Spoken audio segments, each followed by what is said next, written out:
Reminiscences of a Stock Operator by Edwin Lefebvre, The Sundial Press. Incorporated, Garden City, New York. Copyright 1923, by George H. Doran Company. Reminiscences of a Stock Operator. To Jessie Lauriston Livermore. Reminiscences of a Stock Operator. Chapter 1. I went to work when I was just out of grammar school. I got a job as quotation board boy in a stockbrokerage office. I was quick at figures. At school I did 3 years of arithmetic in one. I was particularly good at mental arithmetic. As quotation board boy I posted the numbers on the big board in the customer's room.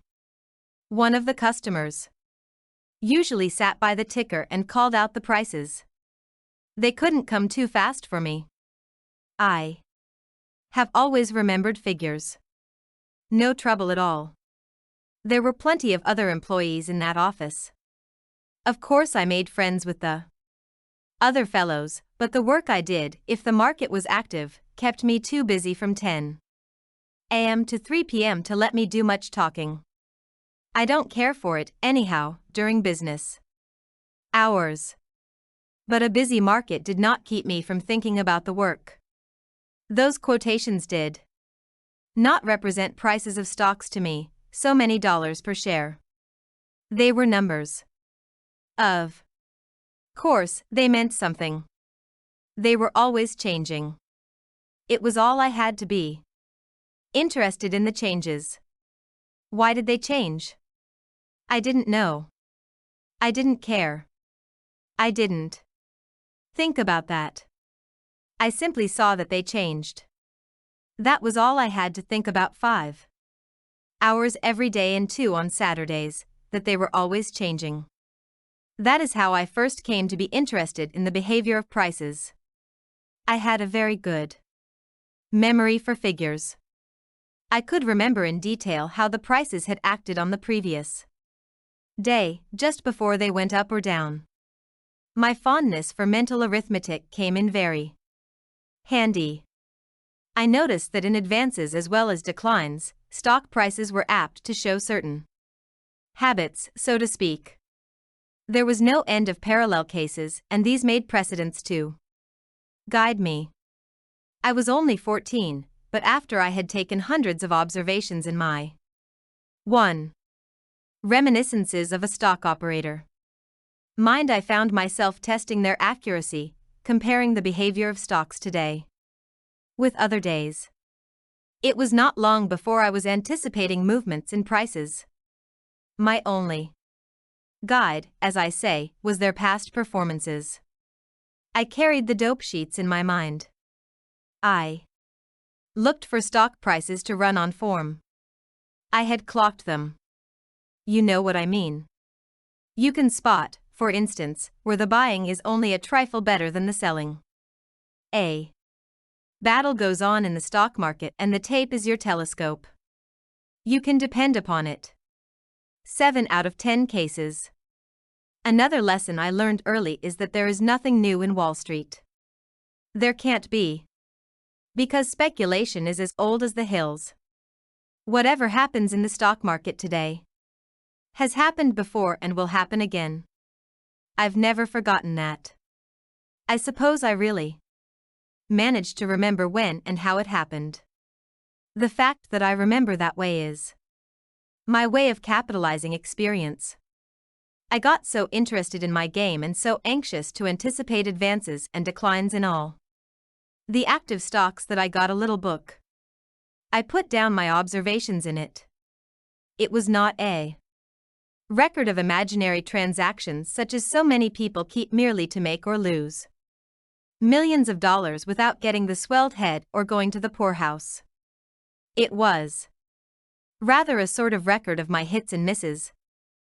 And next to the determination of probable movements, I was most interested in verifying whether I had observed accurately, in other words, whether I was right.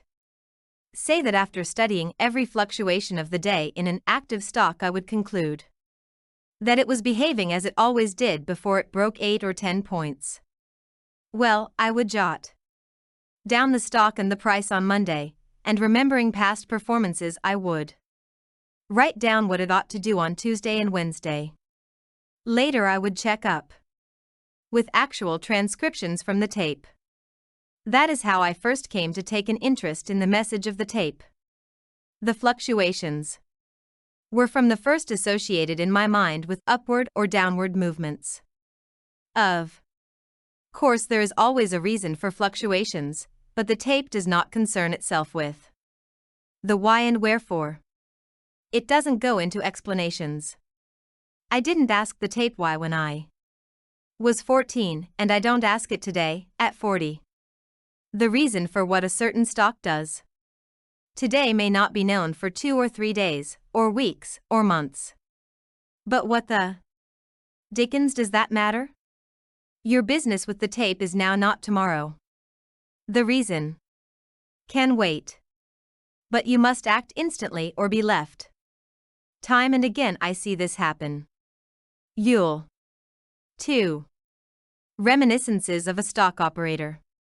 Remember that hollow tube went down 3 points the other day while the rest of the market rallied sharply. That was the fact. On the following Monday you saw that the directors passed the dividend. That was the reason. They knew what they were going to do, and even if they didn't sell the stock themselves, they at least didn't buy it. There was no inside buying, no reason why it should not break. Well, I kept up my little memorandum book perhaps 6 months.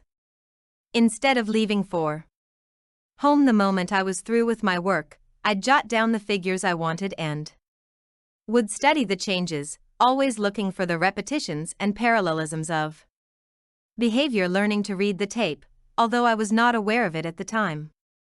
One day one of the office boys, he was older than I, came to me where I was eating my lunch and asked me on the quiet if I had any money. "Why do you want to know?" I said. "Well," he said, "I've got a dandy tip on Burlington. I'm going to play it if I can get somebody to go in with me." "How do you mean, play it?" I asked. To me, the only people who played or could play tips were the customers' old jiggers with oodles of dough. Why, it cost hundreds, even thousands of dollars, to get into the game. It was like owning your private carriage and having a coachman who wore a silk hat. "That's what I mean, play it," he said. "How much you got? How much you need?" "Well, I can trade in 5 shares by putting up $5. "How are you going to play it?" "I'm going to buy all the Burlington the bucket shop will let me carry with the money I give him for margin," he said. "It's going up sure. It's like picking up money. We'll double ours in a jiffy." 3. Reminiscences of a stock operator. "Hold on," I said to him, and pulled out my little dope book. I wasn't interested in doubling my money, but in his saying that Burlington was going up. If it was, my notebook ought to show it. I looked. Sure enough, Burlington, according to my figuring, was acting as it usually did before it went up.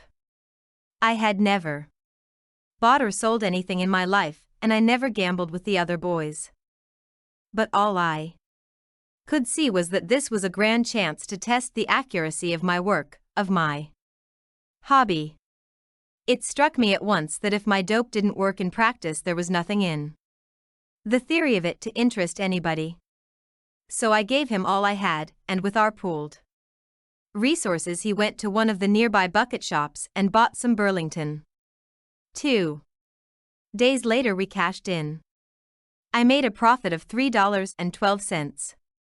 After that first trade, I got to speculating on my own hook in the bucket shops. I'd go during my lunch hour and buy or sell. It never made any difference to me. I was playing a system and not a favorite stock or backing opinions. All I knew was the arithmetic of it. As a matter of fact, mine was the ideal way to operate in a bucket shop, where all that a trader does is to bet on fluctuations as they are printed by the ticker on the tape. It was not long before I was taking much more money out of the bucket shops than I was pulling down from my job in the brokerage office. So I gave up my position. My folks objected, but they couldn't say much when they saw what I was making. I was only a kid, and office boy wages were not very high. I did mighty well on my own hook. I was 15 when I had my first 1,000 and laid the cash in front of my mother, all made in the bucket shops in a few months, besides what I had taken home. My mother carried on something awful. She wanted me to put it away in the savings bank out of reach of temptation. She said it was more money than she ever heard any boy of 15 had made, starting with nothing. She didn't quite believe it was real money. She used to worry and fret about it. But I didn't think of anything except that I could keep on proving my figuring was right. That's all the fun there is being right by using your head. If I was right when I tested my convictions with 10 shares, I would be 10 times more right if I traded in 100 shares. That is all that having more margin meant to me. I was right. More emphatically. More courage? No. No difference. If all I have is $10 and I risk it, I am much braver than when I risk $1 million, if I have another $1 million salted away. Anyhow, at 15 I was making a good living out of the stock market. I began in the 4 Reminiscences of a Stock Operator. Smaller bucket shops, where the man who traded in 20 shares at a clip was suspected of being John W. Gates in disguise or J. P. Morgan traveling incognito. Bucket shops in those days seldom lay down on their customers. They didn't have to. There were other ways of parting customers from their money, even when they guessed right.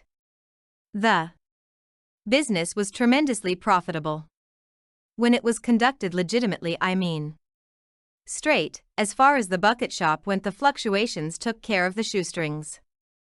It doesn't take much of a reaction to wipe out a margin of only 3/4 of a point. Also, no Welsher could ever get back in the game. Wouldn't have any trade. I didn't have a following. I kept my business to myself. It was a one-man business. Anyhow, it was my head, wasn't it? Prices either were going the way I doped them out, without any help from friends or partners, or they were going the other way, and nobody could stop them out of kindness to me. I couldn't see where I needed to tell my business to anybody else. I've got friends, of course, but my business has always been the same, a one-man affair. That is why I have always played a lone hand. As it was, it didn't take long for the bucket shops to get sore on me for beating them. I'd walk in and plank down my margin, but they'd look at it without making a move to grab it. They'd tell me there was nothing doing. That was the time they got to calling me the boy plunger. I had to be changing brokers all the time, going from one bucket shop to another. It got so that I had to give a fictitious name. I'd begin light, only 15 or 20 shares. At times, when they got suspicious, I'd lose on purpose at first and then sting them proper. Of course, after a little while they'd find me too expensive and they'd tell me to take myself and my business elsewhere and not interfere with the owners' dividends. Once, when the big concern I'd been trading with for months shut down on me, I made up my mind to take a little more of their money away from them. That bucket shop had branches all over the city, in hotel lobbies, and in nearby towns. I went to one of the hotel branches and asked the manager a few questions and finally got to trading. But as soon as I played an active stock my especial way, he began to get messages from the head office asking who it was that was operating. The manager told me what they asked him, and I told him my name was Edward Robinson, of Cambridge. He telephoned the glad news to the big chief. But the other end wanted to know what I looked like. When the manager told me that, I said to him, "Tell him I am a short fat man with dark hair and a bushy beard." But he described me instead, and then he listened and his face got red. 5. Reminiscences of a stock operator. And he hung up and told me to beat it. "What did they say to you?" I asked him politely. "They said, 'You blankety blank fool, didn't we tell you to take no business from Larry Livingston? And you deliberately let him trim us out of $700. He didn't say what else they told him. I tried the other branches one after another, but they all got to know me, and my money wasn't any good in any of their offices. I couldn't even go in to look at the quotations without some of the clerks making cracks at me. I tried to get them to let me trade at long intervals by dividing my visits among them all. But that didn't work. Finally, there was only one left to me, and that was the biggest and richest of all, the Cosmopolitan Stock Brokerage Company. The Cosmopolitan was rated as a 1 and did an enormous business. It had branches in every manufacturing town in New England. They took my trading all right, and I bought and sold stocks and made and lost money for months, but in the end it happened with them as usual. They didn't refuse my business point blank, as the small concerns had. Oh, not because it wasn't sportsmanship, but because they knew it would give them a black eye to publish the news that they wouldn't take a fellow's business just because that fellow happened to make a little money. But they did the next worst thing, that is, they made me put up a 3-point margin and compelled me to pay a premium at first of a half point, then a point, and finally, a point and a half. Some handicap, that. How easy. Suppose steel was selling at 90 and you bought it. Your ticket read, normally. Bought 10 steel at 90 and 1/8. If you put up a point margin, it meant that if it broke 89 and a quarter, you were wiped out automatically. In a bucket shop, the customer is not importuned for more margin or put to the painful necessity of telling his broker to sell for anything he can get. But when the Cosmopolitan tacked on that premium, they were hitting below the belt. It meant that if the price was 90 when I bought, instead of making my ticket, bought steel at 90L/8, it read, bought steel at 91 and 1/8. Why, that stock could advance a point and a quarter after I bought it, and I'd still be losing money if I closed the trade. And by also insisting that I put up a 3-point margin at the very start, they reduced my trading capacity by 2/3. Still, that was the only bucket shop that would take my business. 6. Reminiscences of a stock operator. At all, and I had to accept their terms or quit trading. Of course, I had my ups and downs, but was a winner on balance. However, the Cosmopolitan people were not satisfied with the awful handicap they had tacked on me, which should have been enough to beat anybody. They tried to double-cross me. They didn't get me. I escaped because of one of my hunches. The Cosmopolitan, as I said, was my last resort. It was the richest bucket shop in New England, and as a rule they put no limit on a trade.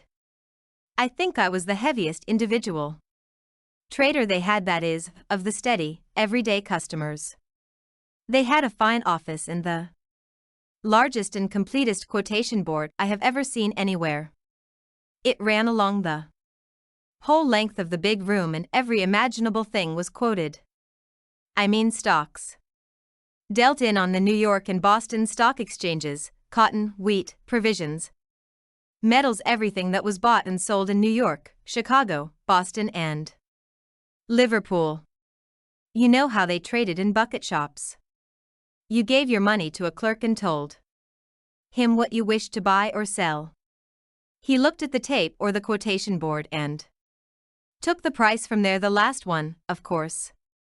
He also put down the time on the ticket, so that it almost read like a regular broker's report, that is, that they had bought or sold. For you so many shares of such a stock at such a price at such a time on such a day, and how much money they received from you.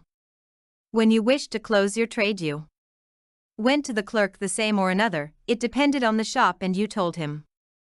He took the last price, or if the stock had not been active he waited for the next quotation that came out on the tape. He wrote that price and the time on your ticket, O.K.D. it and gave it back to you, and then you went to the cashier and got whatever cash it called for. Of course, when the market went against you and the price went beyond the limit set by your margin, your trade automatically closed itself and your ticket became one more scrap of paper.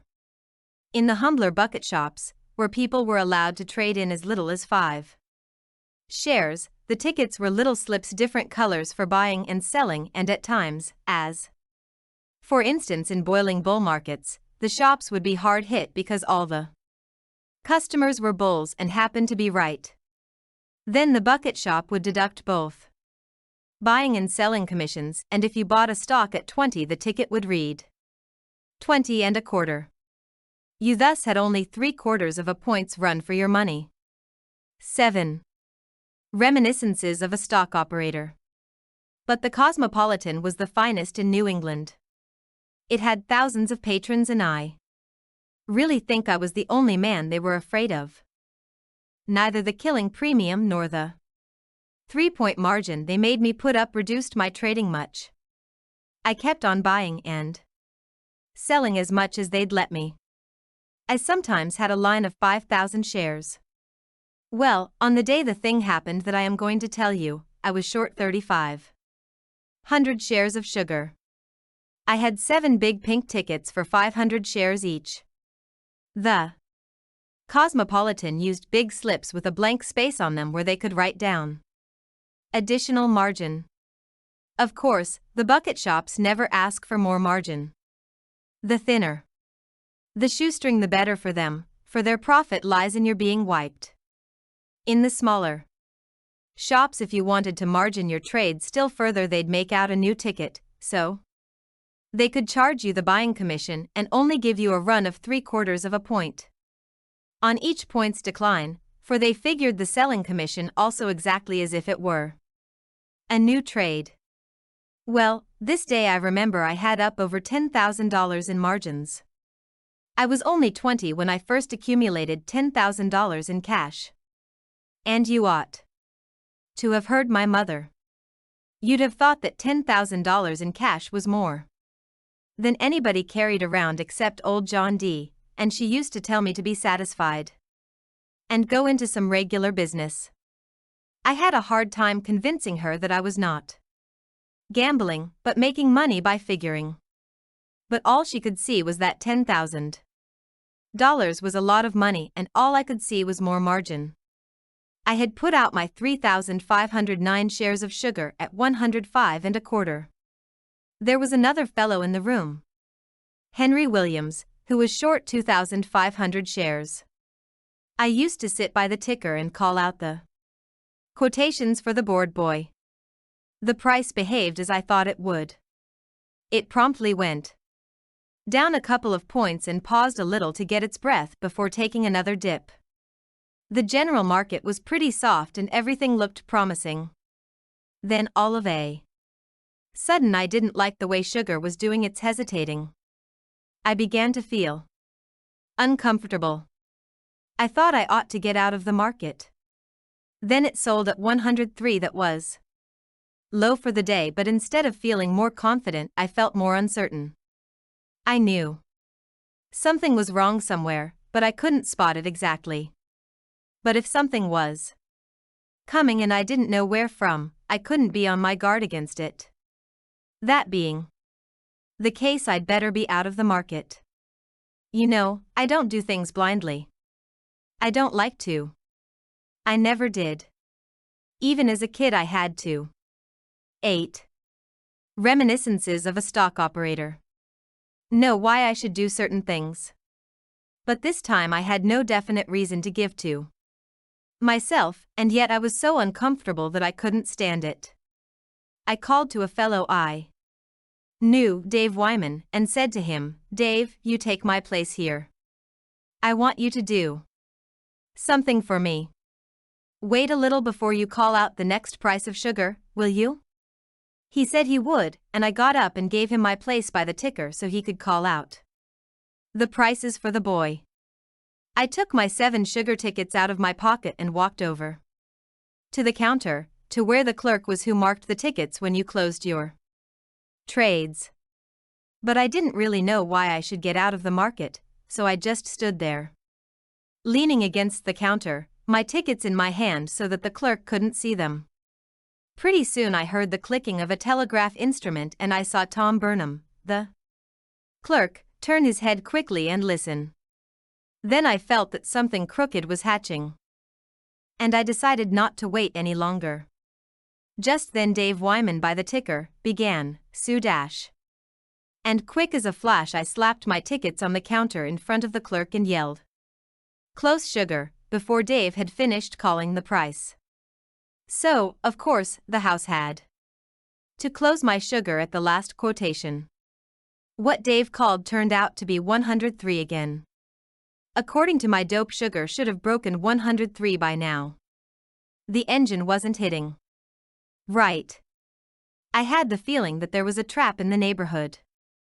At all events, the telegraph instrument was now going like mad, and I noticed that Tom Burnham, the clerk, had left my tickets unmarked where I laid them and was listening to the clicking, as if he were waiting for something.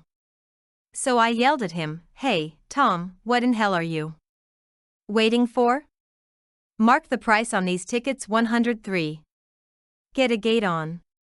Everybody in the room heard me and began to look toward us and ask what was the trouble, for, you see, while the Cosmopolitan had never laid down, there was no telling.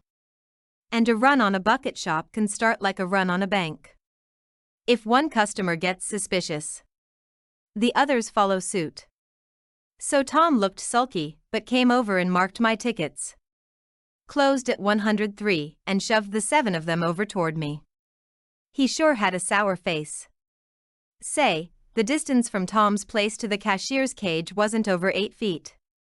But I hadn't got to the cashier to get my money when Dave Wyman by the ticker yelled excitedly, "Gosh, sugar, 108.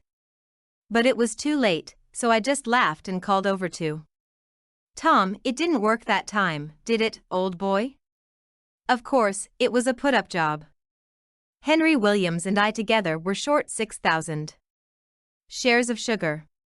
That bucket shop had my margin and Henry's, and there may have been 9 reminiscences of a stock operator. A lot of other sugar shorts in the office, possibly 8 or 10,000 shares in all. Suppose they had $20,000 in sugar margins. That was enough to pay the shop to thimble-rig the market on the New York Stock Exchange and wipe us out. In the old days, whenever a bucket shop found itself loaded with too many bulls on a certain stock, it was a common practice to get some broker to wash down the price of that particular stock far enough to wipe out all the customers that were long of it. This seldom cost the bucket shop more than a couple of points on a few hundred shares, and they made thousands of dollars. That was what the Cosmopolitan did to get me and Henry Williams and the other sugar shorts. Their brokers in New York ran up the price to 108. Of course it fell right back. But Henry and a lot of others were wiped out whenever there was an unexplained sharp drop, which was followed by instant recovery. The newspapers in those days used to call it a bucket shop drive. And the funniest thing was that not later than 10 days after the Cosmopolitan people tried to double-cross me, a New York operator did them out of over $70,000. This man, who was quite a market factor in his day and a member of the New York Stock Exchange, made a great name for himself as a bear during the Bryan Panic of '96. He was forever running up against stock exchange rules that kept him from carrying out some of his plans at the expense of his fellow members. One day he figured, That there would be no complaints from either the exchange or the police authorities if he took from the bucket shops of the land some of their ill-gotten gains. In the instance I speak of, he sent 35 men to act as customers. They went to the main office and to the bigger branches. On a certain day at a fixed hour, the agents all bought as much of a certain stock as the managers would let them. They had instructions to sneak out at a certain profit. Of course, what he did was to distribute bull tips on that stock among his cronies, and then he went in to the floor of the stock exchange and bid up the price. Helped by the room traders, who thought he was a good sport, being careful to pick out the right stock for that work, there was no trouble in putting up the price 3 or 4 points. His agents at the bucket shops cashed in as prearranged. A fellow told me the originator cleaned up $70,000 net, and his agents made their expenses and then pay besides. He played that game several times all over the country, punishing the bigger bucket shops of New York, Boston, Philadelphia, Chicago, Cincinnati, and St. Louis. One of his favorite stocks was Western Union. 10. Reminiscences of a stock operator. Because it was so easy to move a semi-active stock like that a few points up and down. His agents bought it at a certain figure, sold at 2 points profit, went short and took 3 points more. By the way, I read the other day that that man died, poor and obscure. If he had died in 1896, he would have got at least a column on the first page of every New York paper. As it was, he got 2 lines on the 5th. 11. Reminiscences of a stock operator. Chapter 2. Between the discovery that the Cosmopolitan Stock Brokerage Company was ready to beat me by foul means if the killing handicap of a 3-point margin and a point in a half premium didn't do it, and hints that they didn't want my business anyhow, I soon made up my mind to go to New York, where I could trade in the office of some member of the New York Stock Exchange. I didn't want any Boston branch, where the quotations had to be telegraphed. I wanted to be close to the original source. I came to New York at the age of 21, bringing with me all I had, $2,500. I told you I had $10,000 when I was 20, and my margin on that sugar deal was over $10,000. But I didn't always win. My plan of trading was sound enough and won oftener than it lost. If I had stuck to it, I'd have been right perhaps as often as 7 out of 10 times. In fact, I always made money when I was sure I was right before I began. What beat me was not having brains enough to stick to my own game, that is, to play the market only when I was satisfied that precedents favored my play. There is a time for all things, but I didn't know it. And that is precisely what beats so many men in Wall Street who are very far from being in the main sucker class.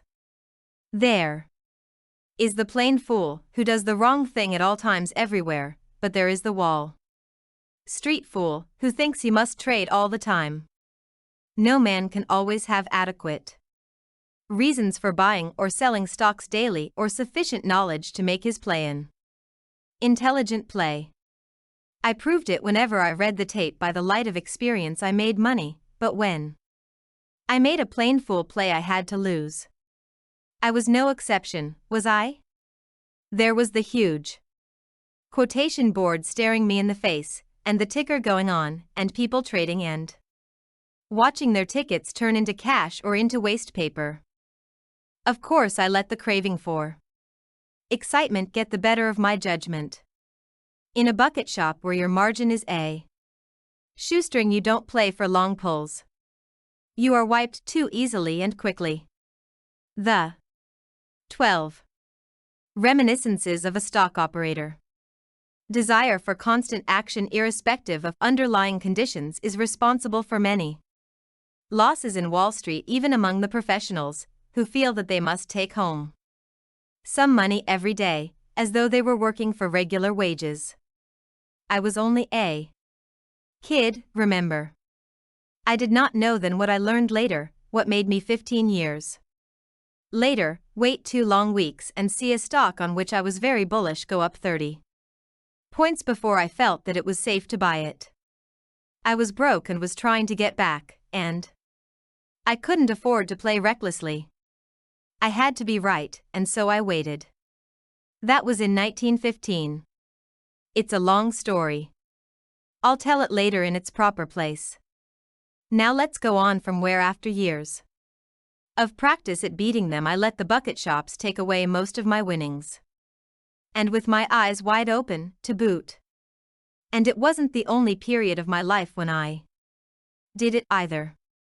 A stock operator has to fight a lot of expensive enemies within himself. Anyhow, I came to New York with $2,500. There were no bucket shops here that a fellow could trust.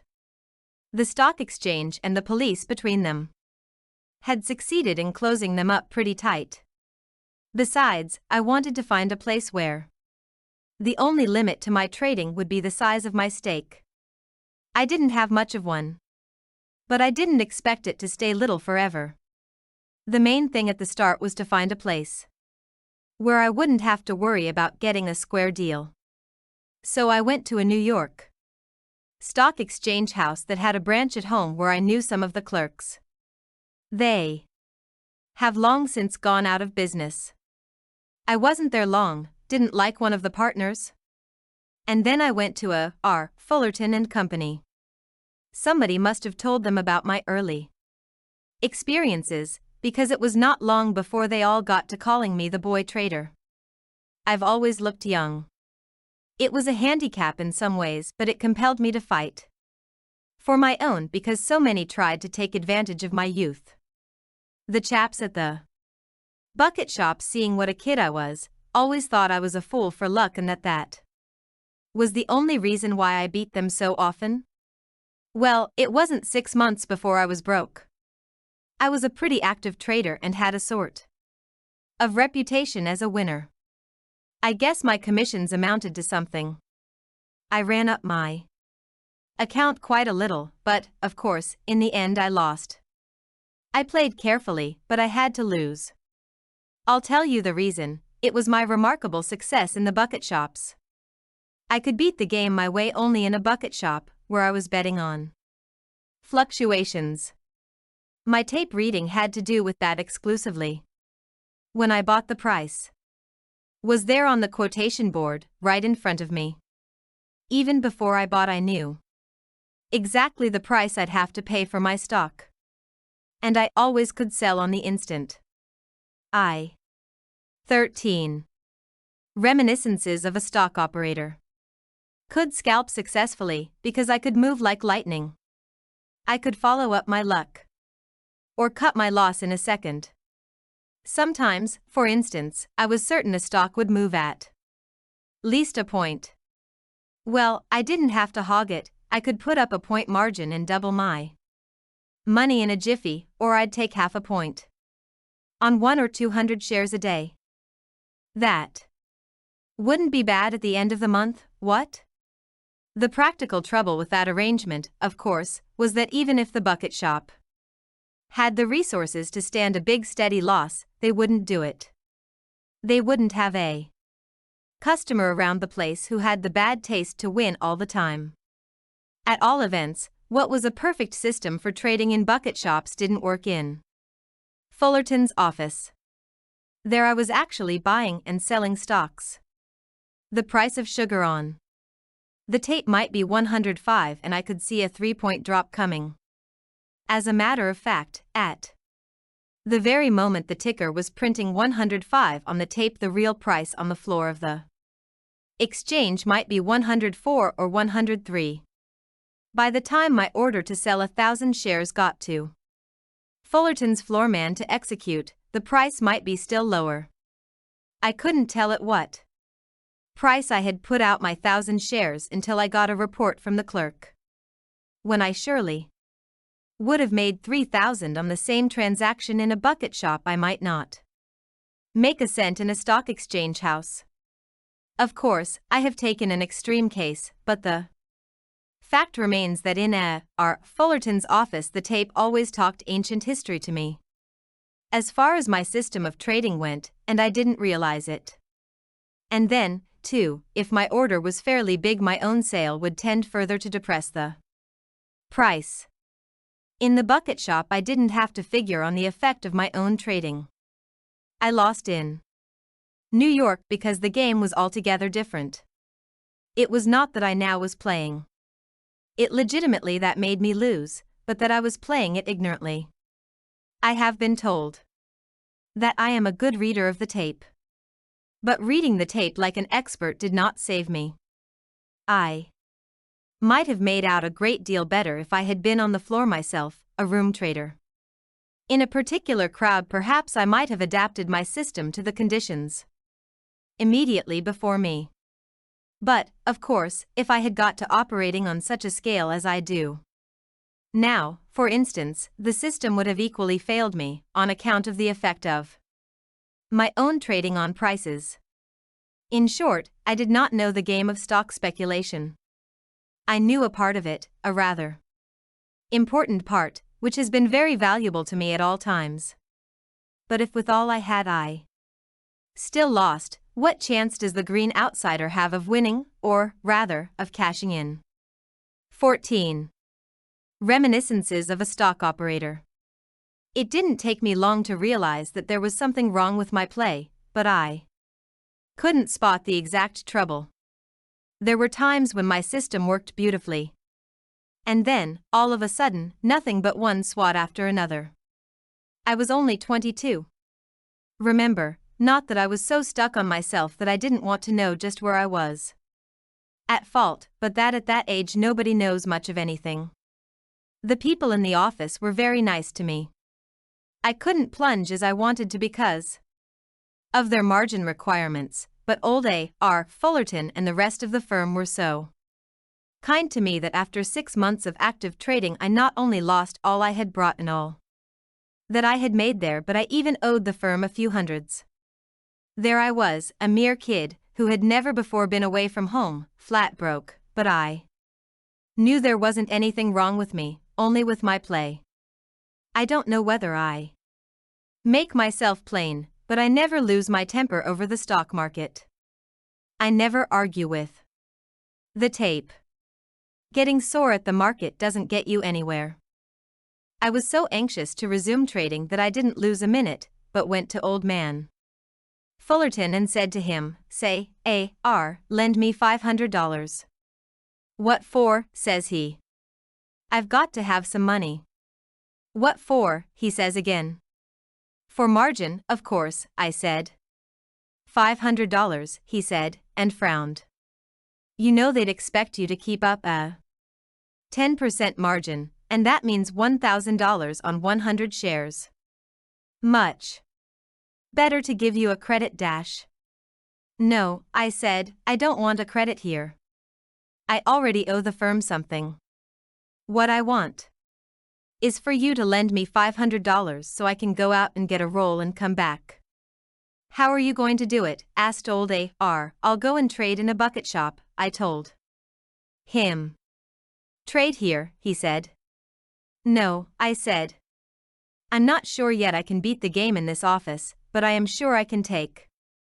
15. Reminiscences of a stock operator. Money out of the bucket shops. I know that game. I have a notion that I know just where I went wrong here. He let me have it, and I went out of that office where the boy terror of the bucket shops, as they called him, had lost his pile. I couldn't go back home because the shops there would not take my business. New York was out of the question, there weren't any doing business at that time. They tell me that in the goes Broad Street and New Street were full of them. But there weren't any when I needed them in my business. So after some thinking I decided to go to St. Louis.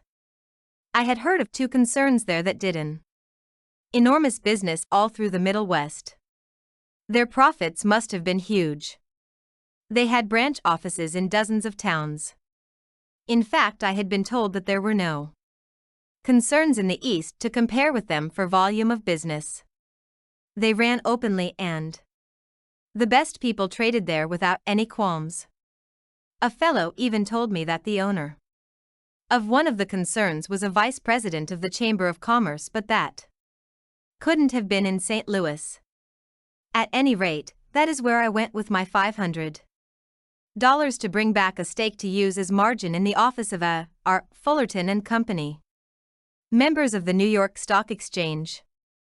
When I got to St. Louis, the first went to the hotel, washed up, and went out to find the bucket shops.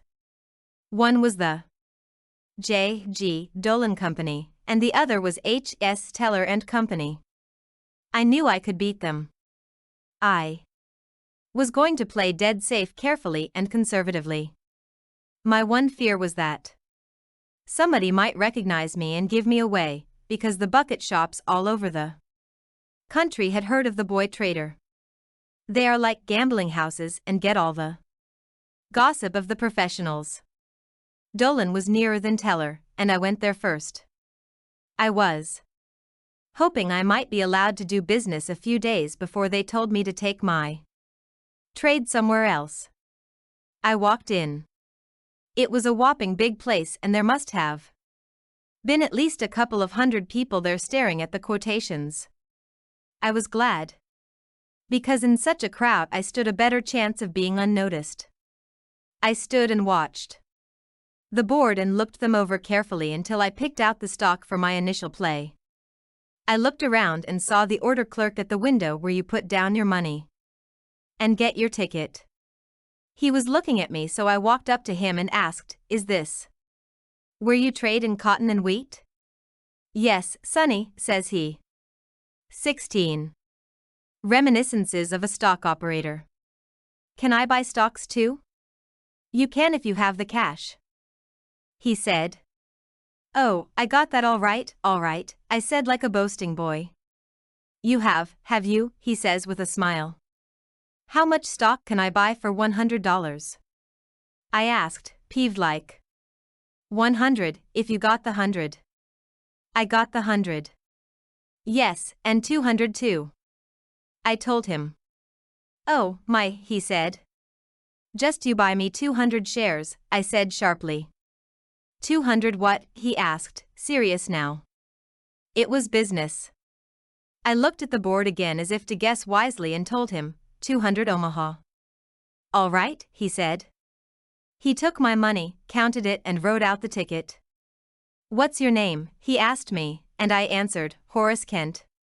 He gave me the ticket and I went away and sat down among the customers to wait for the roll to grow. I got quick action and I traded several times that day. On the next day too. In 2 days I made $2,800, and I was hoping they'd let me finish the week out. At the rate I was going, that wouldn't be so bad. Then I'd tackle the other shop, and if I had similar luck there, I'd go back to New York with a wad I could do something with. On the morning of the third day, when I went to the window, bashful like, to buy 500 B.R.T., the clerk said to me, "Say, Mr. Kent, the boss wants to see you." I knew the game was up. But I asked him, what does he want to see me about? 17. Reminiscences of a Stock Operator. I don't know. Where is he? In his private office. Go in that way. And he pointed to a door. I went in. Dolan was sitting at his desk. He swung around and said, "Sit down, Livingston." He pointed to a chair. My last hope vanished. I don't know how he discovered who I was, perhaps from the hotel register. "What do you want to see me about?" I asked him. "Listen, kid. I ain't got nothin' again ya, see? Nothin' at all. See?" "No, I don't see," I said. He got up from his swivel chair. He was a whopping big guy. He said to me, "Just come over here, Livingston, will ya?" and he walked to the door. He opened it and then he pointed to the customers in the big room. "D'ya see them?" he asked. See what? Them guys. Take a look at 'em, kid. There's 300 of 'em. 300. Suckers. They feed me and my family. See? 300 suckers. Then ya come in. And in 2 days ya cop more than I get out of the 300 in 2 weeks. That ain't business, kid, not for me. I ain't got nothin' agin ya. You're welcome to what ye got. But ya don't get any more. There ain't any here for ya. Why, that's all.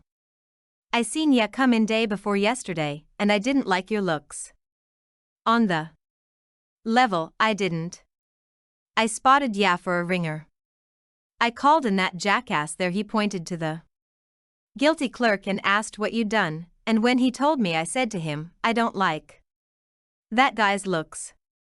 He's a ringer. And that piece of cheese says, ringer my eye, boss. His name is Horace Kent, and he's a rura boy playing it being used to long pants. He's all right. Well, I let him have his way. That blankety blank cost me $2,800. I don't grudge it ya, my boy. But the safe is locked for ya. 18. Reminiscences of a Stock Operator.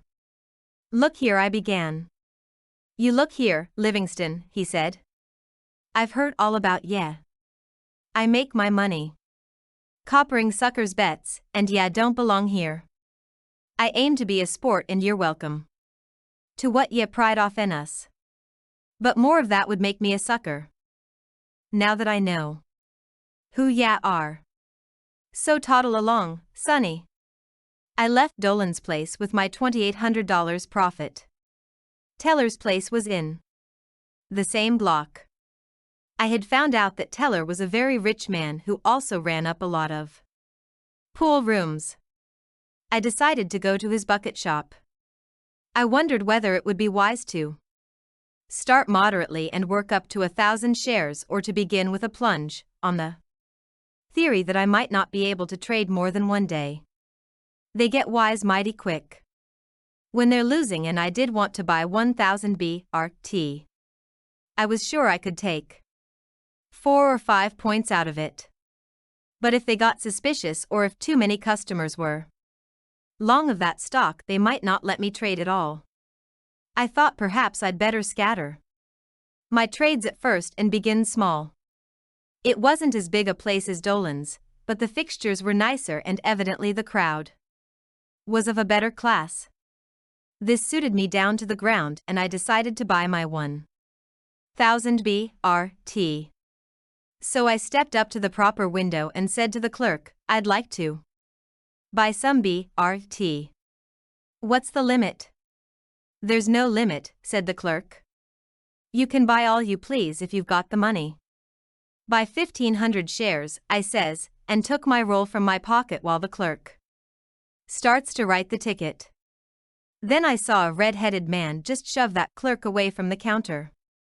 He leaned across and said to me, Say, Livingston, you go back to Dolan's. We don't want your business. Wait until I get my ticket, I said. I just bought a little BRT. You get no ticket here, he said. By this time other clerks had got behind him and were looking at me. Don't ever come here to trade. We don't take your business. Understand? There was no sense in getting mad or trying to argue, so I went back to the hotel, paid. 19. Reminiscences of a Stock Operator. My bill, and took the first train back to New York. It was tough. I wanted to take back some real money, and that teller wouldn't let me make even one trade. I got back to New York, paid Fullerton his $500, and started trading again with the St. Louis money. I had good and bad spells, but I was doing better than breaking even. After all, I didn't have much to unlearn, only to grasp the one fact that there was more to the game of stock speculation than I had considered before I went to Fullerton's office to trade. I was like one of those puzzle fans, doing the crossword puzzles in the Sunday supplement. He isn't satisfied until he gets it. Well, I certainly wanted to find the solution to my puzzle. I thought I was done with trading in bucket shops. But I was mistaken. About a couple of months after I got back to New York, an old jigger came into Fullerton's office. He knew somebody said they'd once owned a string of race horses together. It was plain he'd seen better days. I was introduced to old McDevitt. He was telling the crowd about a bunch of Western racetrack crooks who had just pulled off some skin game out in St. Louis. The head devil, he said, was a pool room owner by the name of Teller. What Teller? I asked him. Hi Teller, H.S. Teller. I know that bird, I said.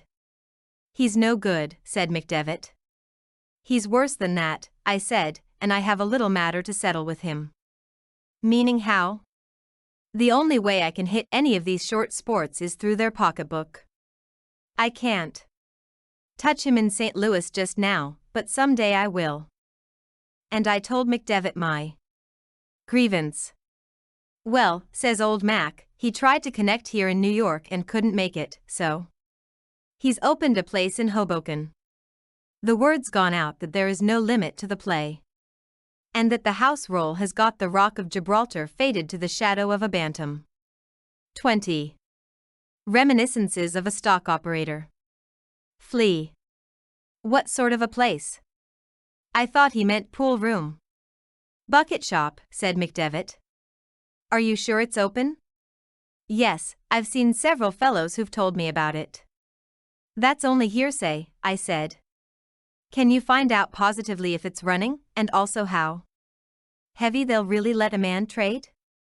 Sure, Sonny, said McDevitt. I'll go myself tomorrow morning, and come back here and tell you. He did. It seems Teller was already doing a big business and would take all he could get. This was on a Friday. The market had been going up all that week. This was 20 years ago, remember, and it was a cinch the bank statement on Saturday would show a big decrease in the surplus reserve. That would give the conventional excuse to the big room traders to jump on the market and try to shake out some of the weak commission house accounts. There would be the usual reactions in the last half hour of the trading, particularly in stocks in which the public had been the most active. Those, of course, also would be the very stocks that Teller's customers would be most heavily long of, and the shop might be glad to see some short selling in them. There is nothing so nice as catching the suckers both ways, and nothing so easy with 1-point margins. That Saturday morning I chased over to Hoboken to the Teller place. They had fitted up a big customer's room with a dandy quotation board and a full force of clerks and a special policeman in gray. There were about 25 customers. I got talking to the manager. He asked me what he could do for me and I told him nothing, that a fellow could make much more money at the track on account of the odds and the freedom to bet your whole roll and stand to win thousands in minutes instead of piking for chicken feed in stocks and having to wait days, perhaps. He began to tell me how much safer the stock market game was, and how much some of their customers made you'd have sworn it was a regular broker who actually bought and sold your stocks on the exchange, and how if a man only traded heavy he could make enough to satisfy. 21. Reminiscences of a stock operator. Anybody. He must have thought I was headed for some pool room and he wanted a whack at my roll before the ponies nibbled it away, for he said I ought to hurry up as the market closed at 12 o'clock on Saturdays. That would leave me free to devote the entire afternoon to other pursuits. I might have a bigger roll to carry to the track with tow if I picked the right stocks. I looked as if I didn't believe him, and he kept on buzzing me. I was watching the clock. At N115 I said, "All right, and I began to give him selling orders in various stocks. I put up $2,000 in cash, and he was very glad to get it. He told me he thought I'd make a lot of money and hoped I'd come in often. It happened just as I figured. The traders hammered the stocks in which they figured they would uncover the most stops, and, sure enough, prices slid off. I closed out my trades just before the rally of the last 5 minutes on the usual traders covering. There was $5,100 coming to me. I went to cash in. I am glad I dropped in, I said to the manager, and gave him my tickets. Say, he says to me, I can't give you all of it. I wasn't looking for such a run. I'll have it here for you Monday morning, sure as blazes. All right. But first I'll take all you have in the house, I said. You've got to let me pay off the little fellows, he said.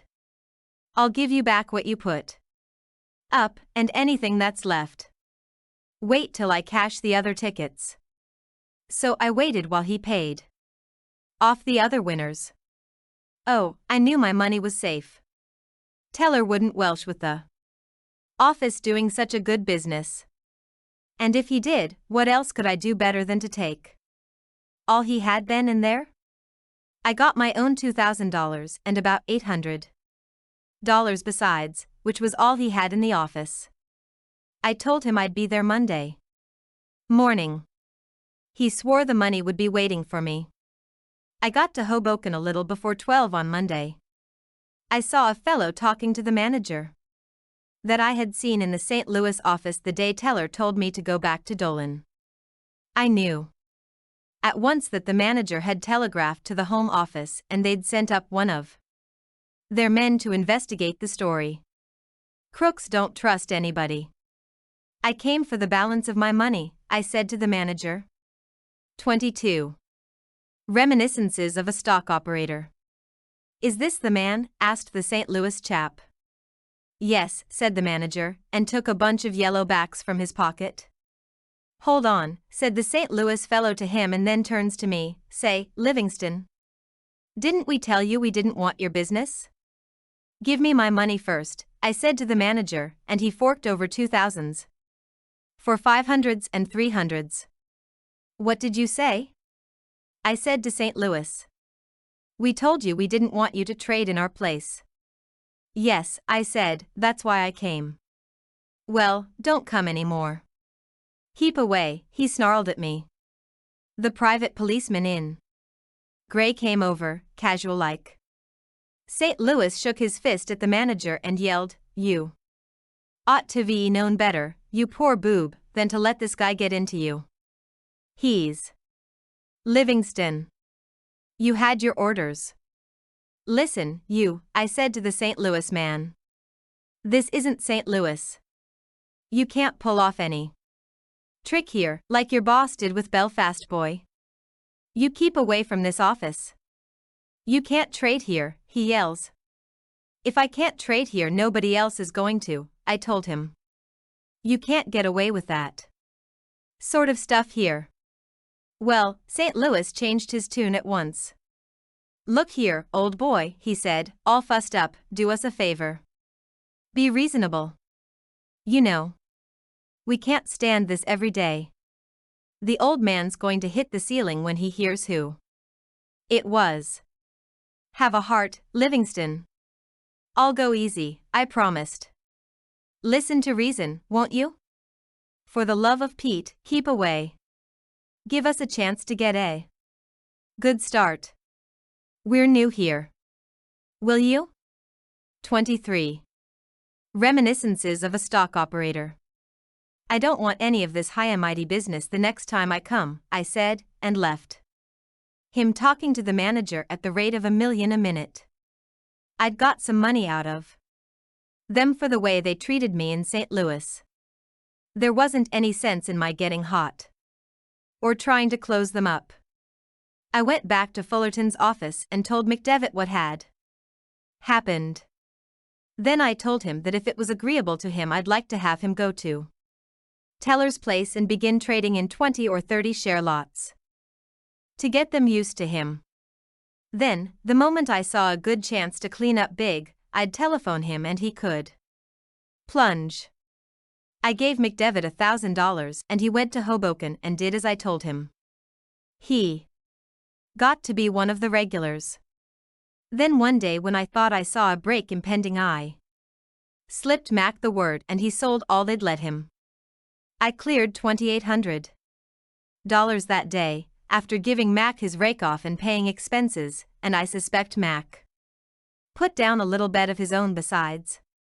Less than a month after that, Teller closed his Hoboken branch. The police got busy. And, anyhow, it didn't pay, though I only traded there twice. We ran into a crazy bull market when stocks didn't react enough to wipe out even the 1-point margins, and, of course, all the customers were bulls and winning and pyramiding. No end of bucket shops busted all over the country. Their game has changed. Trading in the old-fashioned bucket shop had some decided advantages over speculating in a reputable broker's office. For one thing, the automatic closing out of your trade when the margin reached the exhaustion point was the best kind of stop-loss order. You couldn't get stung for more than you had put up, and there was no danger of rotten execution of orders, and so on. In New York, the shops never were as liberal with their patrons as I've heard they were in the West. Here they used to limit the possible profit on certain stocks of the football order to 2 points. Sugar and Tennessee coal and iron were among these. No matter if they moved 10 points in 10 minutes, you could only make 2 on one ticket. They figured that otherwise the customer was getting too big odds. He stood to lose $1 and to make 10. And then there were times when all the shops, including the biggest, refused to take orders on certain stocks. In 1900, on the day before Election Day, when it was a foregone conclusion that McKinley would win, not a shop in the land let its customers buy stocks. The election odds were 3-1 on McKinley. By buying stocks on Monday, you stood to make from 3 to 6 points or more. A man could bet on Bryan and buy stocks and make sure money. The bucket shops refused orders that day. 24. Reminiscences of a stock operator. If it hadn't been for their refusing to take my business, I never would have stopped trading in them. And then I never would have learned that there was much more to the game of stock speculation than to play for fluctuations of a few points. 25. Reminiscences of a stock operator. Chapter 3. It takes a man a long time to learn all the lessons of all his mistakes. They say there are 2 sides to everything. But there is only one side to the stock market, and it is not the bull side or the bear side, but the right side.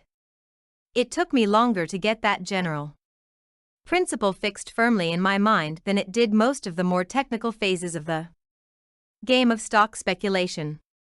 I have heard of people who amuse themselves conducting imaginary operations in the stock market to prove with imaginary dollars how right they are.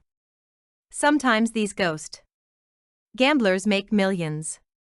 It is very easy to be a plunger that way. It is like the old story of the man who was going to fight a duel the next day. His second asked him, "Are you a good shot?" "Well," said the duelist, "I can snap the stem of a wineglass at 20 paces, and he looked modest." "That's all very well," said the unimpressed second. "But can you snap the stem of the wineglass while the wineglass is pointing a loaded pistol straight at your heart?" With me, I must back my opinions with my money.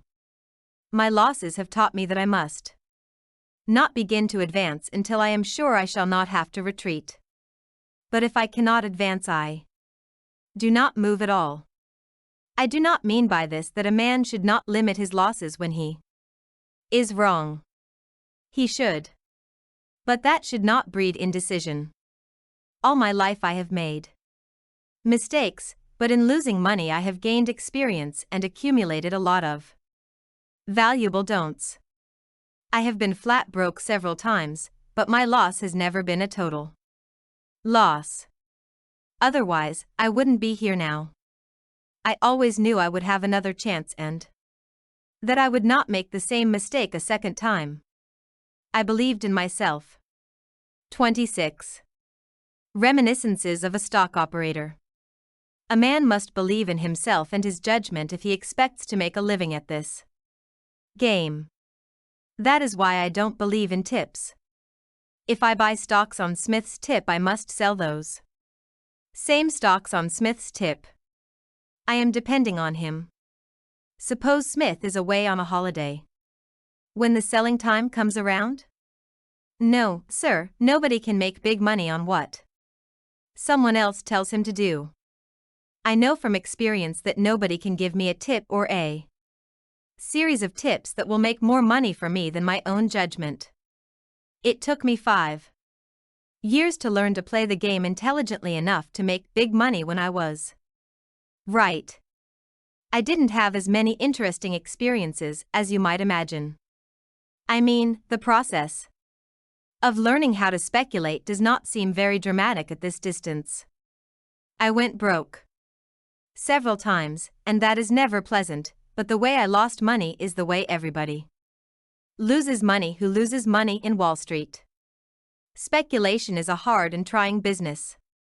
And a speculator must be on the job all the time or he'll soon have no job to be on. My task, as I should have known after my early reverses at Fullerton's, was very simple. To look at speculation from another angle. But I didn't know that there was much more to the game than I could possibly learn in the bucket shops. There I thought I was beating the game when in reality I was only beating the shop. At the same time, the tape reading ability that trading in bucket shops developed in me and the training of my memory have been extremely valuable. Both of these things came easy to me. I owe my early success as a trader to them and not to brains or knowledge, because my mind was untrained and my ignorance was colossal. The game taught me the game. And it didn't spare the rod while teaching. I remember my very first day in New York. I told you how the bucket shops, by refusing to take my business, drove me to seek a reputable commission house. One of the boys in the office where I got my first job was working for Harding Brothers, members of the New York Stock Exchange. I arrived in this city in the morning, and before 1 o'clock that same day I had opened an account with the firm and was ready to trade. I didn't explain to you how natural it was for me to trade there exactly as I had done in the bucket shops, where all I did was to bet on fluctuations and catch small but sure changes in prices. Nobody offered to point out the essential differences or set me right. If somebody had told me my method would not work, I nevertheless would have tried it out to make sure for myself, for when I am wrong only one thing convinces me of it. And 27. Reminiscences of a stock operator. That is, to lose money. And I am only right when I make money. That is speculating. They were having some pretty lively times those days, and the market was very active. That always cheers up a fellow. I felt at home right away. There was the old familiar quotation board in front of me, talking a language that I had learned before I was 15 years old. There was a boy doing exactly the same thing I used to do in the first office I ever worked in. There were the customers, same old bunch, looking at the board or standing by the ticket calling out the prices and talking about the market. The machinery was to all appearances the same machinery that I was used to. The atmosphere was the atmosphere I had breathed since I had made my first stock market money, $3.12 in Burlington. The same kind of ticker and the same kind of traders, therefore the same kind of game. And remember, I was only 22. I suppose I thought I knew the game from A to Z. Why shouldn't I? I watched the board and saw something that looked good to me. It was behaving right. I bought 100 at 84. I got out at 85 in less than a half hour. Then I saw something else I liked, and I did the same thing, took 3/4 of a point net within a very short time. I began well, didn't I? Now mark this, on that, my first day as a customer of a reputable stock exchange house, and only 2 hours of it at that, I traded in 1,100 shares of stock, jumping in and out. And the net result of the day's operations was that I lost exactly $1,100. That is to say, on my first attempt, nearly 1/2 of my stake went up the flue. And remember, some of the trades showed me a profit. But I quit. $1,100 minus for the day. It didn't worry me, because I couldn't see where there was anything wrong with me. My moves, also, were right enough, and if I had been trading in the old Cosmopolitan shop, I'd have broken better than even. That the machine wasn't as it ought to be, my $1,100 vanished dollars plainly told me. But as long as the machinist was all right, there was no need to stew. Ignorance at 22 isn't a structural defect. After a few days I said to myself, I can't trade this way here. The ticker doesn't help as it should. But I let it go at that without getting down to bedrock. I kept it up, having good days and bad days, until I was cleaned out.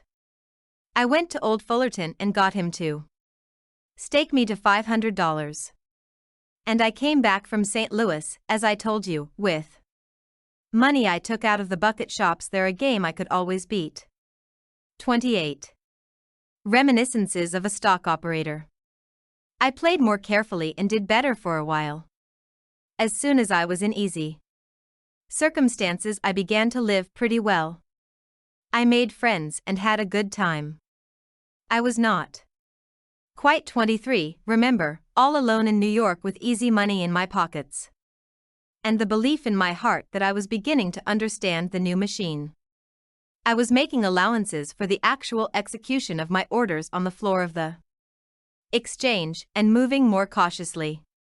But I was still sticking to the tape, that is, I was still ignoring general principles, and as long as I did that I could not spot the exact trouble with my game.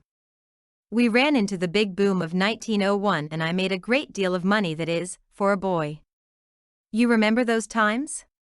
The prosperity of the country was unprecedented.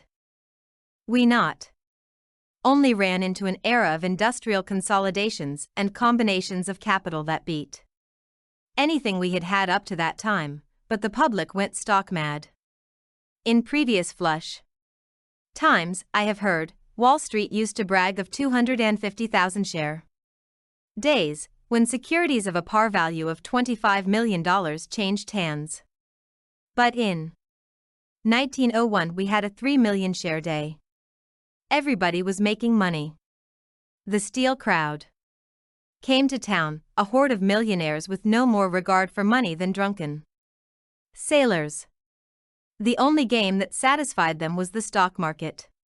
We had some of the biggest high rollers the street ever saw, John W. Gates, of Bet You a Million fame, and his friends, like John A. Drake, Loyal Smith, and the rest, the Reed Leadsmore crowd, who sold part of their steel holdings and with the proceeds bought in the open market the actual majority of the stock of the great Rock Island system, and Schwab and Frick, and Phipps and the Pittsburgh Coterie, to say nothing of scores of men who were lost in the shuffle but would have been called great plungers at any other time.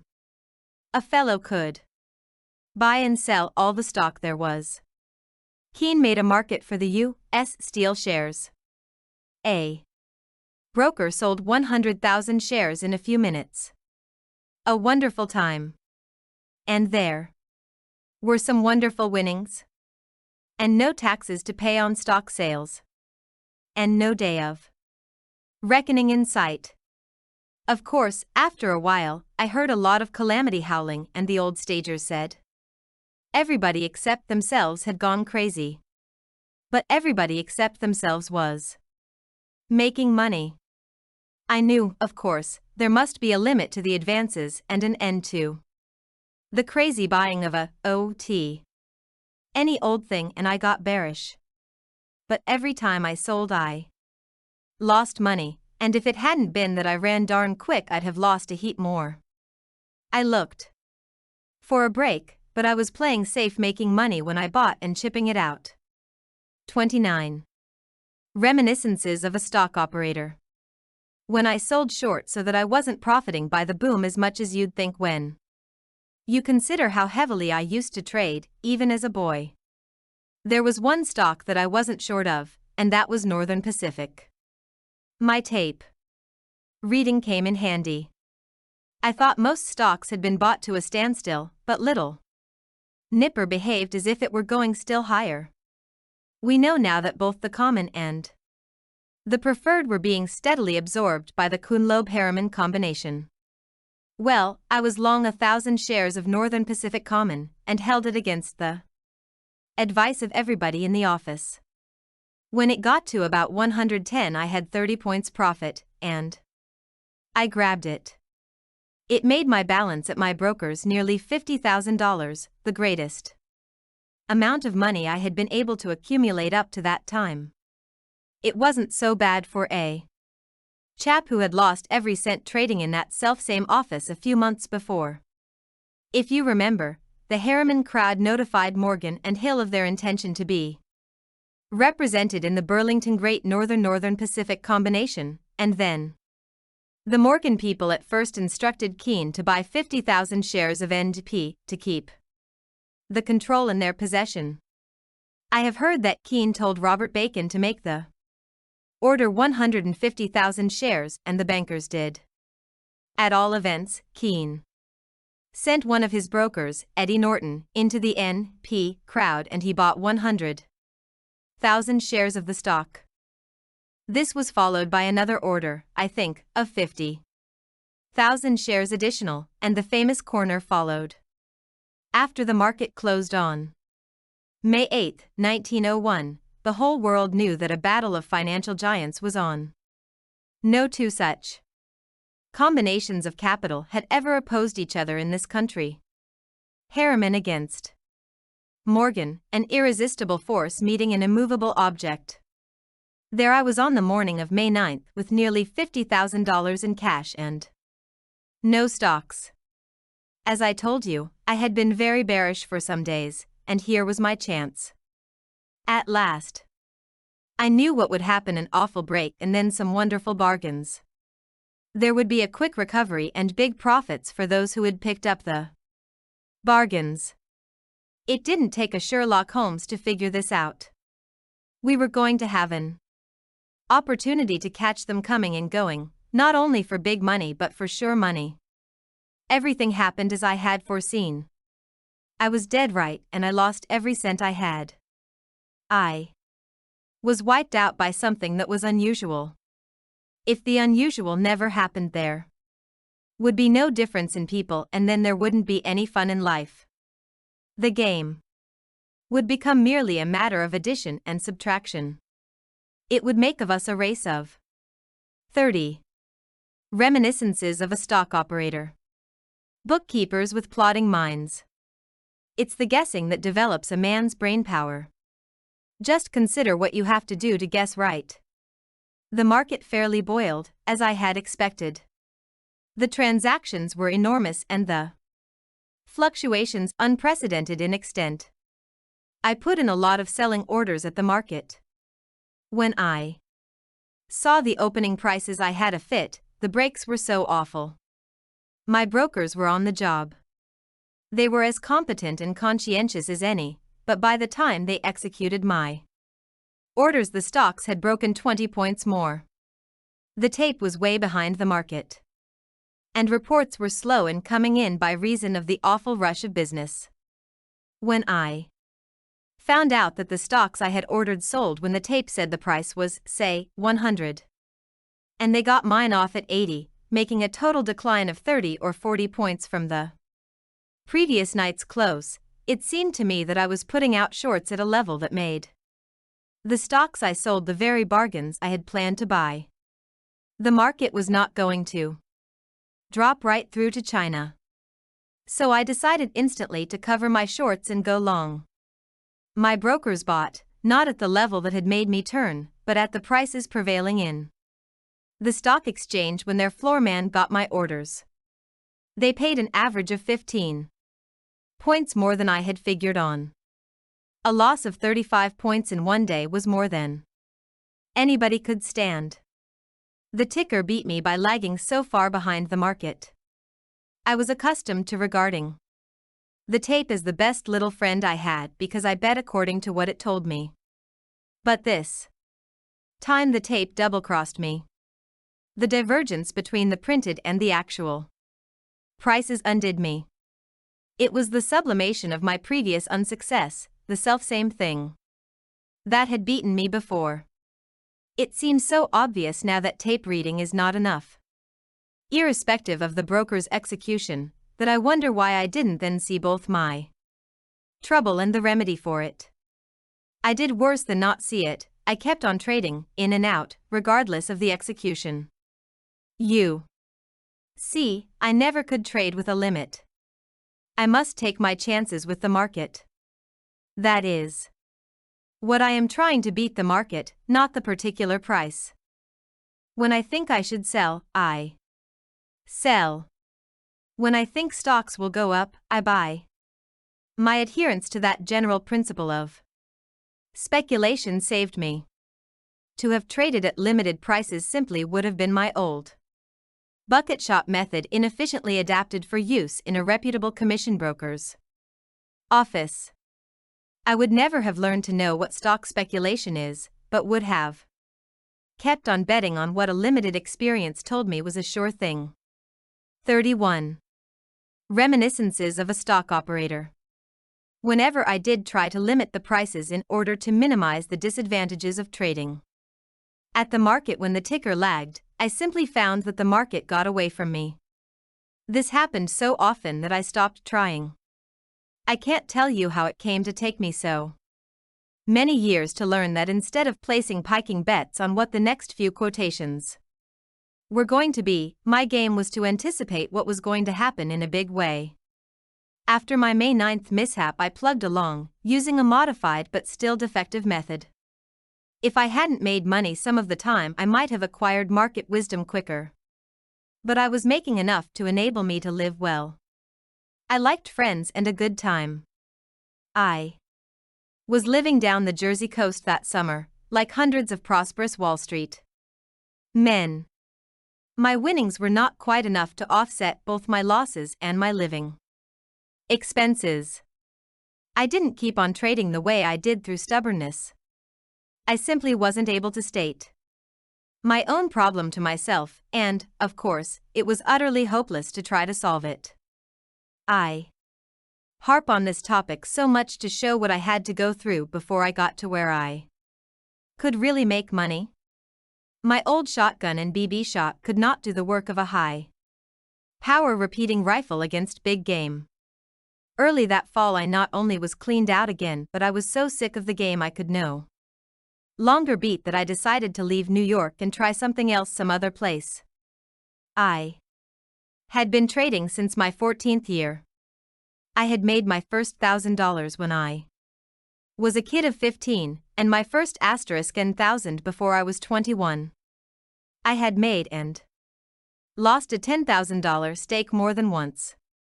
In New York I had made thousands and lost them. I got up to $50,000 and 2 days later that went. I had no other business and knew no other game. After several years I was back where I began. No worse, for I had acquired habits and a style of living that required money, though that part didn't bother me as much as being wrong so consistently. 32. Reminiscences of a stock operator. Chapter 4. Well, I went home. But the moment I was back I knew that I had but one mission in life. And that was to get a stake and go back to Wall Street. That was the only place in the country where I could trade heavily. Someday, when my game was all right, I'd need such a place. When a man is right, he wants to get all that is coming to him for being right. I didn't have much hope, but, of course, I tried to get into the bucket shops again. There were fewer of them, and some of them were run by strangers. Those who remembered me wouldn't give me a chance to show them whether I had gone back as a trader or not. I told them the truth, that I had lost in New York whatever I had made at home, that I didn't know as much as I used to think I did, and that there was no reason why it should not now be good business for them to let me trade with them. But they wouldn't. And the new places were unreliable. Their owners thought 20 shares was as much as a gentleman ought to buy if he had any reason to suspect he was going to guess right. I needed the money, and the bigger shops were taking in plenty of it from their regular customers. I got a friend of mine to go into a certain office and trade. I just sauntered in to look them over. I again tried to coax the order clerk to accept a small order, even if it was only 50 shares. Of course he said no. I had rigged up a code with this friend so that he would buy or sell when and what I told him. But that only made me chicken feed. Then the office began to grumble about taking my friend's orders. Finally one day he tried to sell 100 St. Paul, and they shut down on him. We learned afterward that one of the customers saw us talking together outside and went in and told the office, and when my friend went up to the order clerk to sell that 100 St. Paul, the guy said, 33.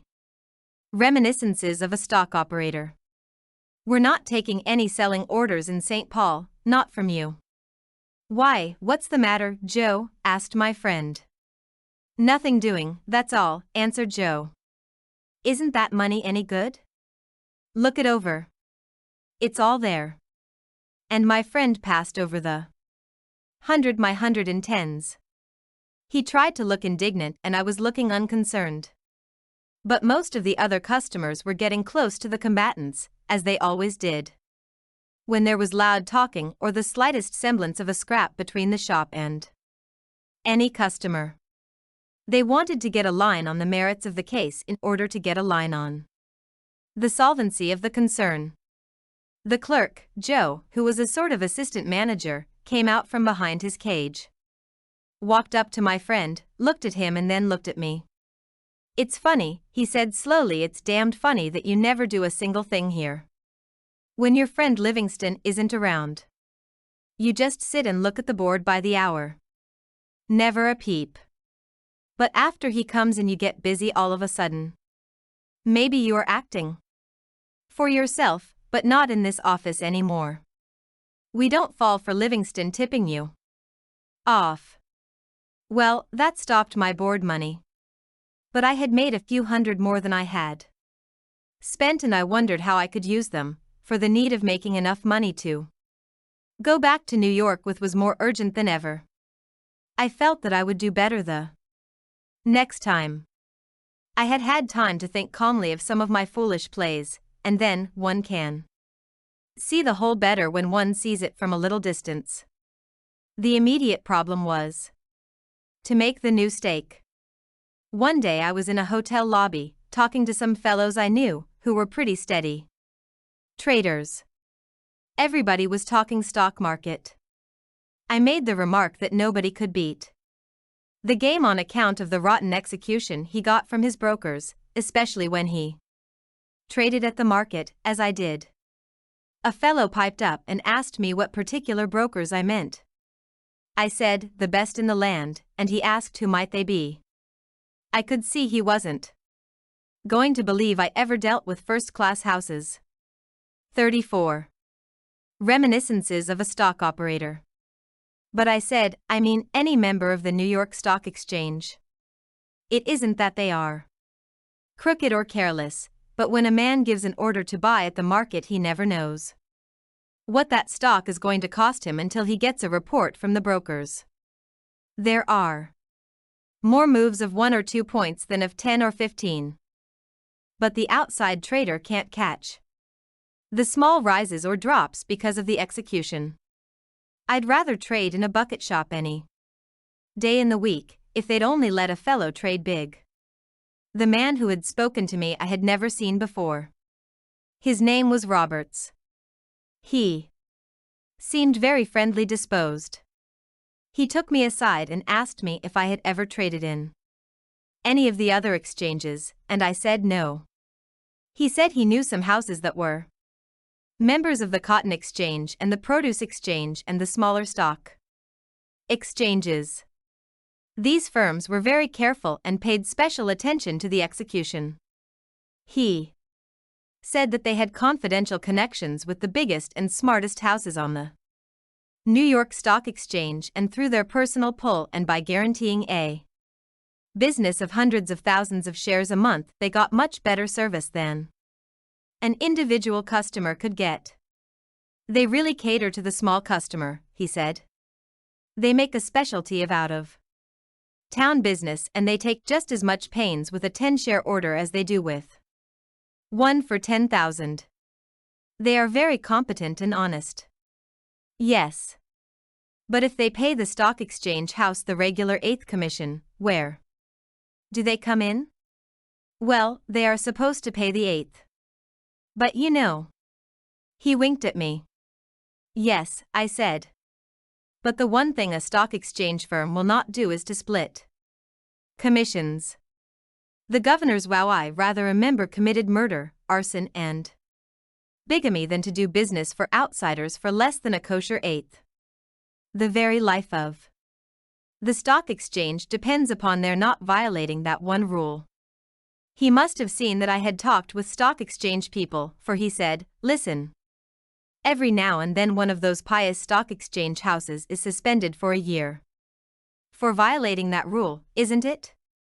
There are ways and ways of rebating so nobody can squeal. He probably saw unbelief in my face, for he went on, and besides, on certain kind of business these wire houses charge a 30-second extra, in addition to the 8th commission. They are very nice about it. They never charge the extra. 35. Reminiscences of a stock operator. Commission except in unusual cases, and then only if the customer has an inactive account. It wouldn't pay them, otherwise. They aren't in business exclusively for their health. By that time I knew he was touting for some phony brokers. Do you know any reliable house of that kind? I asked him. I know the biggest brokerage firm in the United States, he said. I trade there myself. They have branches in 78 cities in the United States and Canada. They do an enormous business. And they couldn't very well do it year in and year out if they weren't strictly on the level, could they? Certainly not, I agreed. Do they trade in the same stocks that are dealt in on the New York Stock Exchange? Of course, and on the curb and on any other exchange in this country or Europe. They deal in wheat, cotton, provisions, anything you want.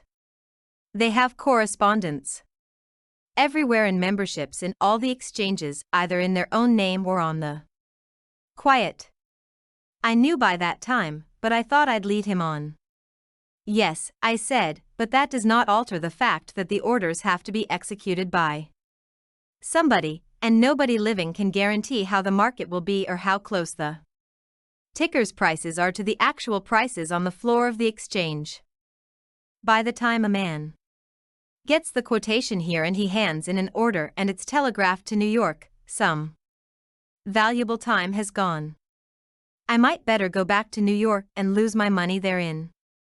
Respectable company. I don't know anything about losing money, our customers don't acquire that habit. They make money. We take care of that. Your customers? Well, one take an interest in the firm, and if I can turn some business their way I do so. Because they've always treated me white and I've made a good deal of money through them. If you wish I'll introduce you to the manager. 36. Reminiscences of a stock operator. What's the name of the firm? I asked him. He told me. I had heard about them. They ran ads in all the papers, calling attention to the great profits made by those customers who followed their inside information on active stocks. That was the firm's great specialty. They were not a regular bucket shop, but bucketeers, alleged brokers who bucketed their orders but nevertheless went through an elaborate camouflage to convince the world that they were regular brokers engaged in a legitimate business. They were one of the oldest of that class of firms. They were the prototype at that time of the same sort of brokers that went broke this year by the dozen. The general principles and methods were the same, though the particular devices for fleecing the public differed somewhat, certain details having been changed when the old tricks became too well known. These people used to send out tips to buy or sell a certain stock, hundreds of telegrams advising the instant purchase of a certain stock and hundreds recommending other customers to sell the same stock on the old racing tipster plan. Then orders to buy and sell would come in. The firm would buy and sell, say, 1,000 of that stock through a reputable stock exchange firm and get a regular report on it. This report they would show to any doubting Thomas who was impolite enough to speak about bucketing customers' orders. They also used to form discretionary pools in the office and as a great favor allowed their customers to authorize them, in writing, to trade with the customer's money and in the customer's name, as they in their judgment deemed best. That way the most cantankerous customer had no legal redress when his money disappeared. They'd bull a stock on paper and put the customers in, and then they'd execute one of the old-fashioned bucket shop drives and wipe out hundreds of shoestring margins. They did not spare anyone, women, schoolteachers and old men being their best bet. I'm sore on all brokers, I told the tout. I'll have to think this over, and I left him so he wouldn't talk any more to me. I inquired about this firm. I learned that they had hundreds of customers, and although there were the usual stories, I did not find any case of a customer not getting his money from them if you won any. The difficulty was in finding anybody who had ever won in that office, but I did. Things seemed to be going their way just then, and that meant that 37. Reminiscences of a stock operator. They probably would not welsh if a trade went against them. Of course, most concerns of that kind eventually go broke. There are times when there are regular epidemics of bucketeering bankruptcies, like the old-fashioned runs on several banks after one of them goes up. The customers of the others get frightened and they run to take their money out. But there are plenty of retired bucket shop keepers in this country. Well, I heard nothing alarming about the touts firm except that they were on the make. First, last and all the time, and that they were not always truthful. Their specialty was trimming suckers who wanted to get rich quick. But they always asked their customers permission, in writing, to take their rolls away from them. One chap I met did tell me a story about seeing 600 telegrams go out one day, advising customers to get aboard a certain stock, and 600 telegrams to other customers strongly urging them to sell that same stock at once. Yes, I know the trick, I said to the chap who was telling me. Yes, he said. But the next day they sent telegrams to the same people advising them to close out their interest in everything and buy or sell another stock. I asked the senior partner, who was in the office, why do you do that? The first part 1 understand. Some of your customers are bound to make money on paper for a while, even if they and the others eventually lose. But by sending out telegrams like this you simply kill them all. What's the big idea? Well, he said, the customers are bound to lose their money anyhow, no matter what they buy, or how or where or when. When they lose their money, I lose the customers. Well, I might as well get as much of their money as I can and then look for a new crop. Well, I admit frankly that I wasn't concerned with the business ethics of the firm. I told you I felt sore on the teller concern and how it tickled me to get even with them. But I didn't have any such feeling about this firm. They might be crooks or they might not be. As black as they were painted. I did not propose to let them do any trading for me, or follow their tips or believe their lies. My one concern was with getting together a stake and returning to New York to trade in fair amounts in an office where you did not have to be afraid the police would raid the joint, as they did the bucket shops, or see the postal authorities swoop down and tie up your money so that you'd be lucky to get 8 cents on the dollar a year and a half later. 38. Reminiscences of a stock operator. Anyhow, I made up my mind that I would see what trading advantages of this firm offered over what you might call the legitimate brokers. I didn't have much money to put up as margin, and firms that bucket orders were naturally much more liberal in that respect, so that a few $100s went much further in their offices. I went down to their place and had a talk with the manager himself. When he found out that I was an old trader and had formerly had accounts in New York with stock exchange houses and that I had lost all I took with me, he stopped promising to make $1 million a minute for me if I let them invest my savings. He figured that I was a permanent sucker, the ticker hound kind that always plays and always loses, a steady income provider for brokers, whether they were the kind that bucket your orders or modestly content themselves with the commissions.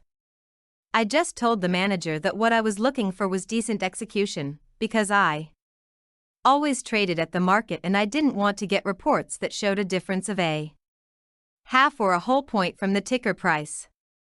He assured me on his word of honor that they would do whatever I thought was right.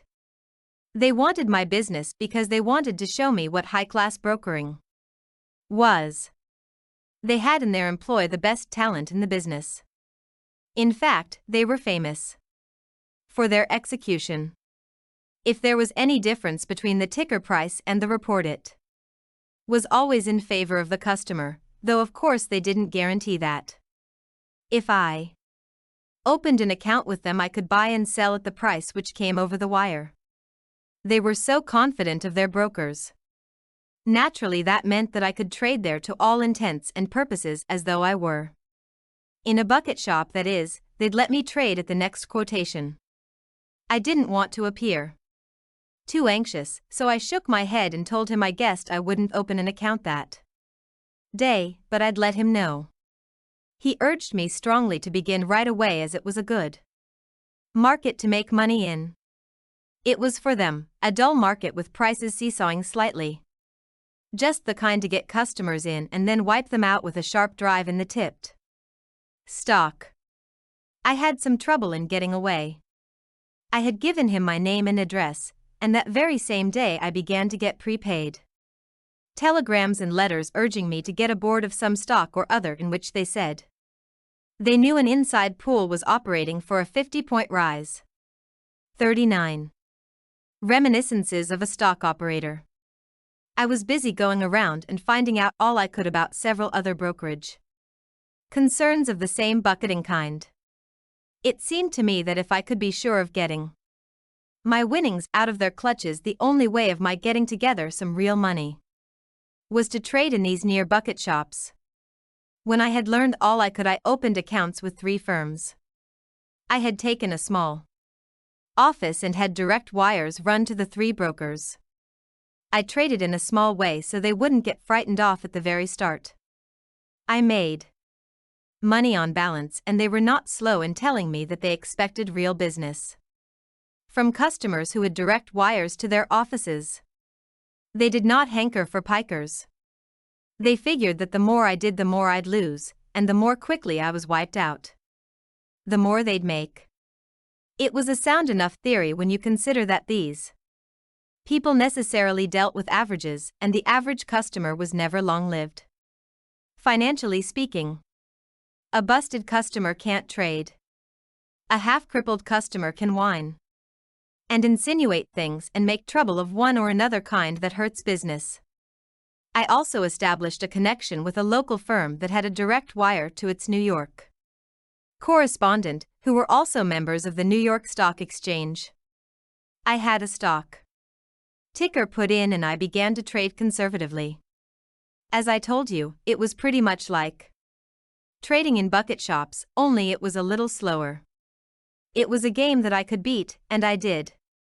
I never got it down to such a fine point that I could win 10 times out of 10, but I won on balance, taking it week in and week out. I was again living pretty well, but always saving something to increase the stake that I was to take back to Wall Street. I got a couple of wires into 2 more of these bucketing brokerage houses, making 5 in all and, of course, my good firm. There were times when my plans went wrong and my stocks did not run true to form, but did the opposite of what they should have done if they had kept up their regard for precedent. But they did not hit me very hard, they couldn't, with my shoestring margins. My relations with my brokers were friendly enough. Their accounts and records did not always agree with mine, and the differences uniformly happened to be against me. Curious coincidence not. But I fought for my own and usually had my way in the end. They always had the hope of getting away from me what I had taken from them. They regarded my winnings as temporary loans, I think. 40. Reminiscences of a stock operator. They really were not sporty, being in the business to make money by hook or by crook, instead of being content with the house percentage. Since suckers always lose money when they gamble in stocks, they never really speculate. You'd think these fellows would run what you might call a illegitimate business. But they didn't. Copper your customers and grow rich is an old and true adage, but they did not seem ever to have heard of it and didn't stop at plain bucketing. Several times they tried to double-cross me with the old tricks. They caught me a couple of times because I wasn't looking. They always did that when I had taken no more than my usual line. I accused them of being short sports or worse, but they denied it, and it ended by my going back to trading as usual. The beauty of doing business with a crook is that he always forgives you for catching him, so long as you don't stop doing business with him. It's all right as far as he is concerned. He is willing to meet you more than halfway. Magnanimous souls. Well, I made up my mind that I couldn't afford to have the normal rate of increase of my stake impaired by crooks' tricks, so I decided to teach them a lesson. I picked out some stock that, after having been a speculative favorite, had become inactive, waterlogged. If I had taken one that never had been active, they would have suspected my play. I gave out buying orders on this stock to my 5 bucketeering brokers. When the orders were taken and they were waiting for the next quotation to come out on the tape, I sent an order through my stock exchange house to sell 100 shares of that particular stock at the market. I urgently asked for quick action. Well, you can imagine what happened. When the selling order got to the floor of the exchange, a dull inactive stock that a commission house with out-of-town connections wanted to sell in a hurry. Somebody got cheap stock. But the transaction as it would be printed on the tape was the price that I would pay on my 5 buying orders. I was long on balance 400 shares of that stock at a low figure.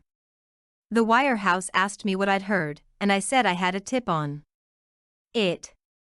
Just before the close of the market, I sent an order to my reputable house to buy back that 100 shares, and not waste any time, that I didn't want to be short under any circumstances, and I didn't care what they paid.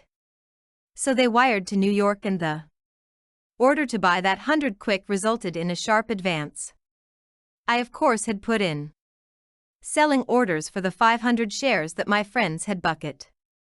It worked very satisfactorily. Still, they didn't mend their ways, and so I worked that trick on them several times. I did not dare punish them as severely as they deserved, seldom more than a point or two on a 100 shares. But it helped to swell my little hoard that I was saving for my next wall. 41. Reminiscences of a Stock Operator. Street Venture. I sometimes varied the process by selling some stock short, without overdoing it. I was satisfied with my 600 or 800 clear for each crack. One day the stunt worked so well that it went far beyond all calculations for a 10-point swing. I wasn't looking for it. As a matter of fact, it so happened that I had 200 shares instead of my usual 100 at one broker's, though only 100 in the 4 other shops. That was too much of a good thing for them. They were sore as pups about it, and they began to say things over the wires. So I went and saw the manager, the same man who had been so anxious to get my account, and so forgiving every time I caught him trying to put something over on me. He talked pretty big for a man in his position. That was a fictitious market for that stock, and we won't pay you a damned cent, he swore. It wasn't a fictitious market when you accepted my order to buy. You let me in then, all right, and now you've got to let me out. You can't get around that for fairness, can you? Yes, I can, he yelled. I can prove that somebody put up a job. Who put up a job? I asked. Somebody. Who did they put it up on? I asked. Some friends of yours were in it as sure as pop, he said. But I told him, you know very well that I play a lone hand. Everybody in this town knows that. They've known it ever since I started trading in stocks. Now I want to give you some friendly advice. You just send and get that money for me. I don't want to be disagreeable. Just do what I tell you. I won't pay it. It was a rigged-up transaction, he yelled. I got tired of his talk. So I told him, you'll pay it to me right now and here. Well, he blustered a little more and accused me flatly of being the guilty thimble-rigger. But he finally forked over the cash. The others were not so rambunctious. In one office. 42. Reminiscences of a Stock Operator. The manager had been studying these inactive stock plays of mine, and when he got my order he actually bought the stock for me and then some for himself in the little board. And he made some money. These fellows didn't mind being sued by customers on charges of fraud, as they generally had a good technical legal defense ready. But they were afraid I'd attach the furniture the money in the bank I couldn't, because they took care not to have any funds exposed to that danger. It would not hurt them to be known as pretty sharp, but to get a reputation for welshing was fatal. For a customer to lose money at his broker's is no rare event. But for a customer to make money and then not get it is the worst crime on the speculates statute books. I got my money from all, but that 10-point jump put an end to the pleasing pastime of skinning skinners. They were on the lookout for the little trick that they themselves had used to defraud hundreds of poor customers. I went back to my regular trading, but the market wasn't always right for my system, that is, limited as I was by the size of the orders they would take. I couldn't make a killing. I had been at it over a year, during which I used every device that I could think of to make money trading in those wirehouses. I had lived very comfortably, bought an automobile, and didn't limit myself about my expenses. I had to make a stake. But I also had to live while I was doing it. If my position on the market was right, I couldn't spend as much as I made, so that I'd always be saving some. If I was wrong, I didn't make any money and therefore couldn't spend. As I said, I had saved up a fair-sized roll, and there wasn't so much money to be made in the 5 wire houses, so I decided to return to New York. I had my own automobile and I invited a friend of mine who also was a trader to motor to New York with me. He accepted and we started. We stopped at New Haven for dinner. At the hotel I met an old trading acquaintance, and among other things he told me there was a shop in town that had a wire and was doing a pretty good business. We left the hotel on our way to New York, but I drove by the street where the bucket shop was to see what the outside looked like. We found it and couldn't resist the temptation to stop and have a look at the inside. It wasn't very sumptuous, but the old blackboard was there, and the customers, and the game was on. The manager was a chap who looked as if he had been an actor or a stump speaker. He was very impressive. He'd say good morning as though he had discovered the mornings. 43. Reminiscences of a stock operator. Goodness, after 10 years of searching for it with a microscope and was making you a present of the discovery as well as of the sky, the sun, and the firm's bankroll. He saw us come up in the sporty-looking automobile, and as both of us were young and careless, I don't suppose I looked 20. He naturally concluded we were a couple of Yale boys. I didn't tell him we weren't. He didn't give me a chance, but began delivering a speech. He was very glad to see us. Would we have a comfortable seat? The market, we would find, was philanthropically inclined that morning, in fact, clamoring to increase the supply of collegiate pocket money, of which no intelligent undergraduate ever had a sufficiency since the dawn of historic time.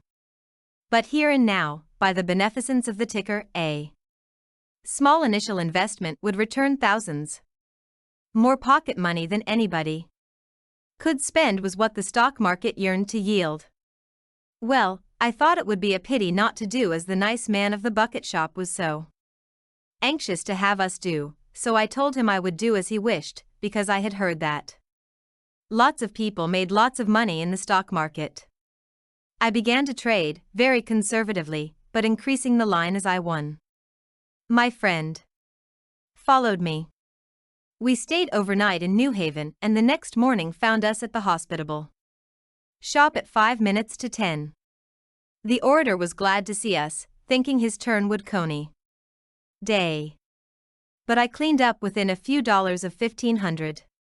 The next morning when we dropped in on the great orator and handed him an order to sell 500 sugar, he hesitated but finally accepted it in silence. The stock broke over a point and I closed out and gave him the ticket. There was exactly $500 coming to me in profits and my $500 margin. He took 20 50s from the safe, counted them 3 times very slowly, then he counted them again in front of me. It looked as if his fingers were sweating mucilage the way the notes seemed to stick to him, but finally he handed the money to me. He folded his arms, bit his lower lip, kept it bit, and stared at the top of a window behind me. I told him I'd like to sell 200 steel. But he never stirred. He didn't hear me. I repeated my wish, only I made it 300 shares. He turned his head. I waited for the speech. But all he did was to look at me. Then he smacked his lips and swallowed as if he was going to start an attack on 50 years of political misrule by the unspeakable. 44.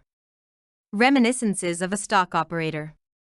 Grafters of the opposition. Finally he waved his hand toward the yellowbacks in my hand and said, "Take away that bauble." "Take away what?" I said. I hadn't quite understood what he was driving at. "Where are you going, student?" He spoke very impressively. "New York," I told him. "That's right," he said, nodding about 20 times. "That is exactly right. You are going away from here all right, because now I know 2 things too, student. I know what you are not, and I know what you are." "Yes. Yes. Yes. Is that so?" I said very politely. Yes. You too, he paused, and then he stopped being in Congress and snarled, you too are the biggest sharks in the United States of America. Students? Yeah. You must be freshmen. Yeah. We left him talking to himself. He probably didn't mind the money so much. No. Professional gambler does. It's all in the game and the luck's bound to turn. It was his being fooled in us that hurt his pride.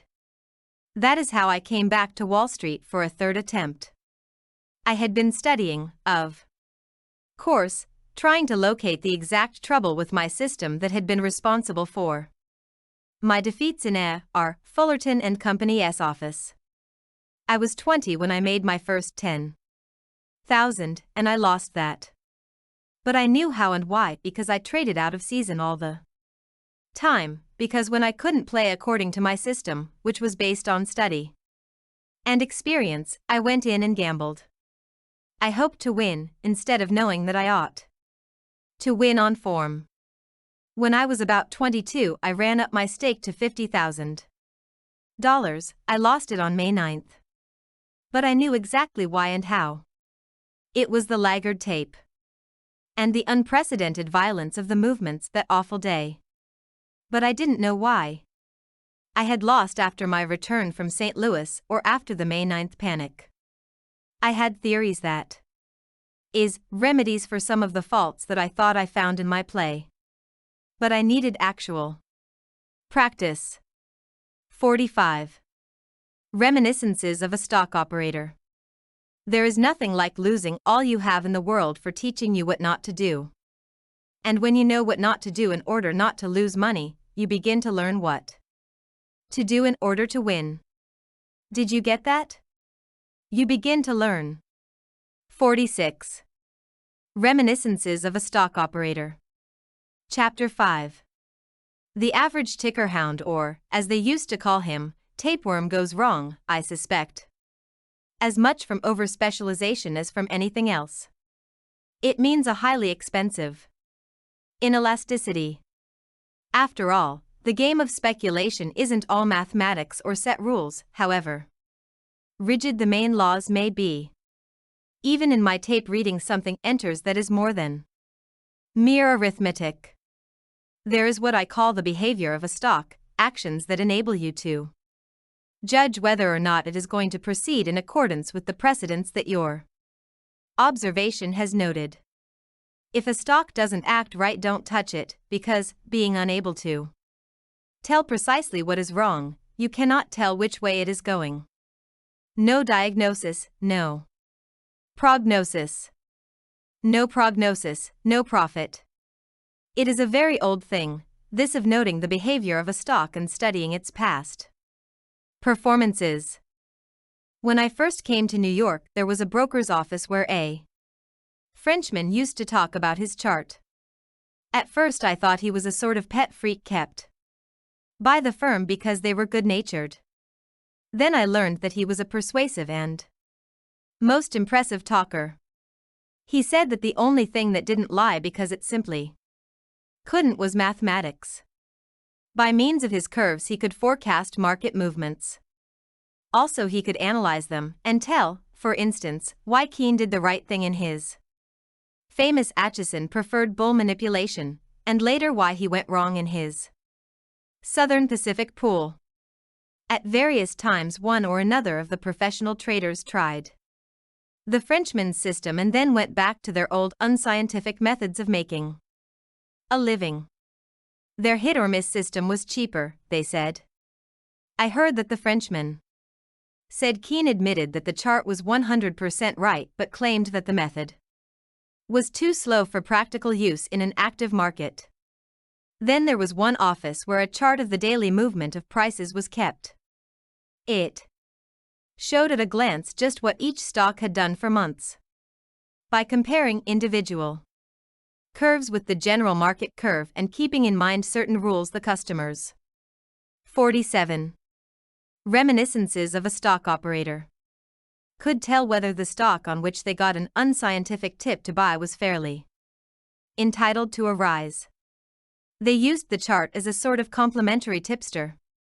Today there are scores of commission houses where you find trading charts. They come ready-made from the offices of statistical experts and include not only stocks but commodities. I should say that a chart helps those who can read it, or rather who can assimilate what they read. The average chart reader, however, is apt to become obsessed with the notion that the dips and peaks and primary and secondary movements are all there is to stock speculation.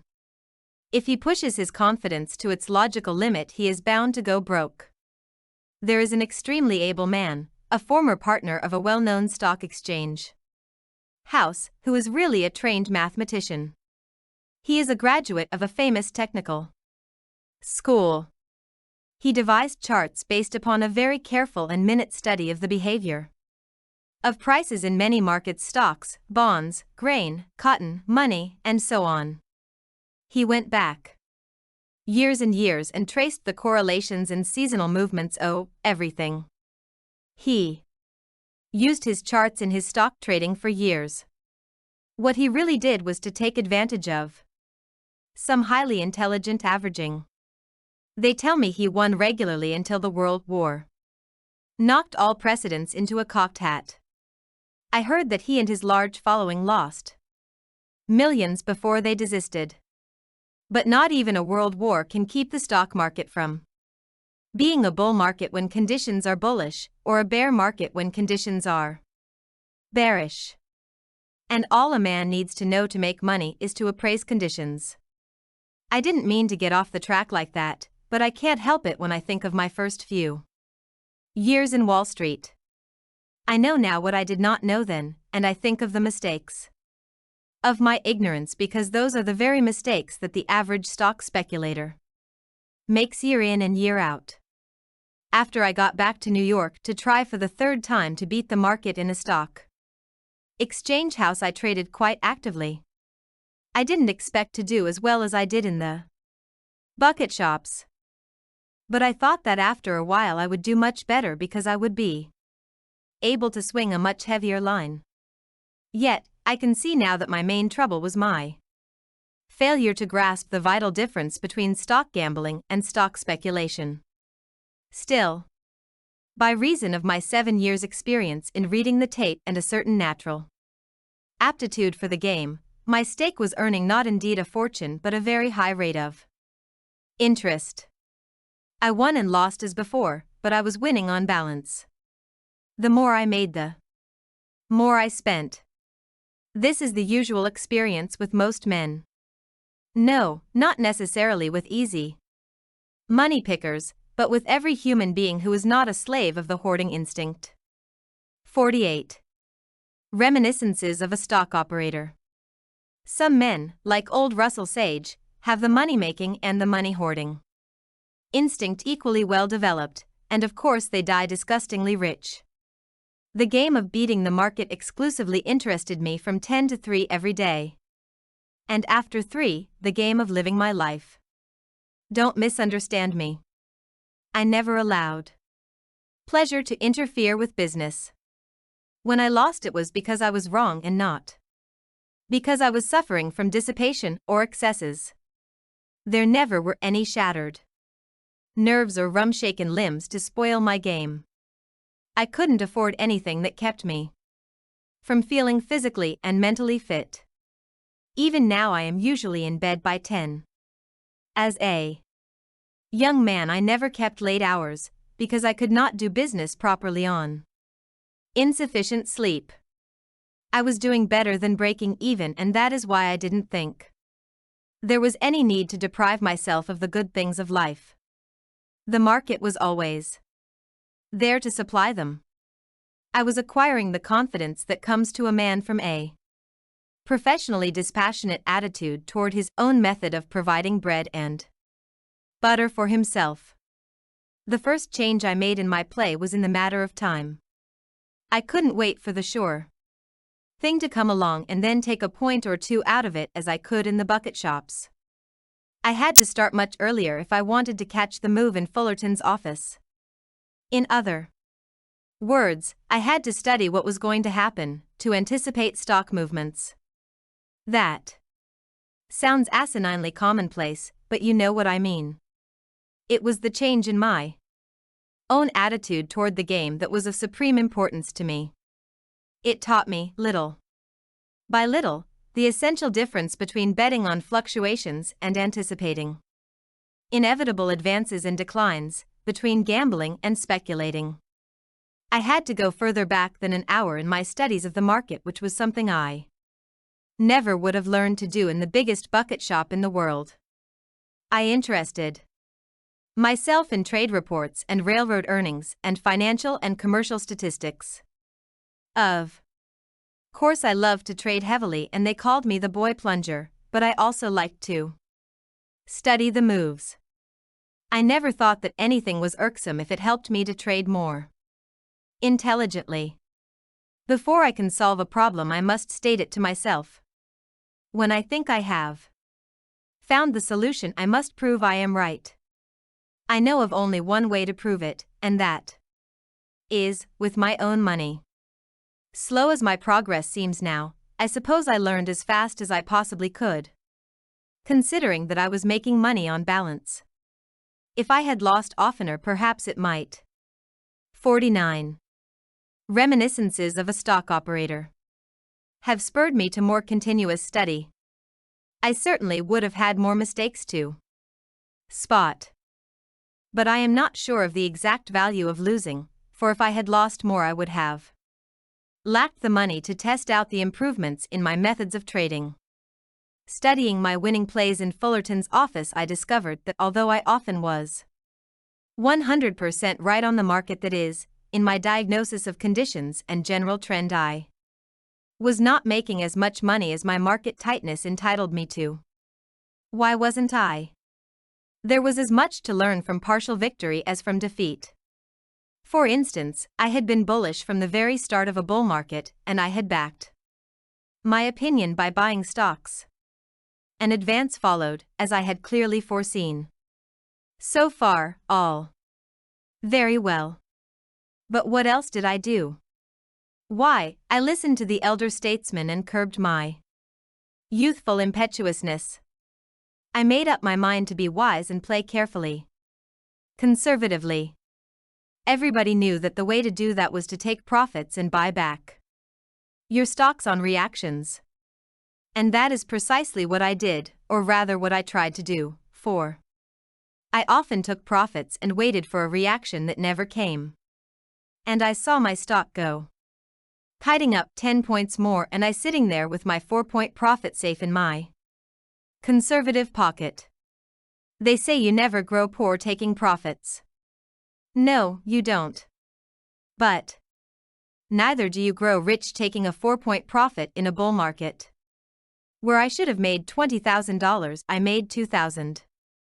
That was what my conservatism did for me. About the time I discovered what a small percentage of what I should have made I was getting, I discovered something else, and that is that suckers differ among themselves according to the degree of experience. The tyro knows nothing, and everybody, including himself, knows it.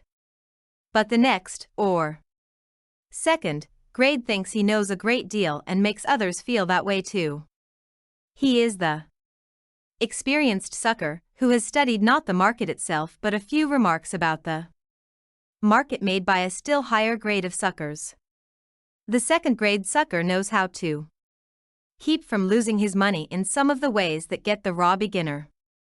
It is this semi-sucker rather than the 100% article who is the real all-the-year-round support of the commission houses. He lasts about 3.5 years on an average, as compared with a single season of from 3 to 30 weeks, which is the usual Wall Street life of a first offender. It is naturally the semi-sucker who is always quoting the famous trading aphorisms and the various rules of the game. He knows all the don'ts that ever fell from the oracular lips of the old stagers, excepting the principal one, which is 50. Reminiscences of a Stock Operator. Don't be a sucker.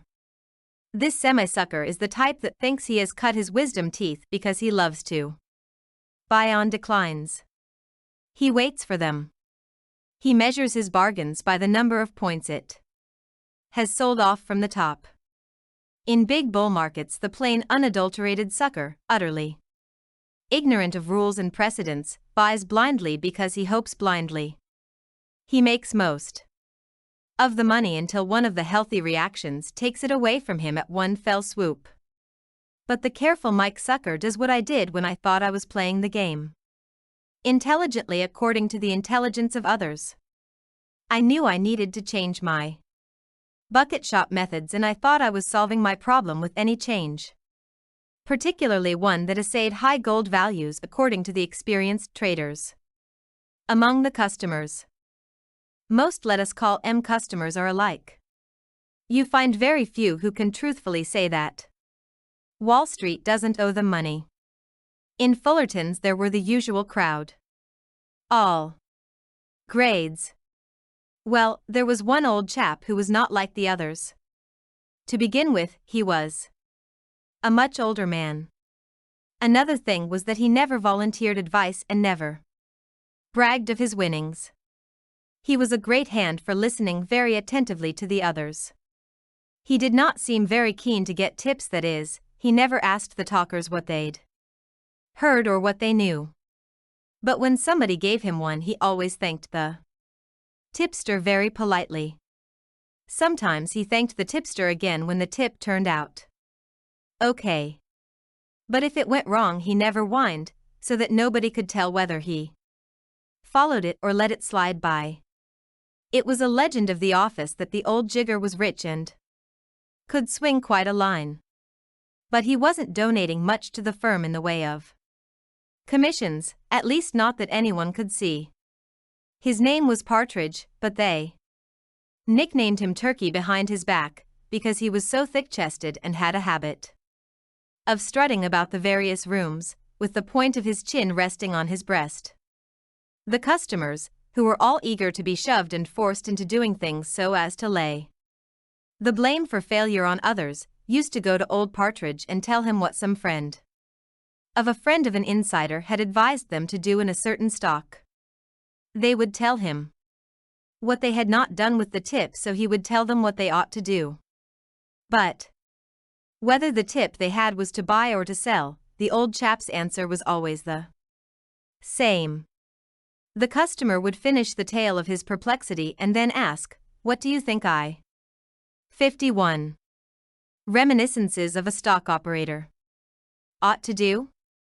Old Turkey would cock his head to one side, contemplate his fellow customer with a fatherly smile, and finally he would say very impressively, "You know, it's a bull market." Time and again I heard him say, "Well, this is a bull market, you know," as though he were giving to you a priceless talisman wrapped up in $1 million accident insurance policy. And of course I did not get his meaning. One day a fellow named Elmer Harwood rushed into the office, wrote out an order and gave it to the clerk. Then he rushed over to where Mr. Partridge was listening politely to John Fanning's story of the time he overheard Keene give an order to one of his brokers. And all that John made was a measly 3 points on 100 shares, and of course the stock had to go up 24 points in 3 days right after John sold out. It was at least the 4th time that John had told him that tale of woe, but old Turkey was smiling as sympathetically as if it was the first time he heard it. Well, Elmer made for the old man and, without a word of apology to John Fanning, told Turkey, "Mr. Partridge, I have just sold my Climax Motors. My people say the market is entitled to a reaction and that I'll be able to buy it back cheaper. So you'd better do likewise. That is, if you've still got yours." Elmer looked suspiciously at the man to whom he had given the original tip to buy. The amateur, or gratuitous, tipster always thinks he owns the receiver of his tip body and soul, even before he knows how the tip is going to turn out. Yes, Mr. Harwood, I still have it. Of course, said Turkey gratefully. It was nice of Elmer to think of the old chap well. Now is the time to take your profit and get in again. On the next dip, said Elmer, as if he had just made out the deposit slip for the old man. Failing to perceive enthusiastic gratitude in the beneficiary's face, Elmer went on, I have just sold every share I owned. From his voice and manner you would have conservatively estimated it at 10,000 shares. But Mr. Partridge shook his head regretfully and whined, No. No. I can't do that. 52. Reminiscences of a Stock Operator. What? Yelled Elmer. I simply can't, said Mr. Partridge. He was in great trouble. Didn't I give you the tip to buy it? You did, Mr. Harwood, and I am very grateful to you. Indeed, I am, sir. But hold on. Let me talk. And didn't that stock go up 7 points in 10 days? Didn't it? It did, and I am much obliged to you, my dear boy. But I couldn't think of selling that stock. You couldn't? Asked Elmer, beginning to look doubtful himself. It is a habit with most tip givers to be tip takers.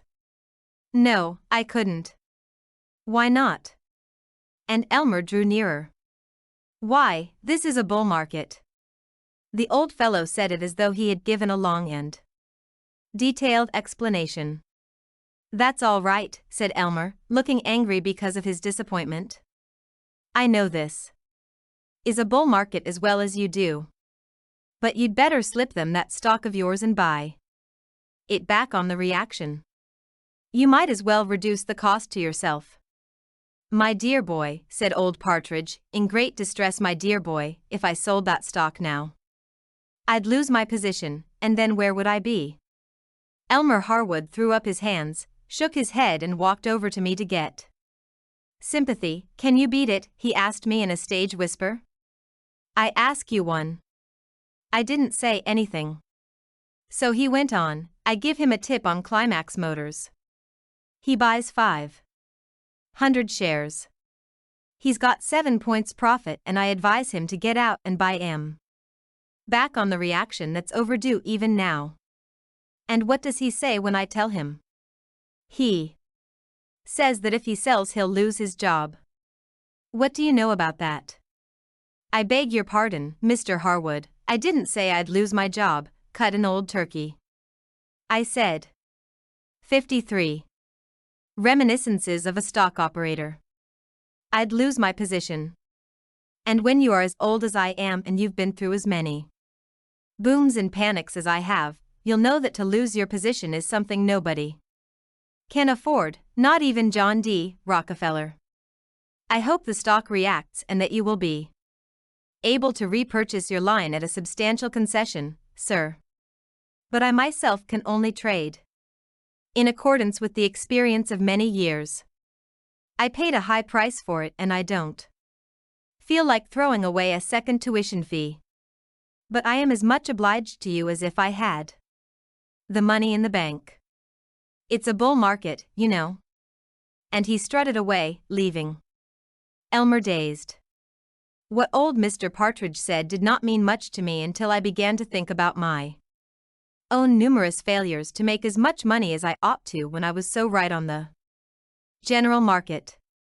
The more I studied, the more I realized how wise that old chap was. He had evidently suffered from the same defect in his young days and knew his own human weaknesses. He would not lay himself open to a temptation that experience had taught him was hard to resist and had always proved expensive to him, as it was to me. I think it was a long step forward in my trading education when I realized at last that when old Mr. Partridge kept on telling the other customers, well, you know this is a bull market, he really meant to tell them that the big money was not in the individual fluctuations but in the main movements, that is, not in reading the tape but in sizing up the entire market and its trend. And right here let me say one thing, after spending many years in Wall Street and after making and losing millions of dollars, I want to tell you this, it never was my thinking that made the big money for me. It always was my sitting. Got that? My sitting tight.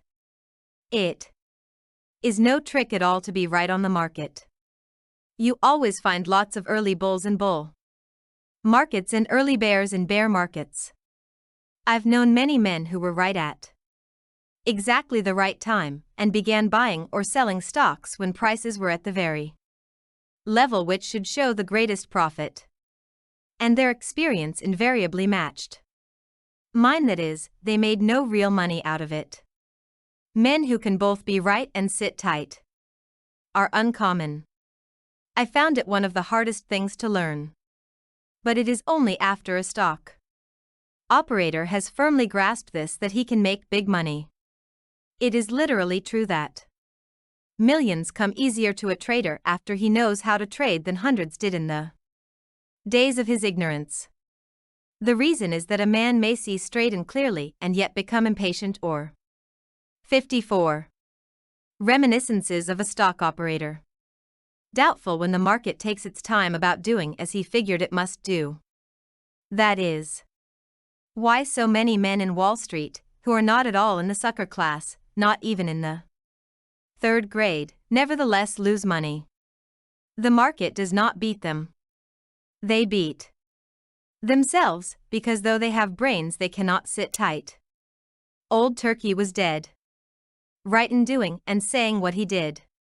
He had not only the courage of his convictions but the intelligent patience to sit tight. Disregarding the big swing and trying to jump in and out was fatal to me. Nobody can catch all the fluctuations. In a bull market, your game is to buy and hold until you believe that the bull market is near its end. To do this, you must study general conditions and not tips or special factors affecting individual stocks. Then get out of all your stocks, get out for keeps. Wait until you see, or if you prefer, until you think you see the turn of the market, the beginning of a reversal of general conditions. You have to use your brains and your vision to do this, otherwise my advice would be as idiotic as to tell you to buy cheap and sell dear. One of the most helpful things that anybody can learn is to give up trying to catch the last eighth or the first. These two are the most expensive eighths in the world. They have cost stock traders, in the aggregate, enough millions of dollars to build a concrete highway across the continent. Another thing I noticed in studying my plays in Fullerton's office after I began to trade less unintelligently was that my initial operations seldom showed me a loss. That naturally made me decide to start big. It gave me confidence in my own judgment before I allowed it to be vitiated by the advice of others or even by my own impatience at times. Without faith in his own judgment, no man can go very far in this game. That is about all I have learned: to study general conditions, to take a position and stick to it. I can wait without a twinge of impatience. I can see a setback without being shaken, knowing that it is only temporary. I have been short 100,000 shares and I have seen a big rally coming. I have figured correctly that such a rally as I felt was inevitable and even wholesome would make a difference of $1 million in my paper profits. And I nevertheless have stood pat and seen half my paper profit wiped out, without once considering the advisability of covering my shorts to put them out again on the rally. I knew that if I did I might lose my position and with it the certainty of a big killing. It is the big swing that makes the big money for you. If I learned all this so slowly, it was because I learned by my mistakes, and some time always elapses between making a mistake and realizing it, and more time between. 55. Reminiscences of a stock operator. Realizing it and exactly determining it. But at the same time I was faring pretty comfortably and was very young, so that I made up in other ways.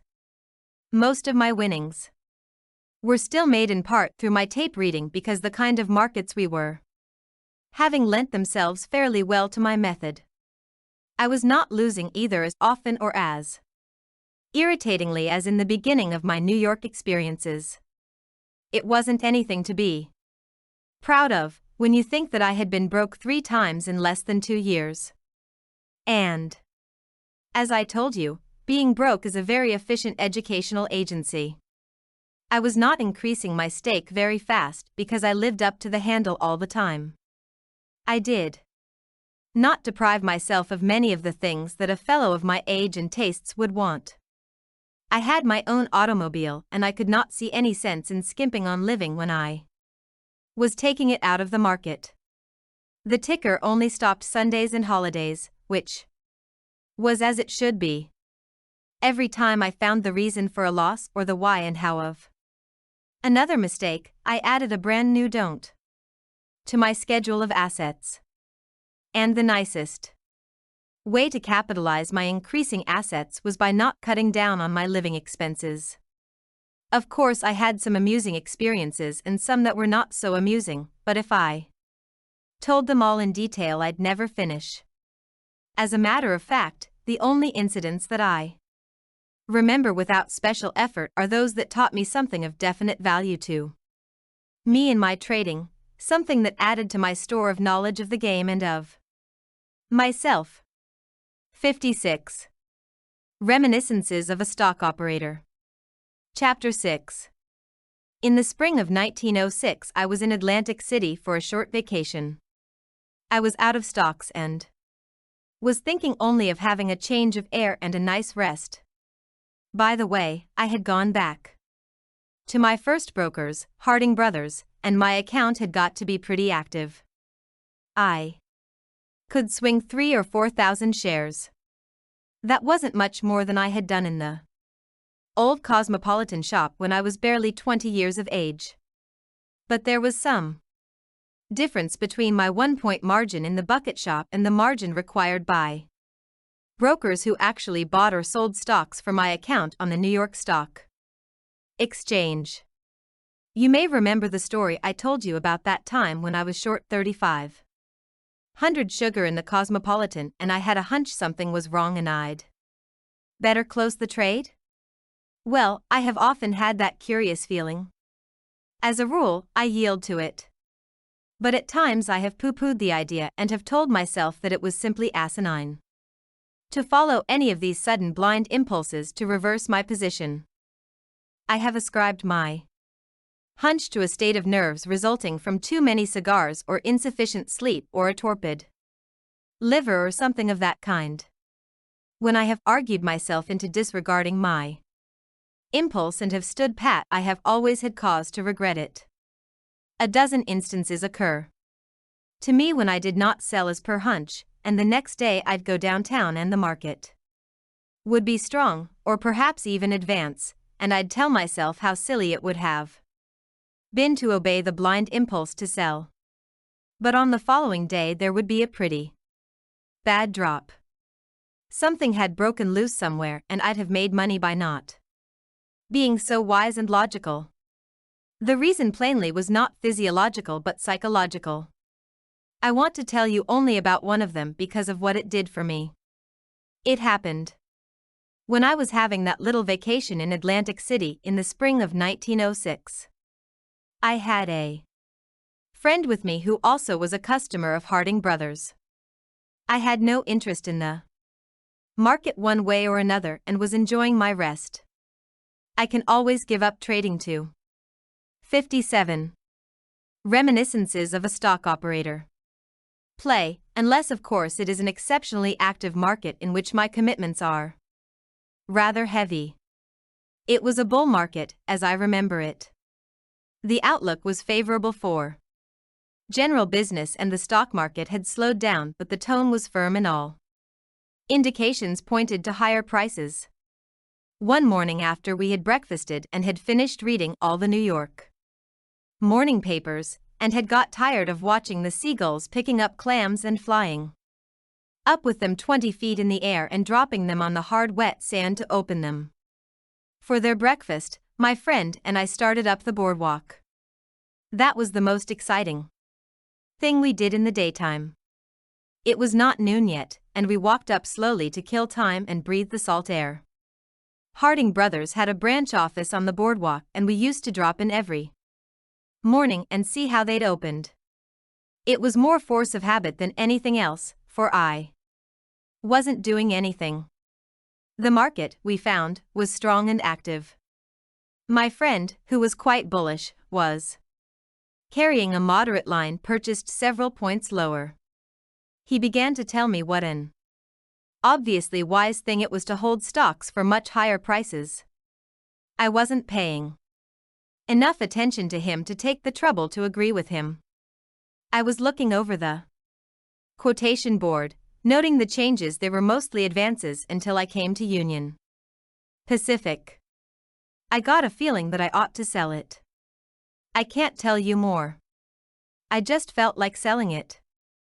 I asked myself why I should feel like that, and I couldn't find any reason whatever for going short of up. I stared at the last price on the board until I couldn't see any figures or any board or anything else, for that matter. All I knew was that I wanted to sell Union Pacific, and I couldn't find out why I wanted to. I must have looked queer, for my friend, who was standing alongside of me, suddenly nudged me and asked, "Hey, what's the matter?" "I don't know," I answered. "Going to sleep," he said. "No," I said. "I am not going to sleep. What I am going to do is to sell that stock." I had 58 Reminiscences of a Stock Operator. Always made money following my hunches. I walked over to a table where there were some blank order pads. My friend followed me. I wrote out an order to sell 1,000 Union Pacific at the market and handed it to the manager. He was smiling when I wrote it and when he took it. But when he read the order, he stopped smiling and looked at me. "Is this right?" he asked me. But I just looked at him and he rushed it over to the operator. "What are you doing?" asked my friend. "I'm selling it," I told him. "Selling what?" he yelled at me. If he was a bull, how could I be a bear? Something was wrong. 1,000 up, I said. "Why?" he asked me in great excitement. I shook my head, meaning I had no reason.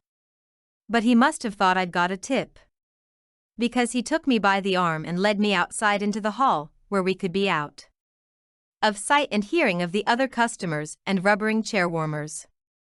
"What did you hear?" he asked me. He was quite excited. Up was one of his pets, and he was bullish on it because of its earnings and its prospects. But he was willing to take a bare tip on it at second hand. "Nothing," I said. "You didn't?" He was skeptical and showed it plainly.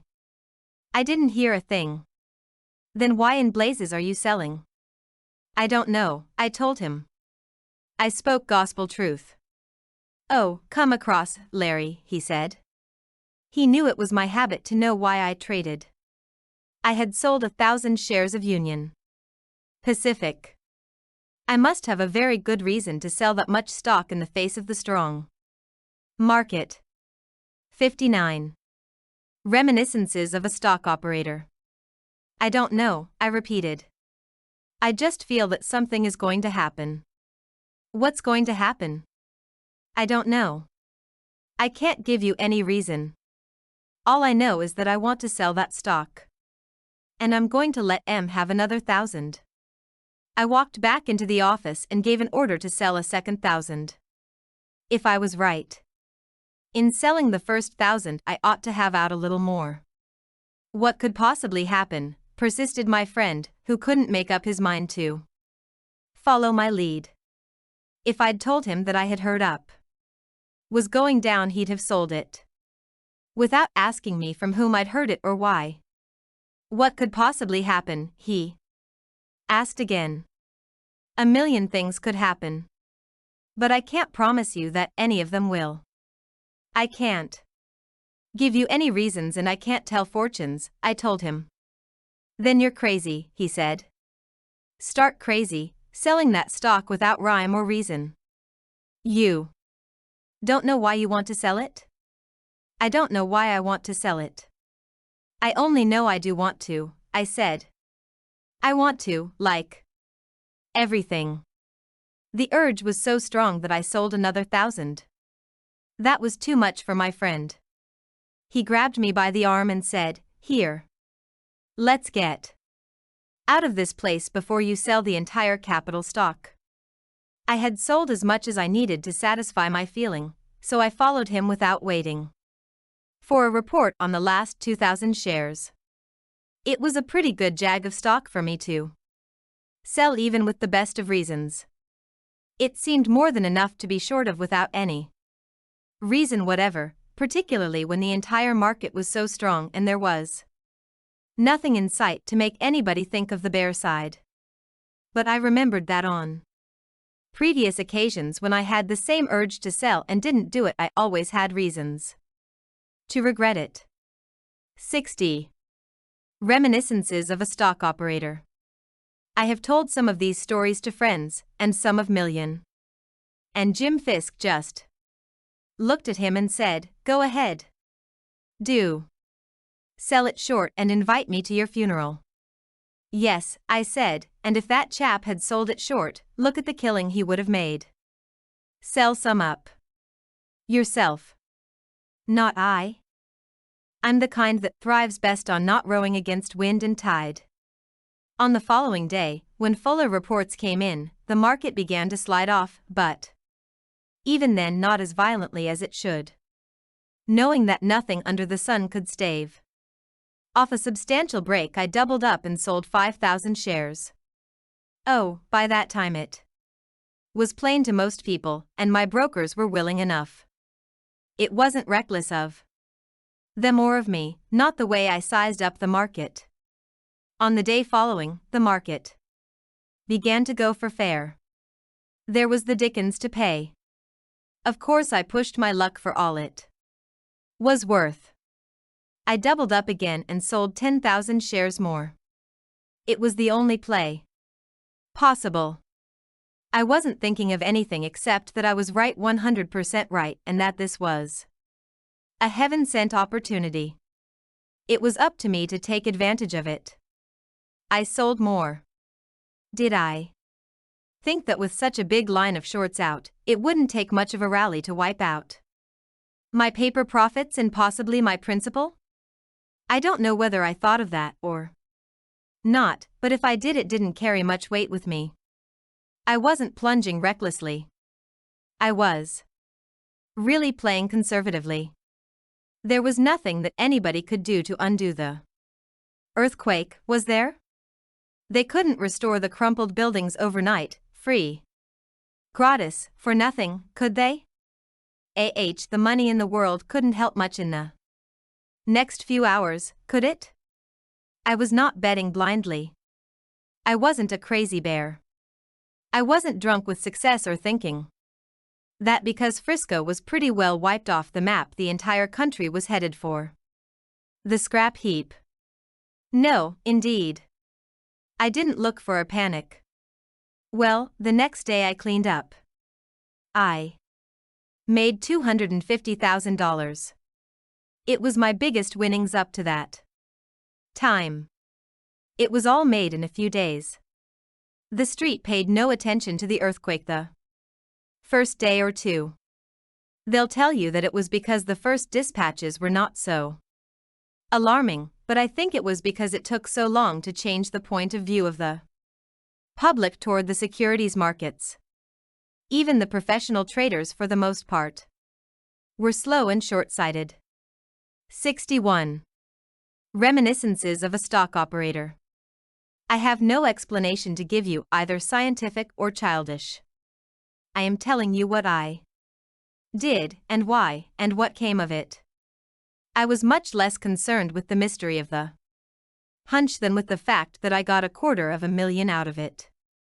It meant that I could now swing a much bigger line than ever, if or when the time came for it.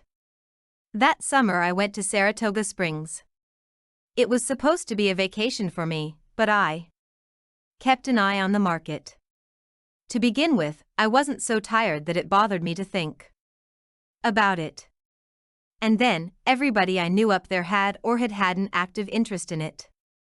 We naturally talked about it. I have noticed that there is quite a difference between talking and trading. Some of these chaps remind you of the bold clerk who talks to his cantankerous employer as to a yellow dog when he tells you about it. Harding Brothers had a branch office in Saratoga. Many of their customers were there. But the real reason, I suppose, was the advertising value.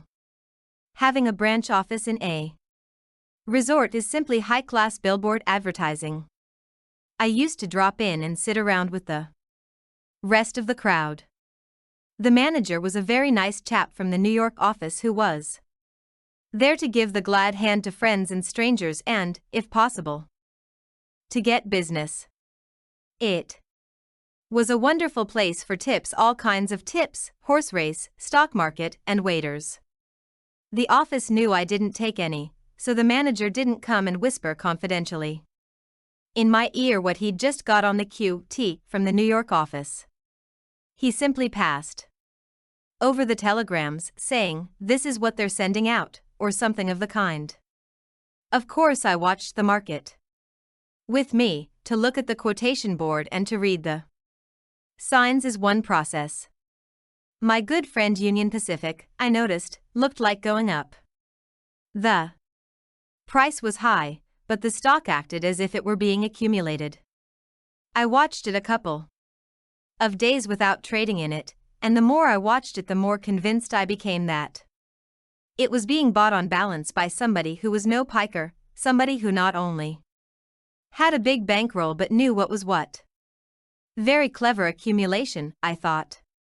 As soon as I was sure of this, I naturally began to buy it, at about 160.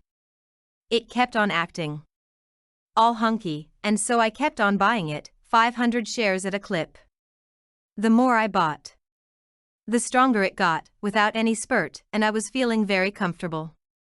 I couldn't see any reason why that stock shouldn't go up a great deal more, not with what I read on the tape. All of a sudden the manager came to me and said they'd got a message from New York. They had a direct wire, of course, asking if I was in the office, and when they answered. 62. Reminiscences of a Stock Operator. Yes, another came saying, "Keep him there. Tell him Mr. Harding wants to speak to him." I said I'd wait, and bought 500 shares more of up.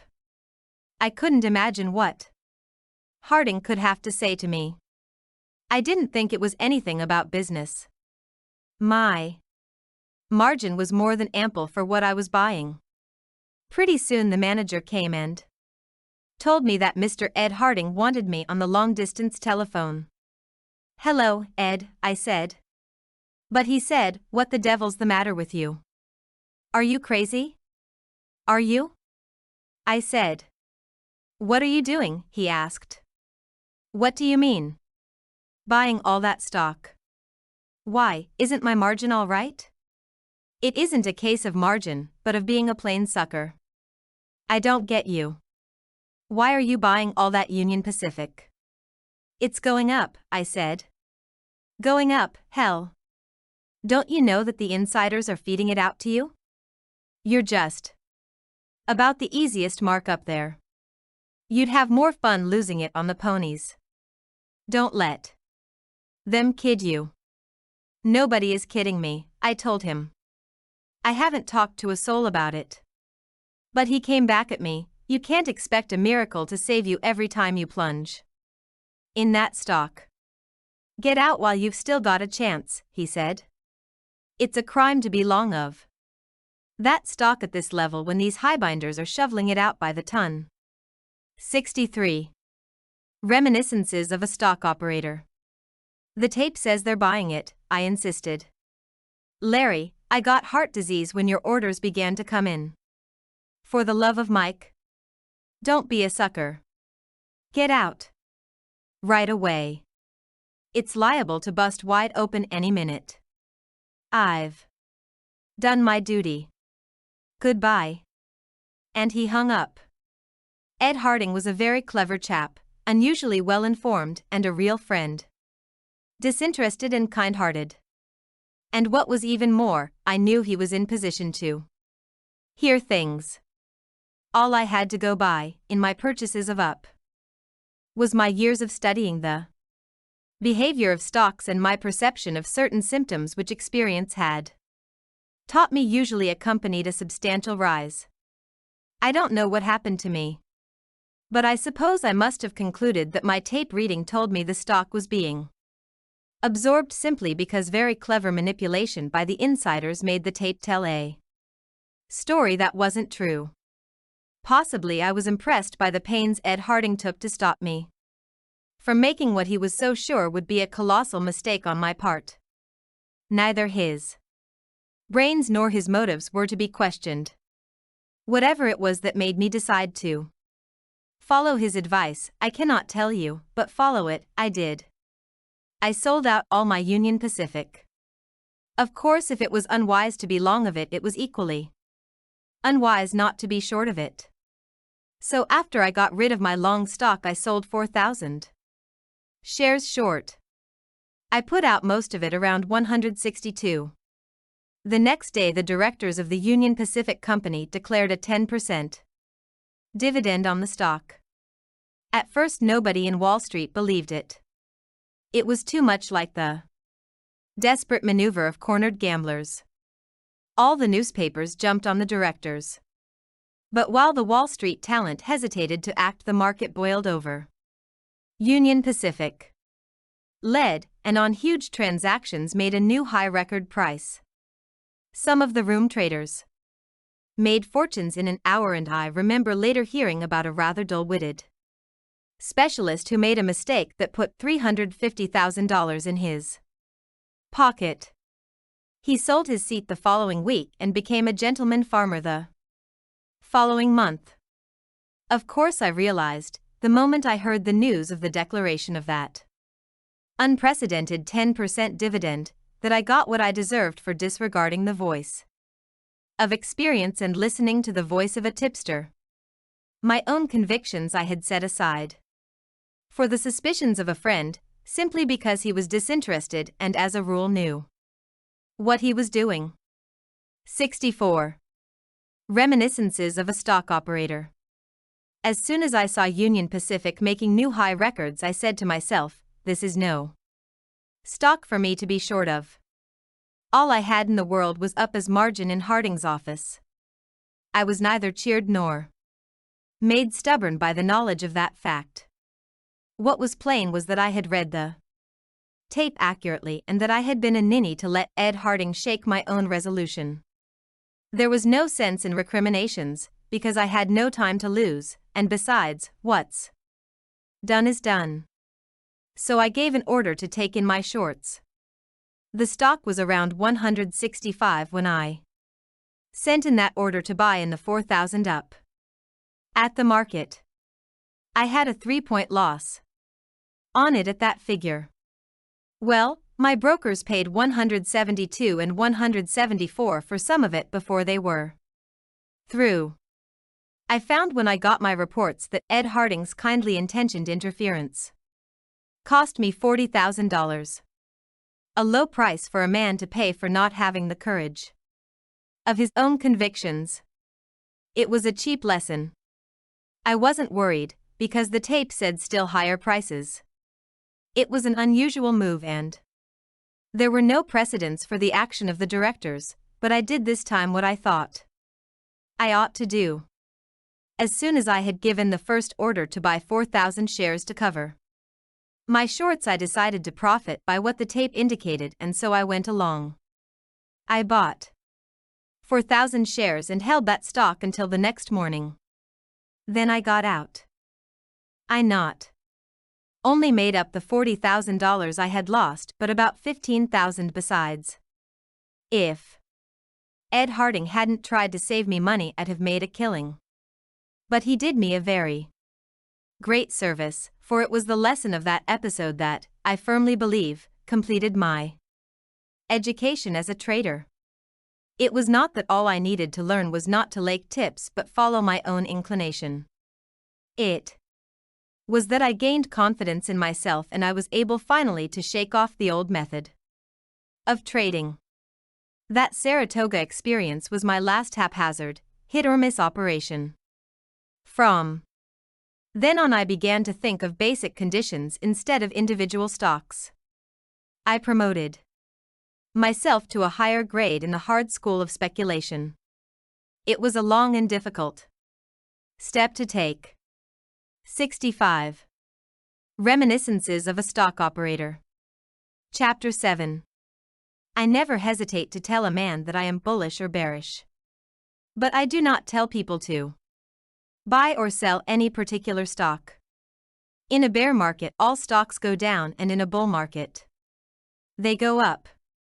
I don't mean, of course, that in a bear market caused by a war, ammunition shares do not go up. I speak in a general sense.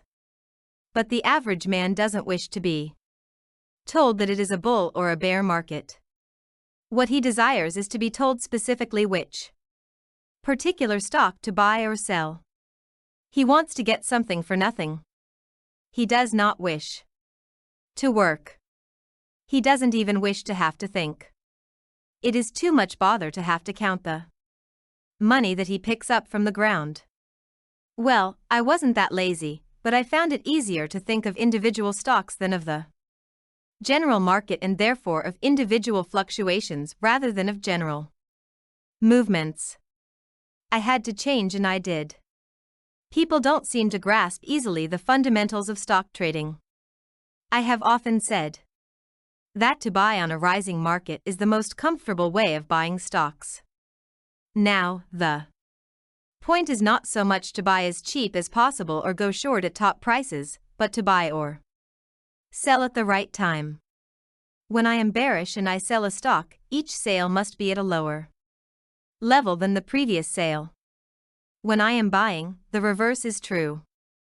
I must buy on a rising scale. I don't buy long stock on a scale down, I buy on a scale up. Let us suppose, for example, that I am buying some stock. I'll buy 2,000 shares. At no. If the stock goes up too ill after I buy it, I am, at least temporarily, right in my operation, because it is a point higher, it shows me a profit. Well, because I am right, I go in and buy another 2,000 shares. If the market is still rising, I buy a third lot of 2,000 shares. Say the price goes to 114. I think it is enough for the time being. I now have a trading basis to work from. I am long 6,000 shares at an average of in percent, and the stock is selling at 114. I won't buy any more just then. I wait and see. 66. Reminiscences of a Stock Operator. Figure that at some stage of the rise there is going to be a reaction. I want to see how the market takes care of itself after that reaction. It will probably react to where I got my third lot. Say that after going higher it falls back to H2J4, and then rallies. Well, just as it goes back to 113%, I shoot an order to buy 4,000 at the market, of course.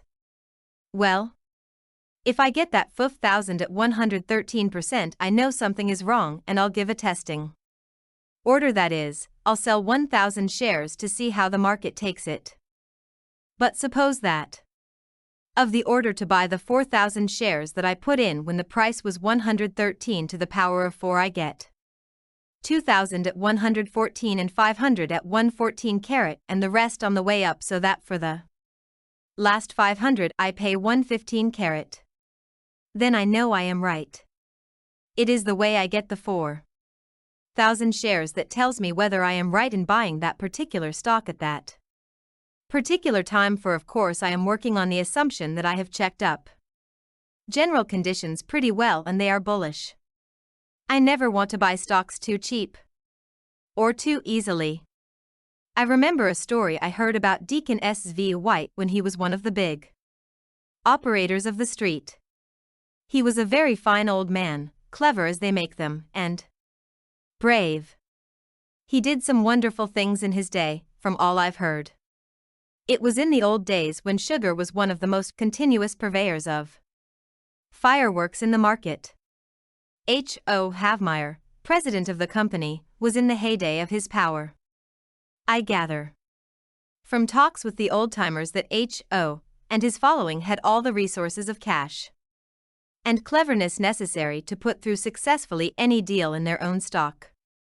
They tell me that Havmeyer trimmed more small professional traders in that stock than any other insider in any other stock.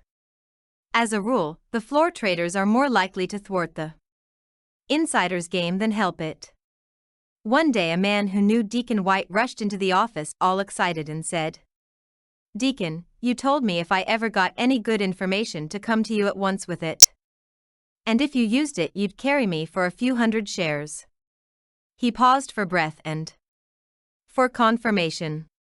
The deacon looked at him in that meditative way he had and said, "I don't know whether I ever told you exactly that or not, but I am willing to pay for information that I can use." Well, I've got it for you. 67. Reminiscences of a Stock Operator. "Now, that's nice," said the deacon, so mildly that the man with the info swelled up and said, "Yes, sir, deacon." Then he came closer so nobody else would hear and said, "H.O. Havmeyer is buying sugar." "Is he?" asked the deacon quite calmly. It peeved the informant, who said impressively, "Yes, sir. Buying all he can get." Deacon. "My friend, are you sure?" asked old S.V. Deacon, "I know it for a positive fact. The old inside gang are buying all they can lay their hands on. It's got something to do with the tariff and there's going to be a killing in the common. It will cross the preferred. And that means a sure 30 points for a starter." "Do you really think so?" And the old man looked at him over the top of the old-fashioned silver-rimmed spectacles that he had put on to look at the tape. "Do I think so? No, I don't think so, I know so. Absolutely. Why, deacon, when H.O. Havmeyer and his friends buy sugar as they're doing now they're never satisfied with anything less than 40 points net. I shouldn't be surprised to see the market get away from them any minute and shoot up before they've got their full lines. There ain't as much of it kicking around the broker's offices as there was a month ago." "He's buying sugar, eh?" repeated the deacon absently. "Buying it?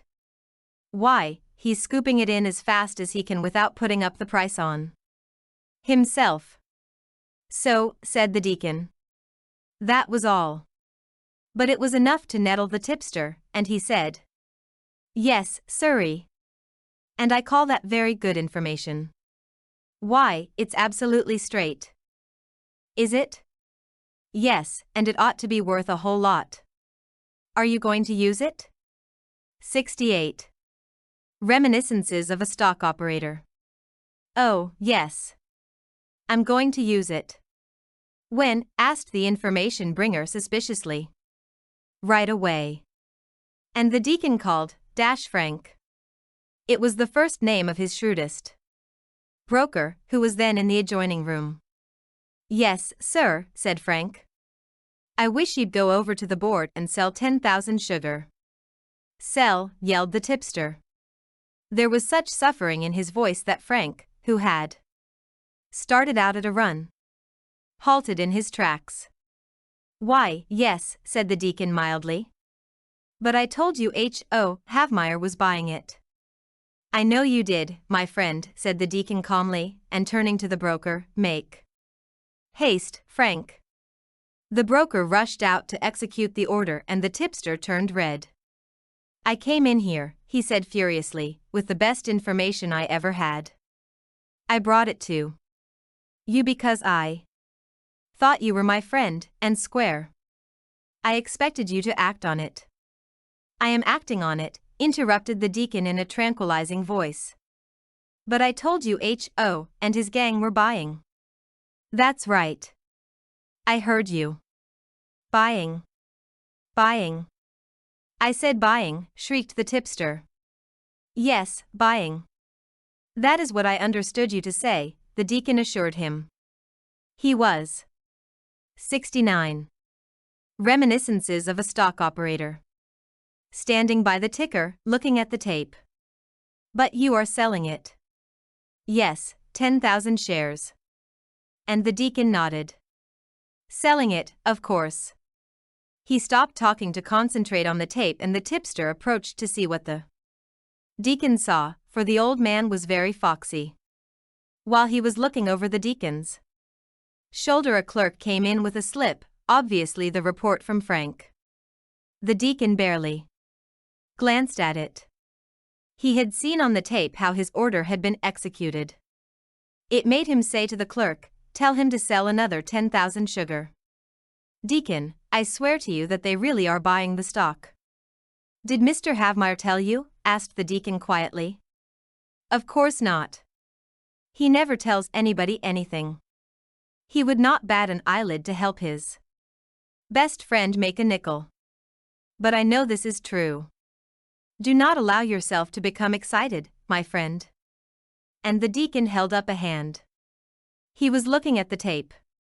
The tip bringer said, bitterly, "If I had known you were going to do the opposite of what I expected, I'd never have wasted your time or mine. But I am not going to feel glad when you cover that stock at an awful loss. I'm sorry for you, deacon. Honest. If you'll excuse me, I'll go elsewhere and act on my own information. I'm acting on it. I think I know a little about the market, not as much, perhaps, as you and your friend H.O. Havmeyer, but still a little. What I am doing is what my experience tells me is the wise thing to do with the information you brought me. After a man has been in Wall Street as long as I have, he is grateful for anybody who feels sorry for him. Remain calm, my friend." The man just stared at the deacon, for whose judgment and nerve he had great respect. Pretty soon the clerk came in again and handed a report to the deacon, who looked at it and said, "Now tell him to buy 30,000 sugar." 30,000. 70. Reminiscences of a stock operator. The clerk hurried away and the tipster just grunted and looked at the old gray fox. "My friend," the deacon explained kindly, "I did not doubt that you were telling me the truth as you saw it. But even if I had heard H.O. Havmeyer tell you himself, I still would have acted as I did. For there was only one way to find out if anybody was buying the stock, and the way you said H.O. Havmeyer and his friends were buying it, and that was to do what I did. The first 10,000 shares went fairly easily. It was not quite conclusive. But the second 10,000 was absorbed by a market that did not stop rising. The way the 20,000 shares were taken by somebody proved to me that somebody was in truth willing to take all the stock that was offered. It doesn't particularly matter at this point who that particular somebody may be. So I have covered my shorts and am long 10,000 shares, and I think that your information was good as far as it went." "And how far does it go?" asked the tipster. "You have 500 shares in this office at the average price of the 10,000 shares," said the deacon. "Good day, my friend. Be calm the next time." "Say, deacon," said the tipster, "won't you please sell mine when you sell yours? I don't know as much as I thought I did." "That's the theory. That is why I never buy stocks cheap. Of course, I always try to buy effectively in such a way as to help my side of the market.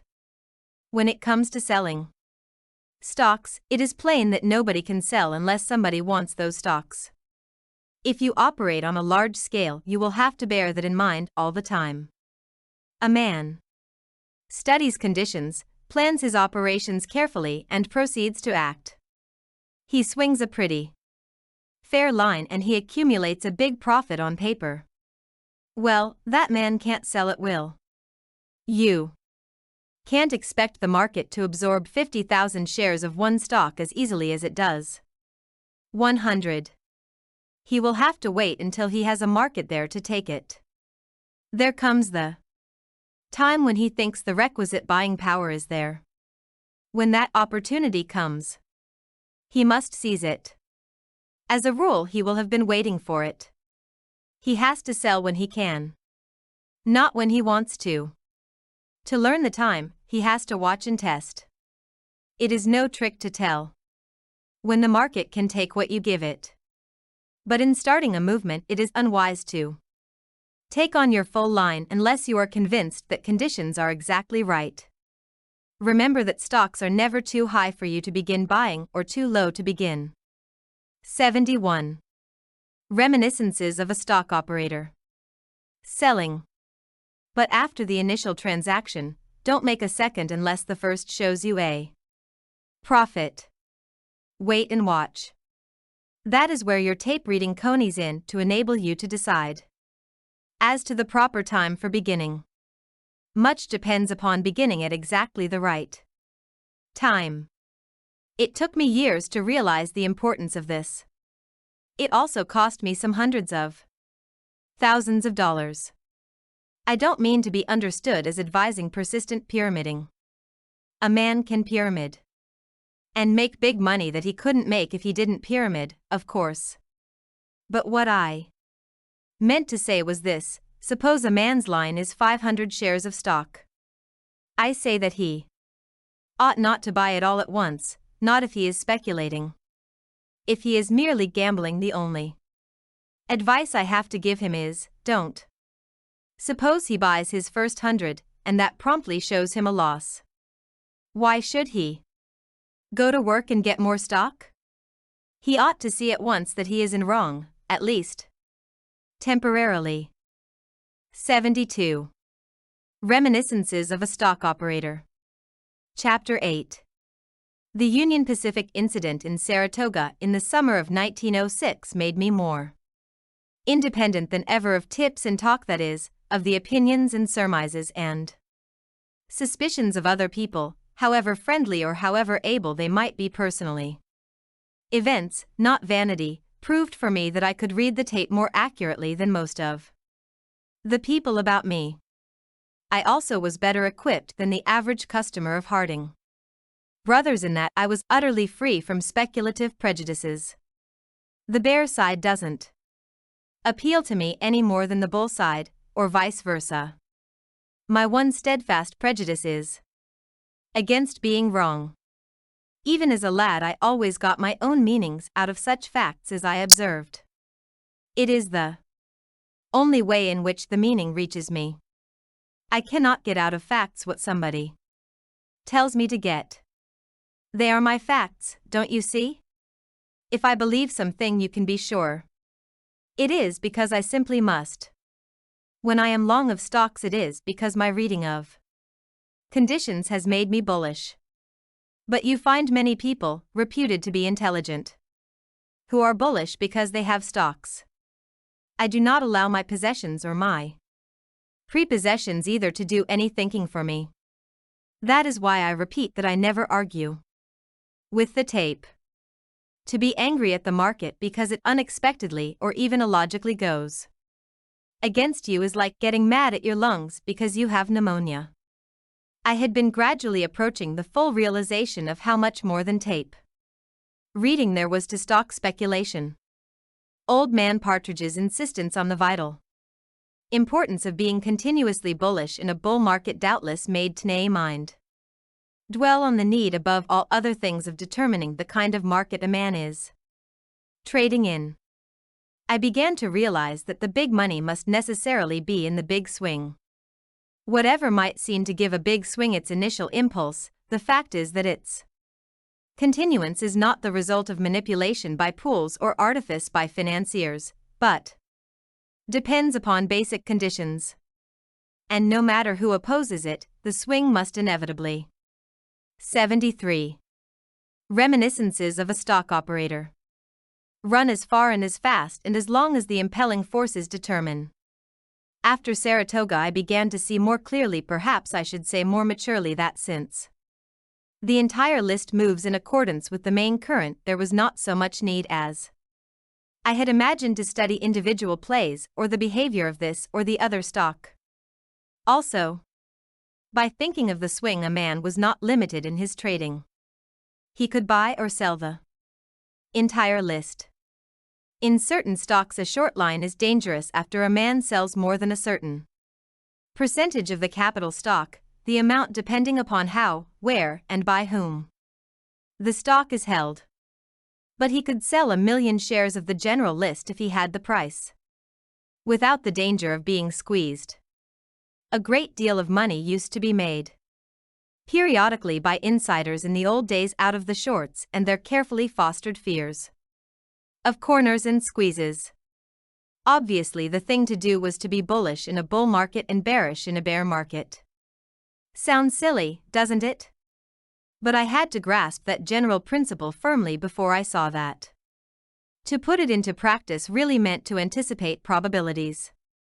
It took me a long time to learn to trade on those lines. But in justice to myself, I must remind you that up to then I had never had a big enough stake to speculate that way.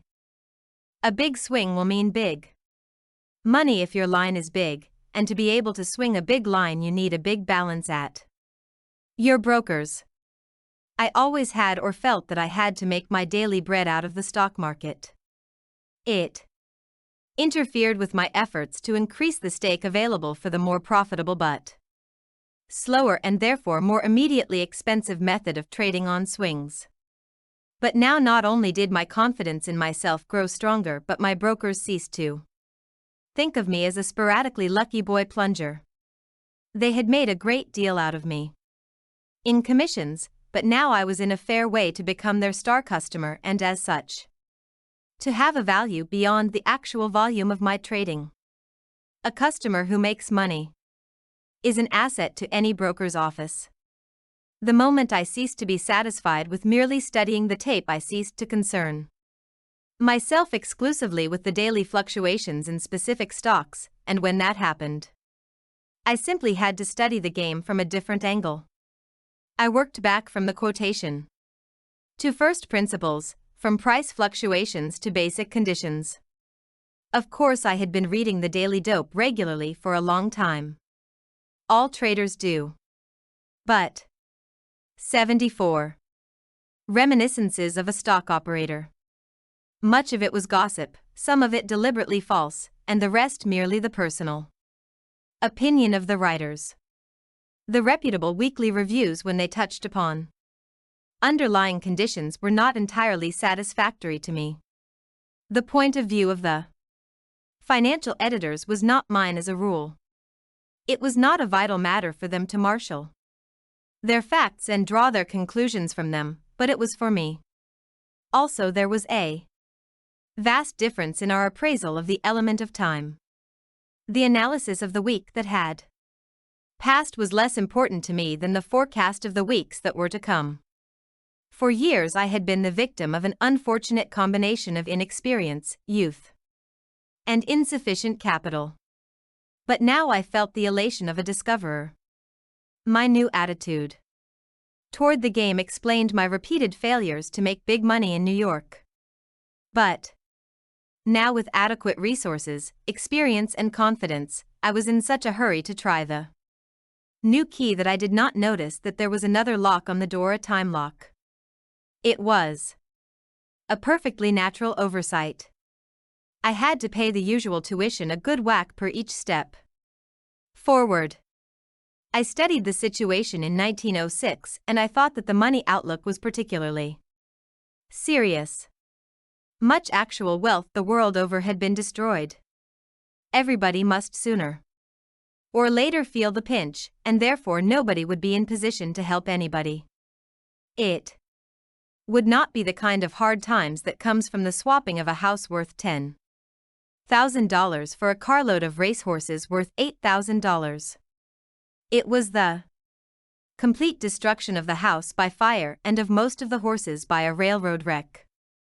It was good hard cash that went up in cannon smoke in the Boer War, and the millions spent for feeding non-producing soldiers in South Africa meant no help from British investors as in the past.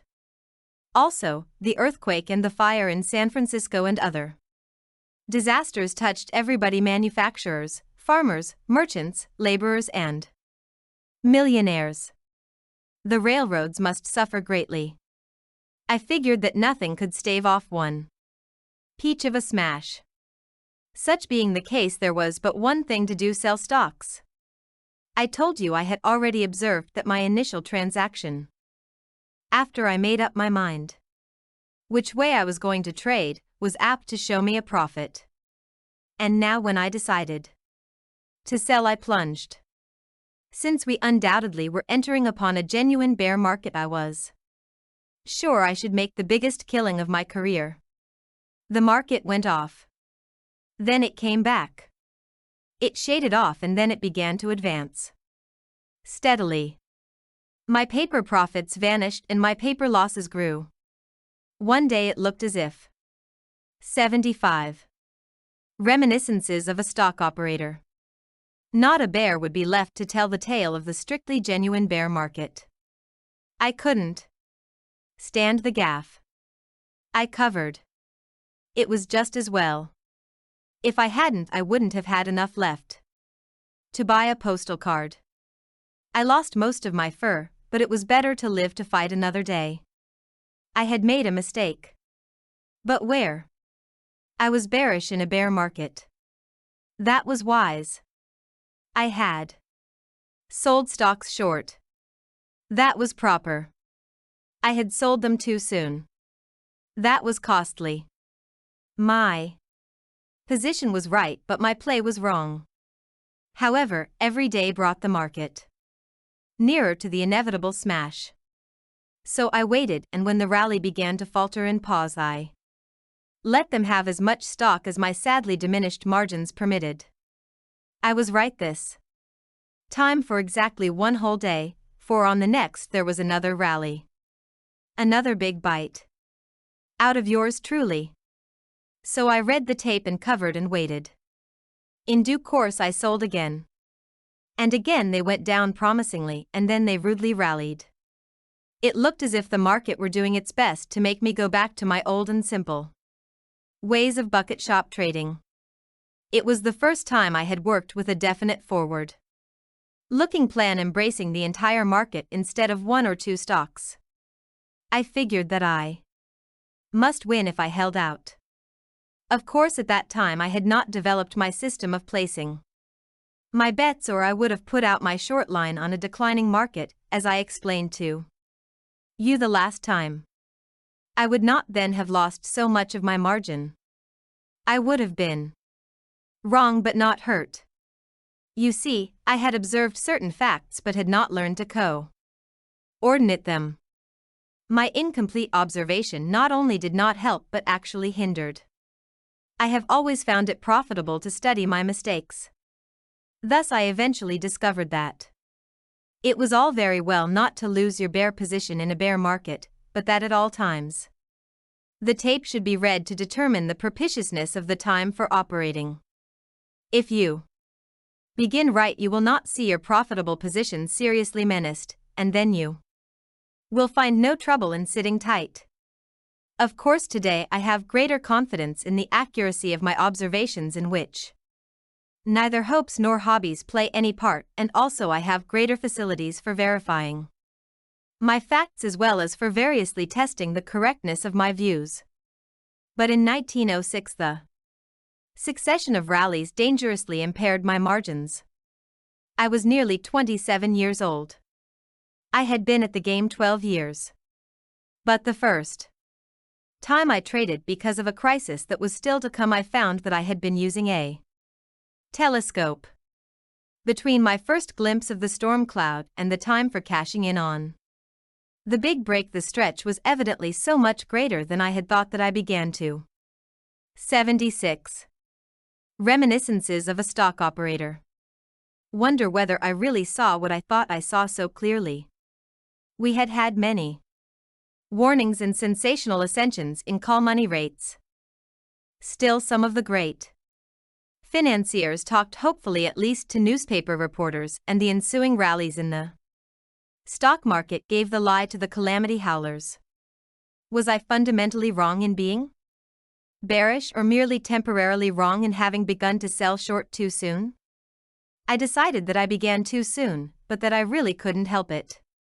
Then the market began to sell off. That was my opportunity. I sold all I could, and then stocks rallied again, to quite a high level. It cleaned me out. There I was right and busted. I tell you, it was remarkable. What happened was this: I looked ahead and saw a big pile of dollars. Out of it stuck a sign. It had "Help Yourself" on it, in huge letters. Beside it stood a cart with Lawrence Livingston Trucking Corporation painted on its side. I had a brand new shovel in my hand. There was not another soul in sight, so I had no competition in the gold shoveling, which is one beauty of seeing the dollar heap ahead of others. The people who might have seen it if they had stopped to look were just then looking at baseball games instead, or motoring or buying houses to be paid for with the very dollars that I saw. That was the first time that I had seen big money ahead, and I naturally started toward it on the run. Before I could reach the dollar pile, my wind went back on me and I fell to the ground. The pile of dollars was still there, but I had lost the shovel, and the wagon was gone. So much for sprinting too soon. I was too eager to prove to myself that I had seen real dollars and not a mirage. I saw, and knew that I saw. Thinking about the reward for my excellent sight kept me from considering the distance to the dollar heap. I should have walked and not sprinted. That is what happened. I didn't wait to determine whether or not the time was right for plunging on the bear side. On the one occasion when I should have invoked the aid of my tape reading, I didn't do it. That is how I came to learn that even when one is properly bearish at the very beginning of a bear market, it is well not to begin selling in bulk until there is no danger of the engine backfiring. I had traded in a good many thousands of shares at Harding's office in all those years. And, moreover, the firm had confidence in me and our relations were of the pleasantest. 77. Reminiscences of a Stock Operator. Think they felt that I was bound to be right again very shortly, and they knew that with my habit of pushing my luck, all I needed was a start, and I'd more than recover what I had lost. They had made a great deal of money out of my trading, and they would make more. So there was no trouble about my being able to trade there again as long as my credit stood high. The succession of spankings I had received made me less aggressively cocksure. Perhaps I should say less careless, for of course I knew I was just so much nearer to the smash. All I could do was wait watchfully, as I should have done before plunging. It wasn't a case of locking the stable after the horse was stolen. I simply had to be sure the next time I tried. If a man didn't make mistakes, he'd own the world in a month. But if he didn't profit by his mistakes, he wouldn't own a blessed thing. Well, sir, one fine morning I came downtown feeling cocksure once more. There wasn't any doubt this time. I had read an advertisement in the financial pages of all the newspapers that was the high sign I hadn't had the sense to wait for before plunging. It was the announcement of a new issue of stock by the Northern Pacific and Great Northern Roads. The payments were to be made on the installment plan for the convenience of the stockholders. This consideration was something new in Wall Street. It struck me as more than ominous. For years, the unfailing bull item on Great Northern Preferred had been the announcement that another melon was to be cut, said melon consisting of the right of the lucky stockholders to subscribe at par to a new issue of Great Northern stock. These rights were valuable, since the market price was always way above par. But now the money market was such that the most powerful banking houses in the country were none too sure the stockholders would be able to pay cash for the bargain. And Great Northern Preferred was selling at about $330. As soon as I got to the office, I told Ed Harding, the time to sell is right now. This is when I should have begun. Just look at that ad, will you? He had seen it. I pointed out what the banker's confession amounted to, in my opinion. But he couldn't quite see the big break right on top of us. He thought it better to wait before putting out a very big short line by reason of the market's habit of having big rallies. If I waited, prices might be lower, but the operation would be safer. 78. Reminiscences of a Stock Operator. Ed, I said to him, the longer the delay in starting, the sharper the break will be when it does start. That ad is a signed confession on the part of the bankers. What they fear is what I hope. This is a sign for us to get aboard the bear wagon. It is all we needed. If I had $10 million, I'd stake every cent of it this minute. I had to do some more talking and arguing. He wasn't content with the only inferences a sane man could draw from that amazing advertisement. It was enough for me, but not for most of the people in the office.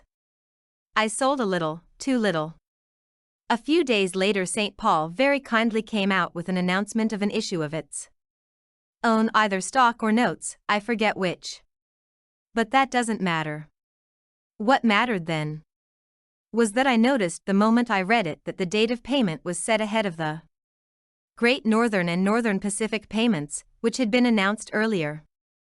It was as plain as though they had used a megaphone that grand old St. Paul was trying to beat the two other railroads to what little money there was floating around in Wall Street. The St. Paul's bankers quite obviously feared that there wasn't enough for all three, and they were not saying, after you, my dear Alphonse. If money already was that scarce, and you bet the bankers knew what would it be later? The railroads needed it desperately. It wasn't there. What was the answer? Sell M. Of course. The public, with their eyes fixed on the stock market, saw little that week. The wise stock operators saw much that year. That was the difference. For me, that was the end of doubt and hesitation. I made up my mind for keeps then and there. That same morning I began what really was my first campaign along the lines that I have since followed. I told Harding what I thought and how I stood, and he made no objections to my selling Great Northern Preferred at around $330, and other stocks at high prices. I profited by my earlier and costly mistakes and sold more intelligently. My reputation and my credit were re-established in a jiffy. That is the beauty of being right in a broker's office, whether by accident or not. But this time I was cold-bloodedly right, not because of a hunch or from skillful reading of the tape, but as the result of my analysis of conditions affecting the stock market in general. I wasn't guessing. I was anticipating the inevitable. It did not call for any courage to sell stocks. I simply could not see anything but lower prices, and I had to act on it, didn't I? What else could I do? The whole list was soft as mush. Presently there was a rally and people came to me too. 79. Reminiscences of a Stock Operator. Warned me that the end of the decline had been reached. The big fellows, knowing the short interest to be enormous, had decided to squeeze the stuffing out of the bears, and so forth. It would set us pessimists back a few millions. It was a cinch that the big fellows would have no mercy. I used to thank these kindly counselors. I wouldn't even argue, because then they would have thought that I wasn't grateful for the warnings. The friend who had been in Atlantic City with me was in agony. He could understand the hunch that was followed by the earthquake. He couldn't disbelieve in such agencies. Since I had made $250,000 by intelligently obeying my blind impulse to sell Union Pacific. He even said it was Providence working in its mysterious way to make me sell stocks when he himself was bullish. And he could understand my second up trade in Saratoga because he could understand any deal that involved one stock, on which the tip definitely fixed the movement in advance, either up or down. But this thing of predicting that all stocks were bound to go down used to exasperate him. What good did that kind of dope do anybody? How in blazes could a gentleman tell what to do? I recalled old Partridge's favorite remark, well, this is a bull market, you know, as though that were tip enough for anybody who was wise enough, as in truth it was. It was very curious how, after suffering tremendous losses from a break of 15 or 20 points, people who were still hanging on welcomed a 3-point rally and were certain the bottom had been reached and complete recovery begun. One day my friend came to me and asked me, "Have you covered?" "Why should I?" I said. "For the best reason in the world." "What reason is that?" "To make money. They've touched bottom and what goes down must come up." "Isn't that so?" "Yes," I answered. "First they sink to the bottom. Then they come up, but not right away. They've got to be good and dead a couple of days. It isn't time for these corpses to rise to the surface. They are not quite dead yet." 80. Reminiscences of a Stock Operator. An old-timer heard me. He was one of those chaps that are always reminded of something. He said that William R. Travers, who was bearish, once met a friend who was bullish. They exchanged market views and the friend said, "Mr. Travers, how can you be bearish with the market so stiff?" And Travers retorted, "Yes. The SS stiffness of the death." It was Travers who went to the office of a company and asked to be allowed to see the books. The clerk asked him, "Have you an interest in this company?" And Travers answered, "I should say I had. I'm short 20,000 shares of the stock." Well, the rallies grew feebler and feebler. I was pushing my luck for all I was worth. Every time I sold a few thousand shares of Great Northern Preferred, the price broke several points. I felt out weak spots elsewhere and let M have a few. All yielded, with one impressive exception, and that was reading. When everything else hit the toboggan slide, reading stood like the Rock of Gibraltar. Everybody said the stock was cornered. It certainly acted like it.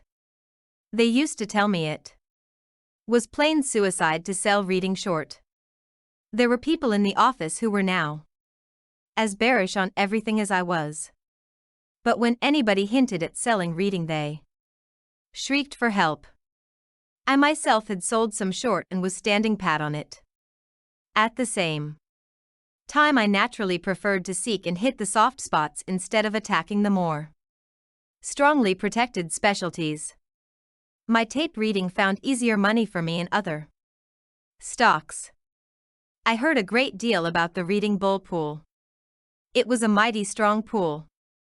To begin with, they had a lot of low-priced stock, so that their average was actually below the prevailing level, according to friends who told me. Moreover, the principal members of the pool had close connections of the friendliest character with the banks whose money they were using to carry their huge holdings of reading. As long as the price stayed up, the bankers' friendship was staunch and steadfast. One pool member's paper profit was upward of 3 millions. That allowed for some decline without causing fatalities. No wonder the stock stood up and defied the bears. Every now and then the room traders looked at the price, smacked their lips and proceeded to test it with 1,000 shares or 2. They could not dislodge a share, so they covered and went looking elsewhere for easier money. Whenever I looked at it, I also sold a little more, just enough to convince myself that I was true to my new trading principles and wasn't playing favorites. 81. Reminiscences of a stock operator. In the old days, the strength of reading might have fooled me. The tape kept on saying, "Leave it alone." But my reason told me differently. I was anticipating a general break. And there were not going to be any exceptions, pool or no pool. I have always played a lone hand. I began that way in the bucket shops and have kept it up. It is the way my mind works. I have to do my own seeing and my own thinking. But I can tell you, after the market began to go my way, I felt for the first time in my life that I had allies, the strongest and truest in the world, underlying conditions. They were helping me with all their might. Perhaps they were a trifle slow at times in bringing up the reserves, but they were dependable, provided I did not get too impatient. I was not pitting my tape-reading knack or my hunches against chance. The inexorable logic of events was making money for me. The thing was to be right, to know it and to act accordingly.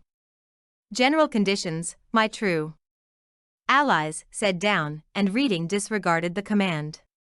It was an insult to us. It began to annoy me to see reading holding firmly, as though everything were serene.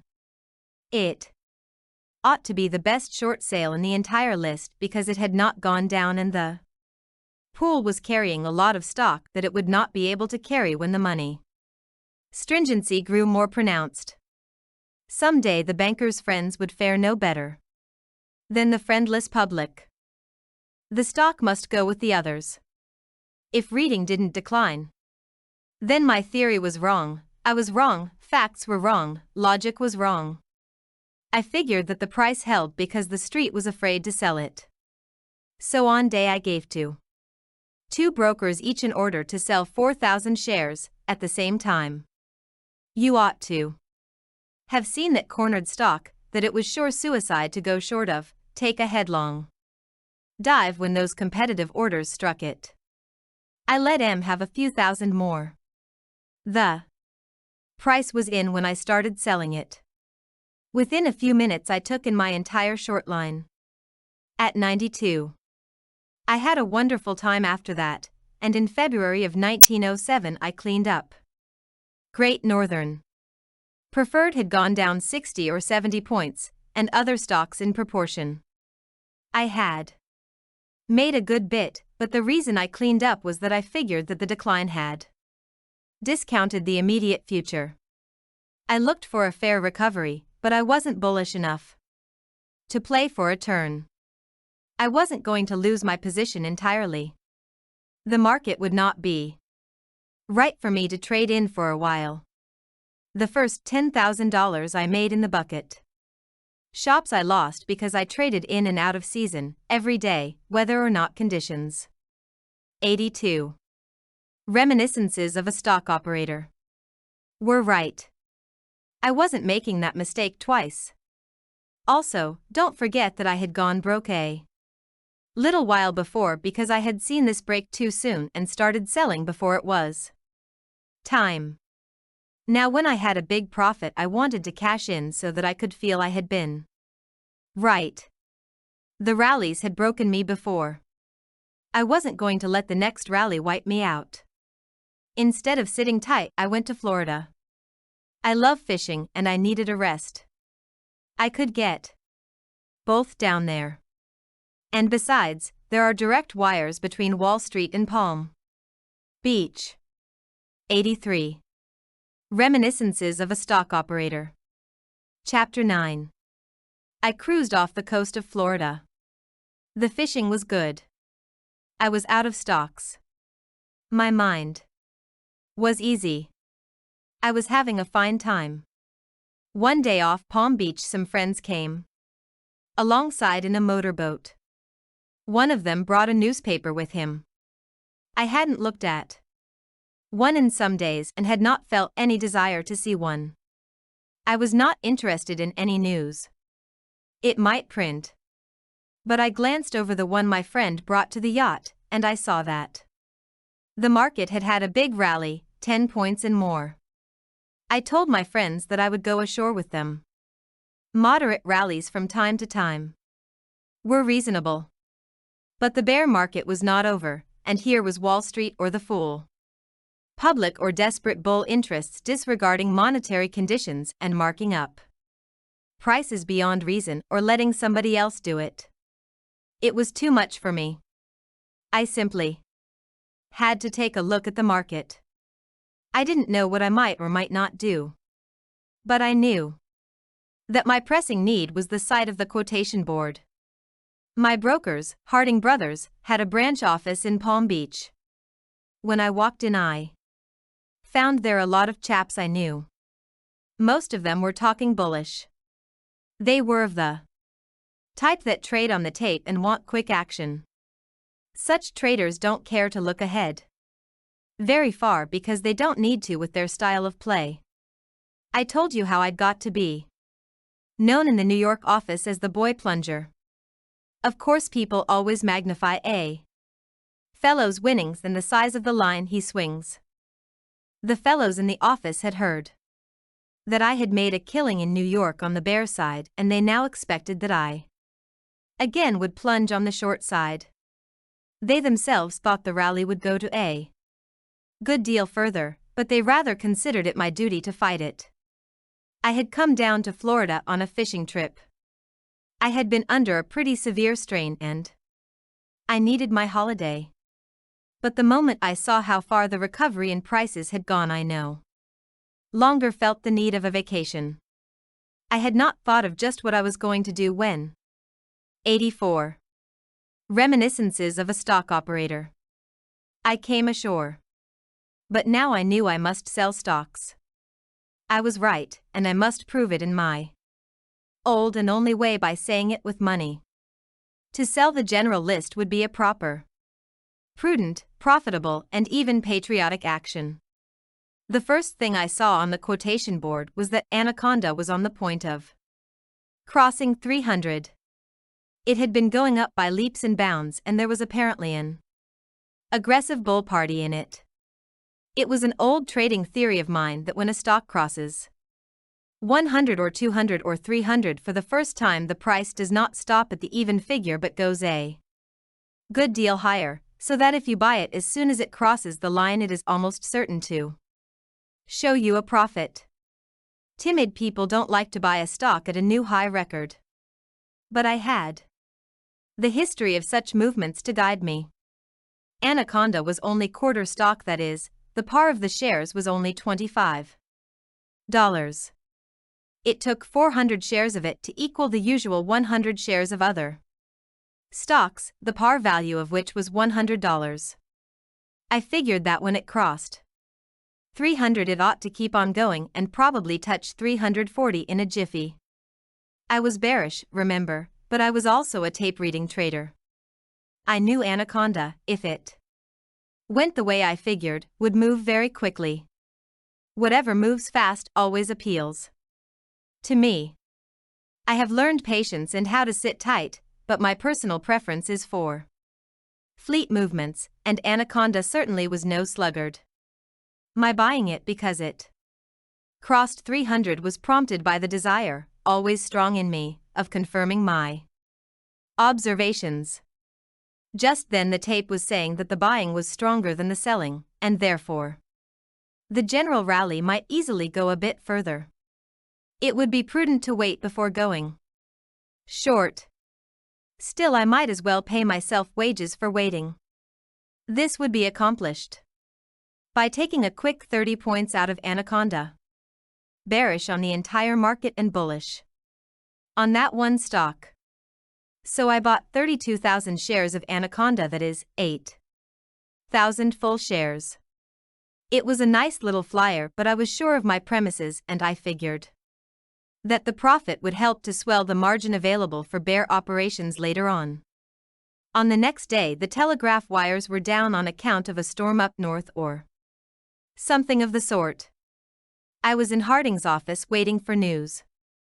The crowd was chewing the rag and wondering all sorts of things, as stock traders will when they can't trade. Then we got a quotation, the only one that day, Anaconda, 292.85. Reminiscences of a stock operator. There was a chap with me, a broker I had met in New York. He knew I was long 8,000 full shares, and I suspect that he had some of his own, for when we got that one quotation he certainly had a fit.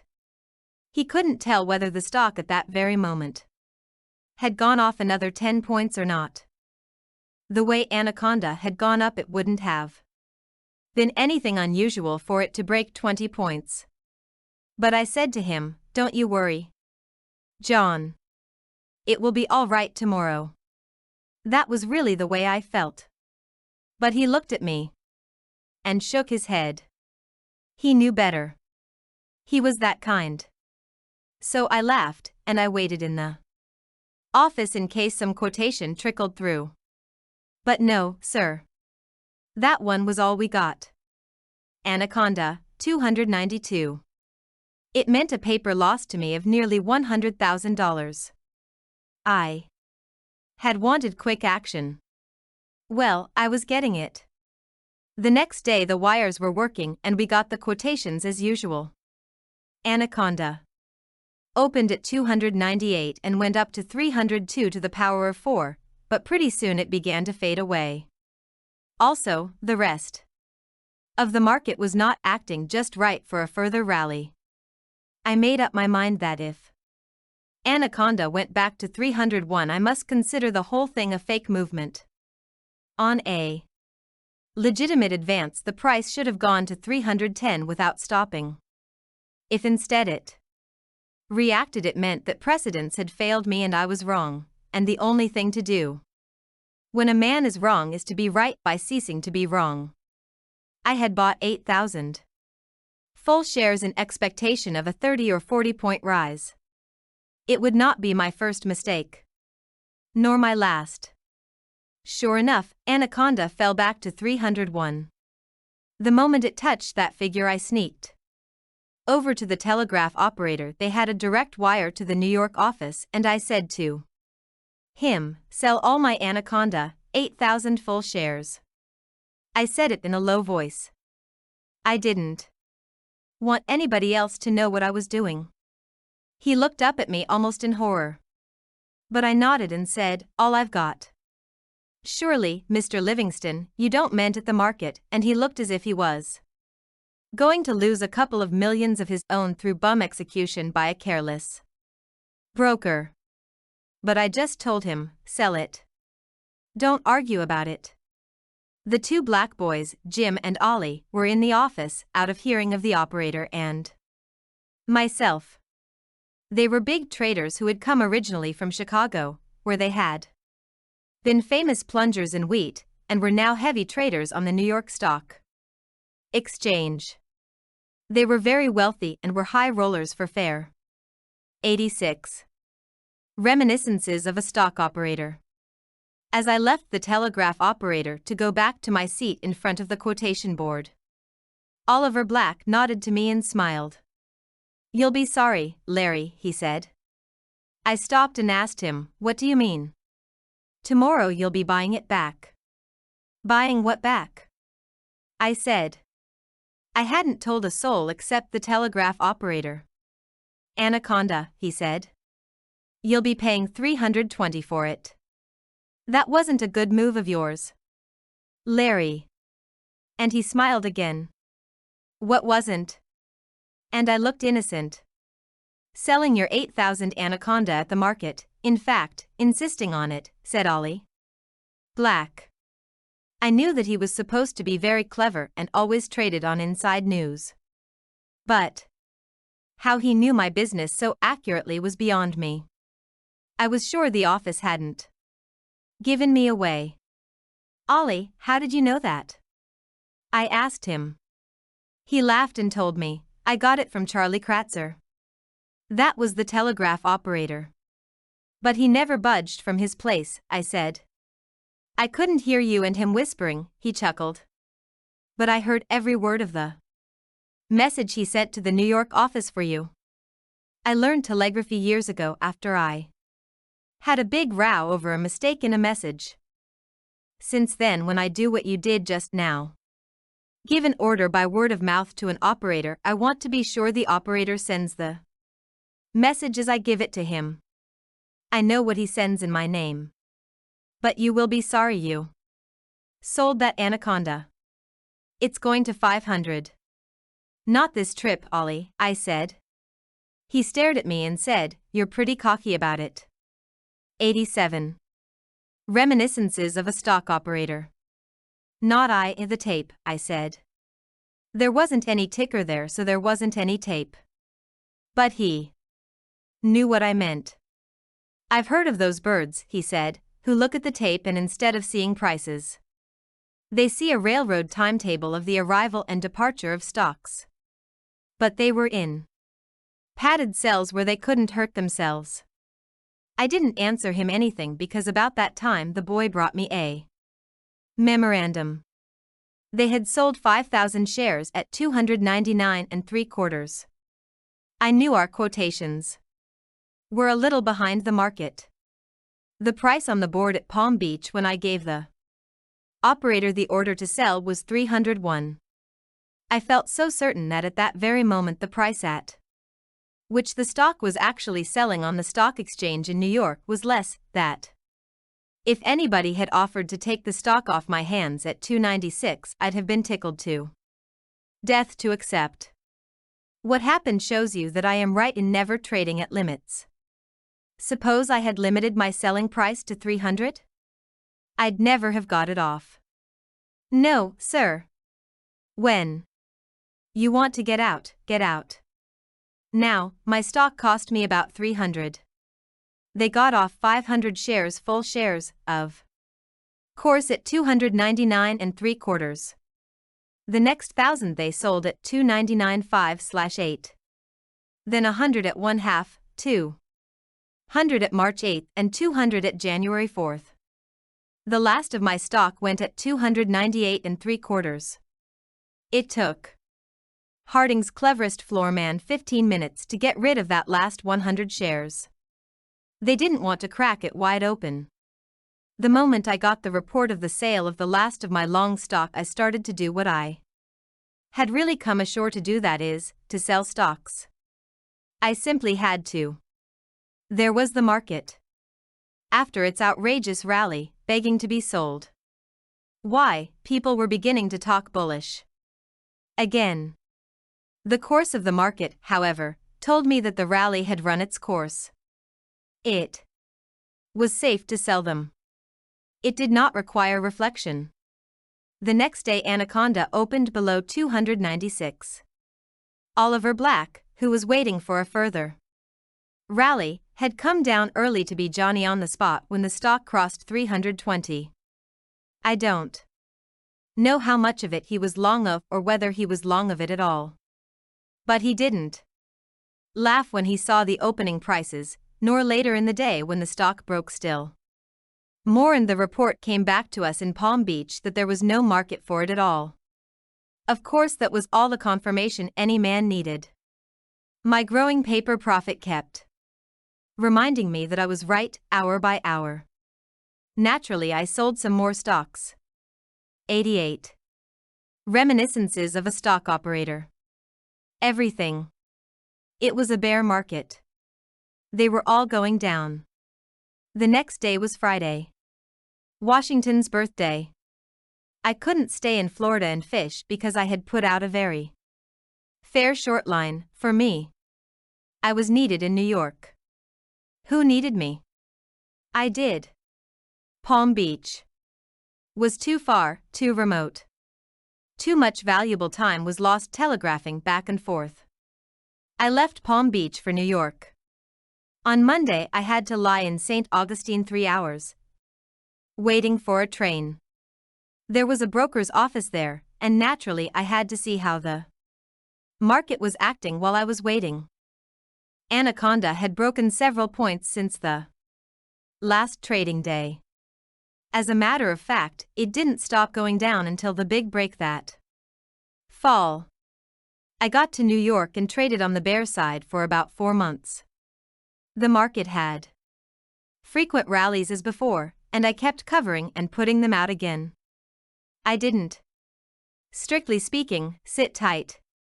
Remember, I had lost every cent of the $300,000 I made out of the San Francisco earthquake break. I had been right, and nevertheless had gone broke. I was now playing safe because after being down, a man enjoys being up, even if he doesn't quite make the top. The way to make money is to make it. The way to make big money is to be right at exactly the right time. In this business, a man has to think of both theory and practice. A speculator must not be merely a student, he must be both a student and a speculator. I did pretty well, even if I can now see where my campaign was tactically inadequate. When summer came, the market got dull. It was a cinch that there would be nothing doing in a big way until well along in the fall. Everybody I knew had gone or was going to Europe. I thought that would be a good move for me. So I cleaned up. When I sailed for Europe, I was a trifle more than $750,000 to the good. To me that looked like some balance. I was in Aix Les Bains enjoying myself. I had earned my vacation.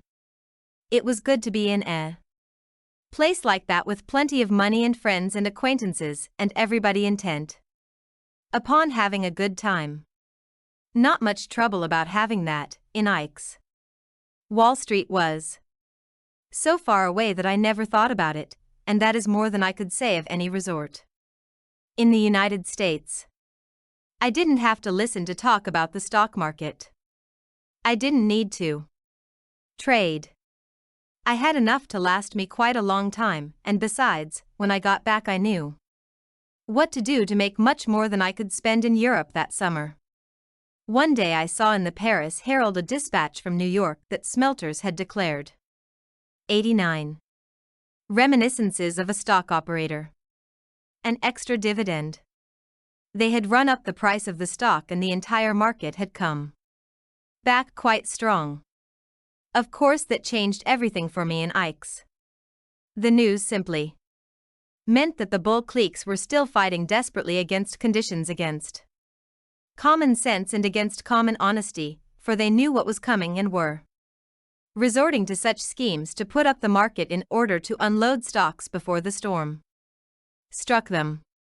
It is possible they really did not believe the danger was as serious or as close at hand as I thought. The big men of the street are as prone to be wishful thinkers as the politicians or the plain suckers. I myself can't work that way. In a speculator, such an attitude is fatal. Perhaps a manufacturer of securities or a promoter of new enterprises can afford to indulge in hokejags. At all events, I knew that all bull manipulation was foredoomed to failure in that bear market. The instant I read the dispatch, I knew there was only one thing to do to be comfortable, and that was to sell smelters short. Why, the insiders as much as begged me on their knees to do it when they increased the dividend rate on the verge of a money panic.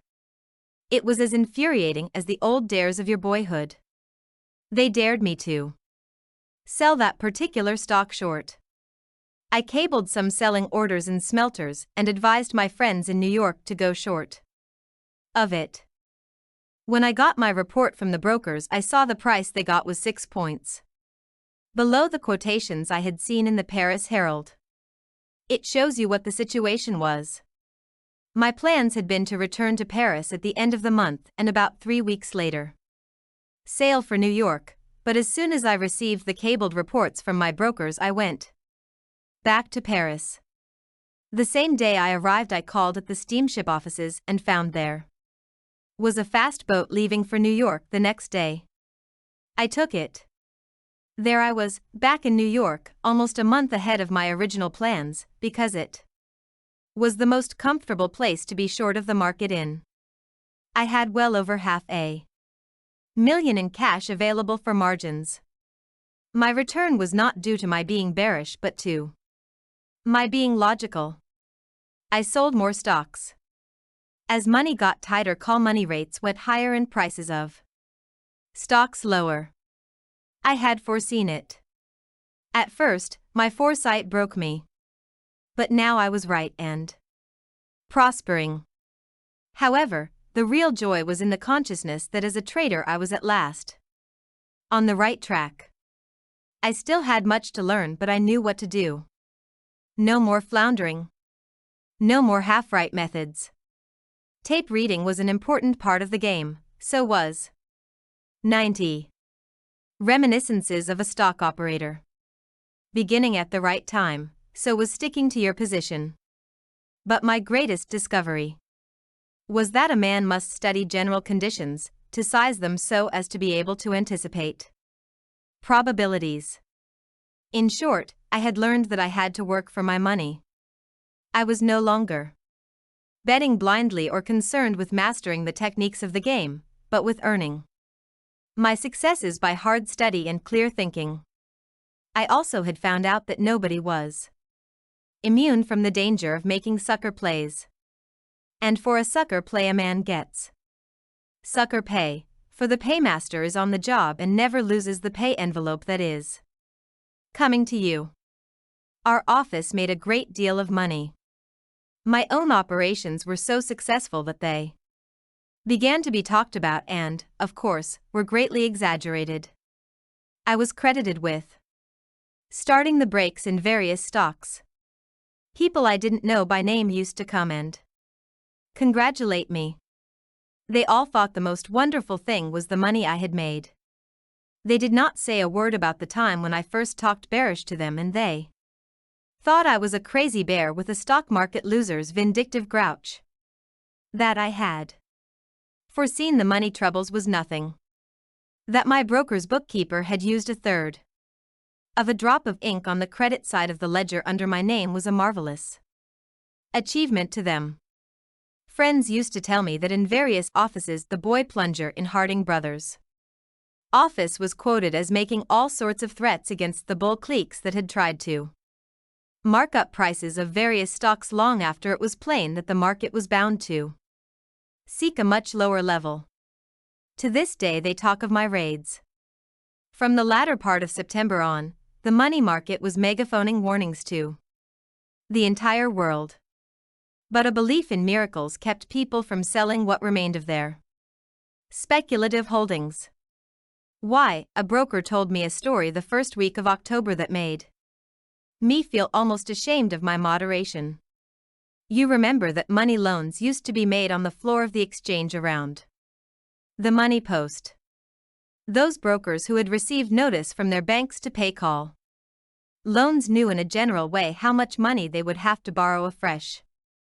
And, of course, the banks knew their position so far as loanable funds were concerned, and those which had money to loan would send it to the exchange.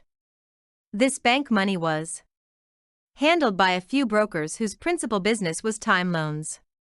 At about noon the renewal rate for the day was posted. Usually this represented a fair average of the loans. 91 Reminiscences of a Stock Operator. Made up to that time. Business was as a rule transacted openly by bids and offers, so that everyone knew what was going on. Between noon and about 2 o'clock there was ordinarily not much business done in money, but after delivery time, namely 2:15 p.m., brokers would know exactly what their cash position for the day would be, and they were able either to go to the money post and lend the balances that they had over or to borrow what they required. This business also was done openly. Well, sometime early in October the broker I was telling you about came to me and told me that brokers were getting so they didn't go to the money post when they had money to loan. The reason was that members of a couple of well-known commission houses were on watch there, ready to snap up any offerings of money. Of course, no lender who offered money publicly could refuse to lend to these firms. They were solvent and the collateral was good enough. But the trouble was that once these firms borrowed money, on call there was no prospect of the lender getting that money back. They simply said they couldn't pay it back and the lender would willy-nilly have to renew the loan. So any stock exchange house that had money to loan to its fellows used to send its men about the floor instead of to the post, and they would whisper to good friends, "Want $100,000, meaning, do you wish to borrow $100,000? The money brokers who acted for the banks presently adopted the same plan, and it was a dismal sight to watch the money post. Think of it. Why, he also told me that it was a matter of stock exchange etiquette in those October days for the borrower to make his own rate of interest. You see, it fluctuated between 100 and 150% per annum. I suppose by letting the borrower fix the rate, the lender, in some strange way, didn't feel so much like a usurer. But you bet he got as much as the rest. The lender naturally did not dream of not paying a high rate. He played fair and paid whatever the others did. What he needed was the money and was glad to get it. Things got worse and worse. Finally there came the awful day of reckoning for the bulls. And the optimists and the wishful thinkers and those vast hordes that, dreading the pain of a small loss at the beginning, were now about to suffer total amputation without anesthetics. A day I shall never forget, October 24, 1907. Reports from the money crowd early indicated that borrowers would have to pay whatever the lenders saw fit to ask. There wouldn't be enough to go around. That day the money crowd was much larger than usual. When delivery time came that afternoon there 92 reminiscences of a stock operator. Must have been 100 brokers around the money post, each hoping to borrow the money that his firm urgently needed.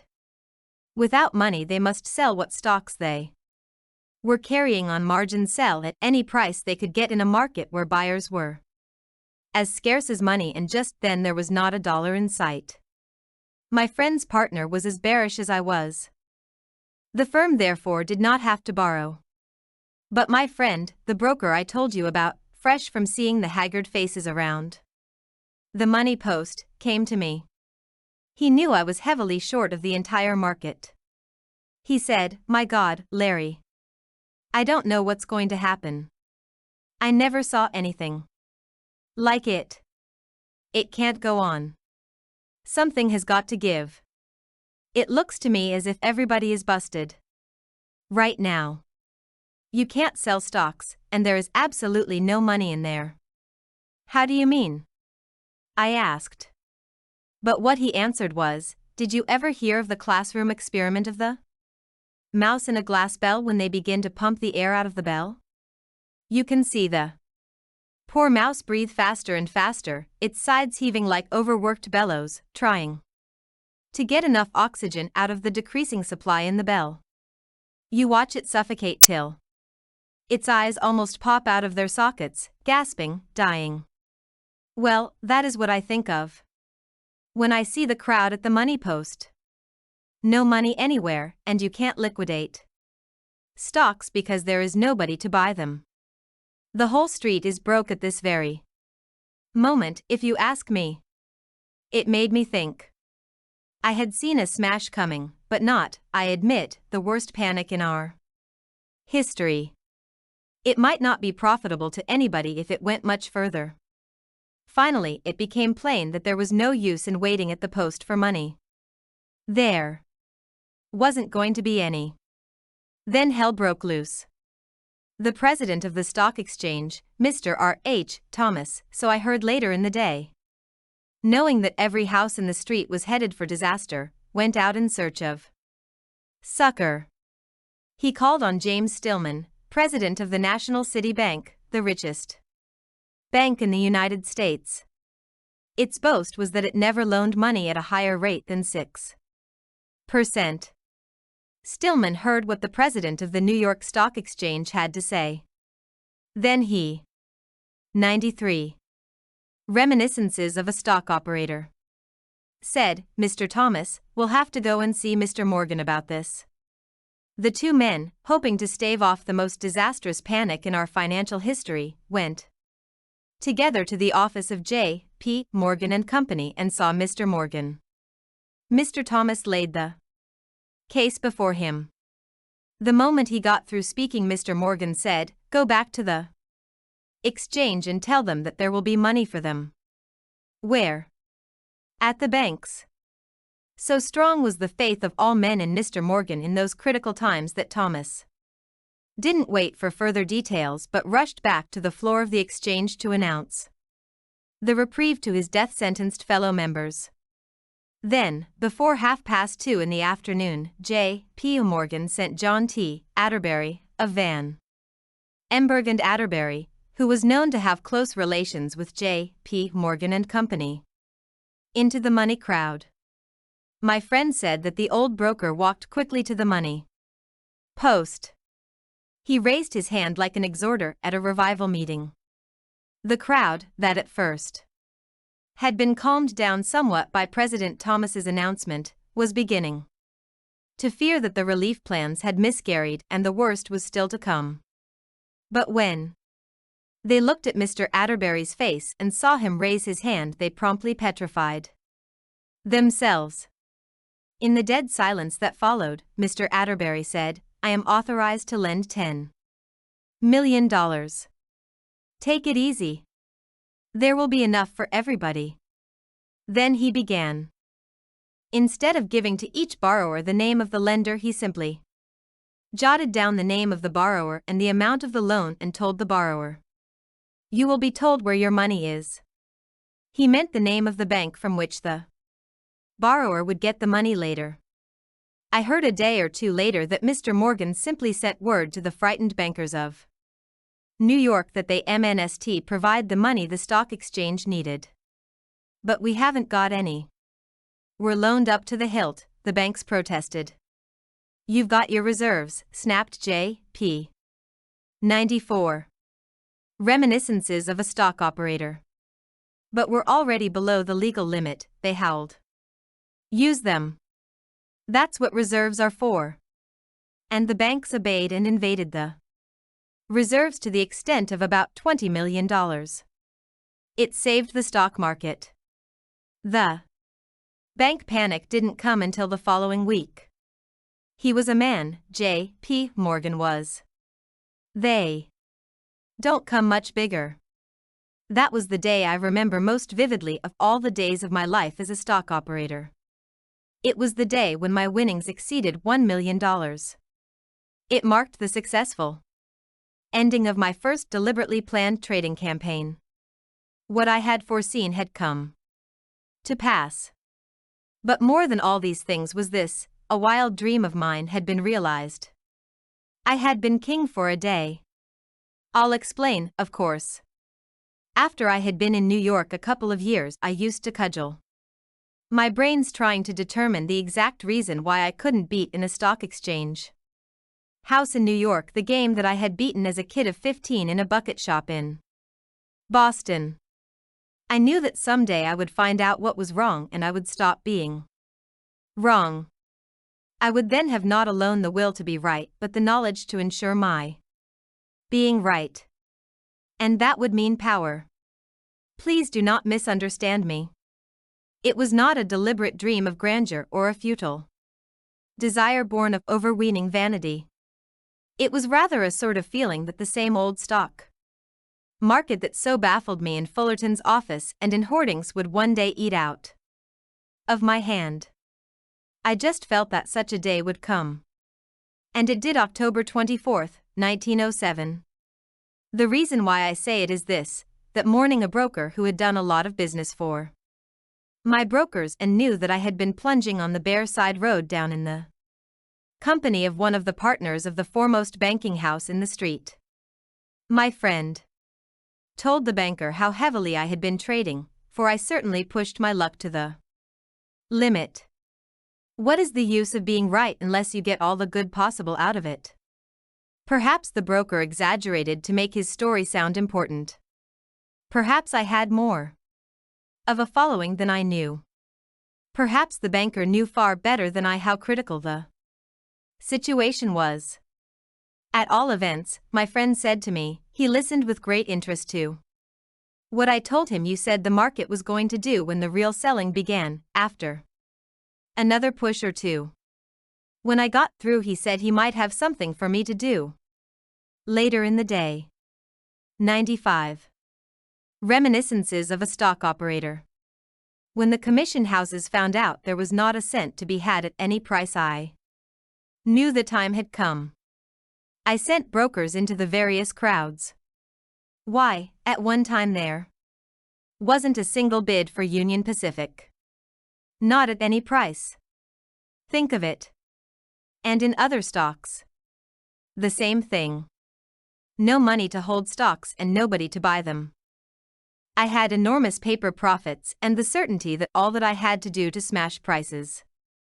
Still more was to send in orders to sell 10,000 shares each of Union Pacific and of a half dozen other good dividend-paying stocks, and what would follow would be simply hell. It seemed to me that the panic that would be precipitated would be of such an intensity and character that the Board of Governors would deem it advisable to close the exchange, as was done in August 1914, when the World War broke out. It would mean greatly increased profits on paper. It might also mean an inability to convert those profits into actual cash. But there were other things to consider, and one was that a further break would retard the recovery that I was beginning to figure on, the compensating improvement after all that bloodletting. Such a panic would do much harm to the country generally. I made up my mind that since it was unwise and unpleasant to continue actively bearish, it was illogical for me to stay short. So I turned and began to buy. It wasn't long after my brokers began to buy in for me, and, by the way, I got bottom prices that the banker sent for my friend. I have sent for you, he said, because I want you to go instantly to your friend Livingston and say to him, Matt, we hope he will not sell any more stocks today. The market can't stand much more pressure. As it is, it will be an immensely difficult task to avert a devastating panic. Appeal to your friend's patriotism. This is a case where a man has to work for the benefit of all. Let me know at once what he says. My friend came right over and told me. He was very tactful. I suppose he thought that, having planned to smash the market, I would consider his request as equivalent to throwing away the chance to make about $10 million. He knew I was sore on some of the big guns for the way they had acted trying to land the public with a lot of stock when they knew as well as I did what was coming. As a matter of fact, the big men were big suffers, and lots of the stocks I bought at the 96. Reminiscences of a stock operator. Very bottom were in famous financial names. I didn't know it at the time, but it did not matter. I had practically covered all my shorts, and it seemed to me there was a chance to buy stocks cheap and help the needed recovery in prices at the same time if nobody hammered the market. So I told my friend, go back and tell Mr. Blank that I agree with them and that I fully realized the gravity of the situation even before he sent for you. I not only will not sell any more stocks today, but I am going in and buy as much as I can carry. And I kept my word. I bought 100,000 shares that day, for the long account. I did not sell another stock short for 9 months. That is why I said to friends that my dream had come true and that I had been king for a moment. The stock market at one time that day certainly was at the mercy of anybody who wanted to hammer it. I do not suffer from delusions of grandeur. In fact, you know how I feel about being accused of raiding the market and about the way my operations are exaggerated by the gossip of the street. I came out of it in fine shape. The newspapers said that Larry Livingston, the boy plunger, had made several millions. Well, I was worth over 1 million after the close of business that day. But my biggest winnings were not in dollars but in the intangibles. I had been right. I had looked ahead and followed a clear-cut plan. I had learned what a man must do in order to make big money. I was permanently out of the gambler class. I had at last learned to trade intelligently in a big way. It was a day of days for me. 97. Reminiscences of a Stock Operator. Chapter 10. The recognition of our own mistakes should not benefit us any more than the study of our successes. But there is a natural tendency in all men to avoid punishment. When you associate certain mistakes with a licking, you do not hanker for a second dose, and, of course, all stock market mistakes wound you in two tender spots: your pocketbook and your vanity. But I will tell you something curious: a stock speculator sometimes makes mistakes and knows that he is making them. And after he makes them, he will ask himself why he made them, and after thinking over it cold-bloodedly a long time after the pain of punishment is over, he may learn how he came to make them, and when, and at what particular point of his trade, but not why. And then he simply calls himself names and lets it go at that. Of course, if a man is both wise and lucky, he will not make the same mistake twice. But he will make any one of the 10,000 brothers or cousins of the original. The mistake family is so large that there is always one of them around when you want to see what you can do in the full play line. To tell you about the first of my million-dollar mistakes, I shall have to go back to this time when I first became a millionaire, right after the big break of October, 1907. As far as my trading went, having a million merely meant more reserves. Money does not give a trader more comfort, because, rich or poor, he can make mistakes and it is never comfortable to be wrong. And when a millionaire is right, his money is merely one of his several servants. Losing money is the least of my troubles. A loss never bothers me after I take it. I forget it overnight. But being wrong, not taking the loss, that is what does the damage to the pocketbook and to the soul. You remember Dixon G. Watt's story about the man who was so nervous that a friend asked him what was the matter. "I can't sleep," answered the nervous one. 98. Reminiscences of a Stock Operator. "Why not?" asked the friend. "I am carrying so much cotton that I can't sleep thinking about it. It is wearing me out. What can I do?" "Sell down to the sleeping point," answered the friend. As a rule, a man adapts himself to conditions so quickly that he loses the perspective.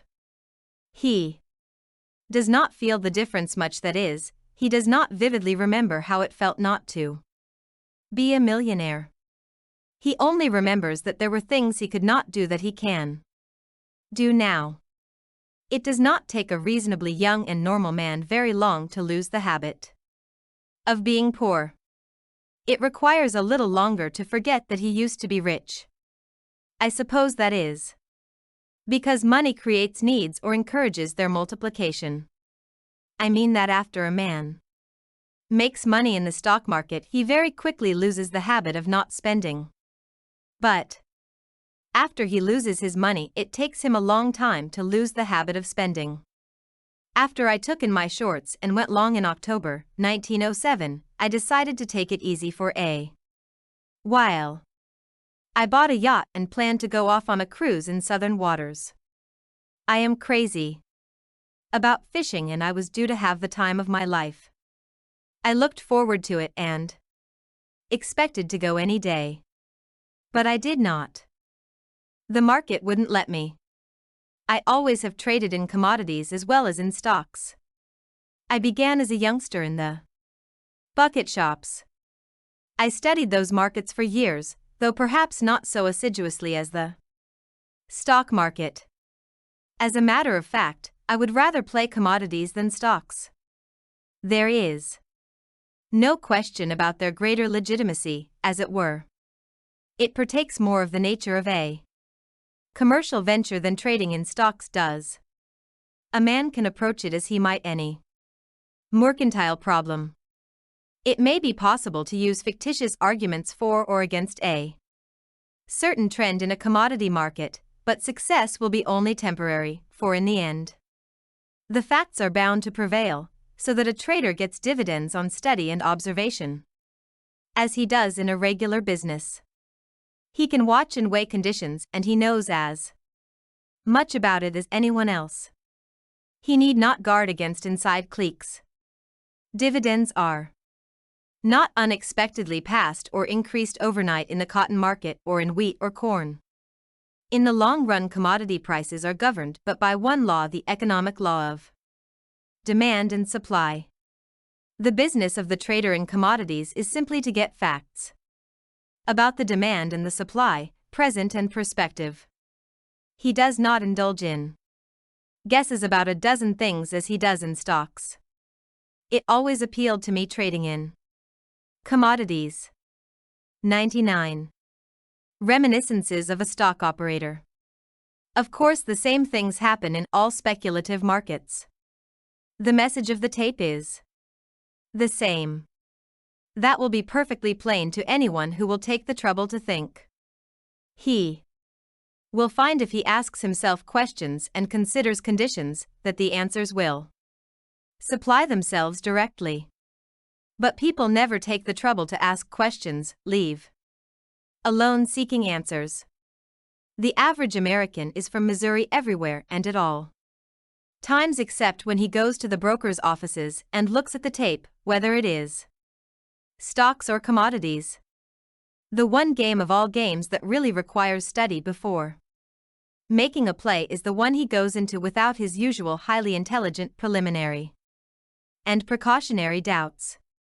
He will risk half his fortune in the stock market with less reflection than he devotes to the selection of a medium-priced automobile. This matter of tape reading is not so complicated as it appears. Of course, you need experience. But it is even more important to keep certain fundamentals in mind. To read the tape is not to have your fortune told. The tape does not tell you how much you will surely be worth next Thursday at 1:35 p.m. The object of reading the tape is to ascertain first, how, and next, when to trade, that is, whether it is wiser to buy than to sell. It works exactly the same for stocks as for cotton or wheat or corn or oats. You watch the market, that is, the course of prices as recorded by the tape, with one object, to determine the direction, that is, the price tendency. Prices, we know, will move either up or down according to the resistance they encounter. For purposes of easy explanation, we will say that prices, like everything else, move along the line of least resistance. They will do whatever comes easiest, therefore they will go up if there is less resistance to an advance than to a decline, and vice versa. Nobody should be puzzled as to whether a market is a bull or a bear market after it fairly starts. The trend is evident to a man who has an open mind and reasonably clear sight. For it is never wise for a speculator to fit his facts to his theories. Such a man will, or ought to, know whether it is a bull or a bear market, and if he knows that, he knows whether to buy or to sell. It is therefore at the very inception of the movement that a man needs to know whether to buy or to sell. Let us say, for example, that the market, as it usually does in those between swings times, fluctuates within a range of 10 points, up to 130 and down to 120. It may look very weak at the bottom, or, on the way up, after a rise of 8 or 10 points, it may look as strong as anything. A man ought not to be led into trading by tokens. He should wait. 100. Reminiscences of a stock operator. Until the tape tells him that the time is ripe. As a matter of fact, millions upon millions of Dollars have been lost by men who bought stocks because they looked cheap or sold them because they looked dear. The speculator is not an investor. His object is not to secure a steady return on his money at a good rate of interest, but to profit by either a rise or a fall in the price of whatever he may be speculating in. Therefore, the thing to determine is the speculative line of least resistance at the moment of trading, and what he should wait for is the moment when that line defines itself, because that is his signal to get busy. Reading the tape merely enables him to see that at 130 the selling had been stronger than the buying, and a reaction in the price logically followed.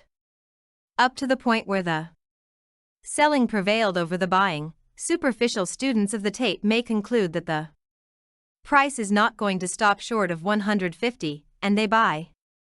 But after the reaction begins, they hold on, or sell out at a small loss, or they go short and talk bearish. But at 120 there is stronger resistance to the decline.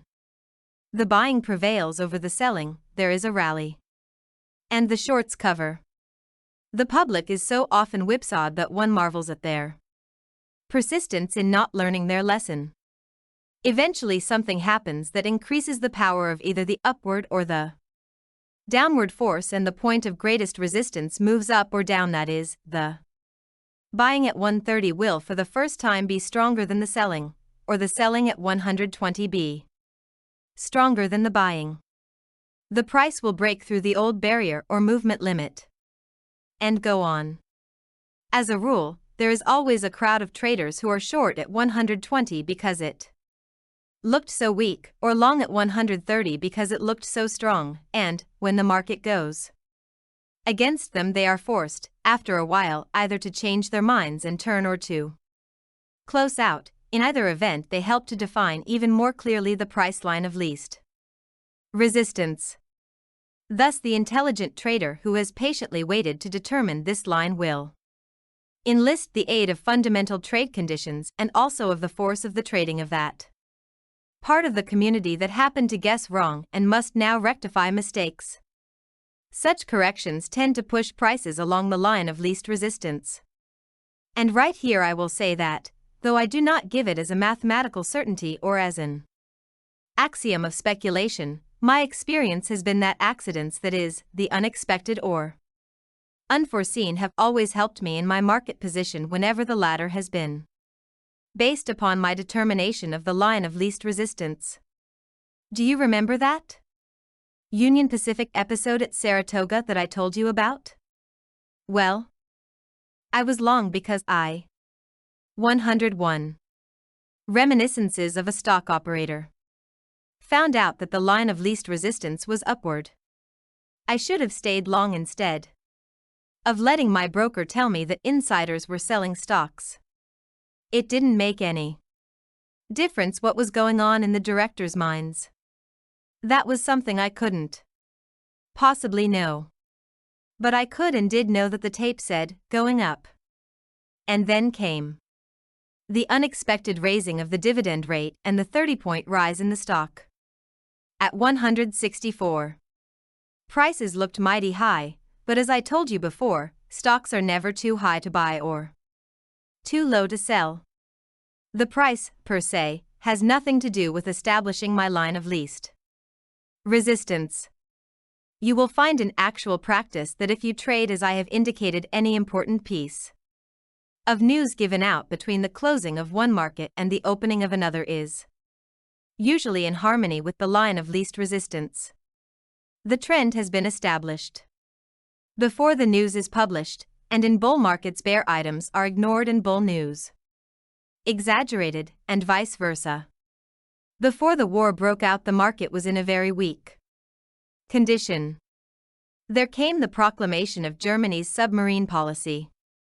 I was short 150,000 shares of stock, not because I knew the news was coming, but because I was going along the line of least resistance.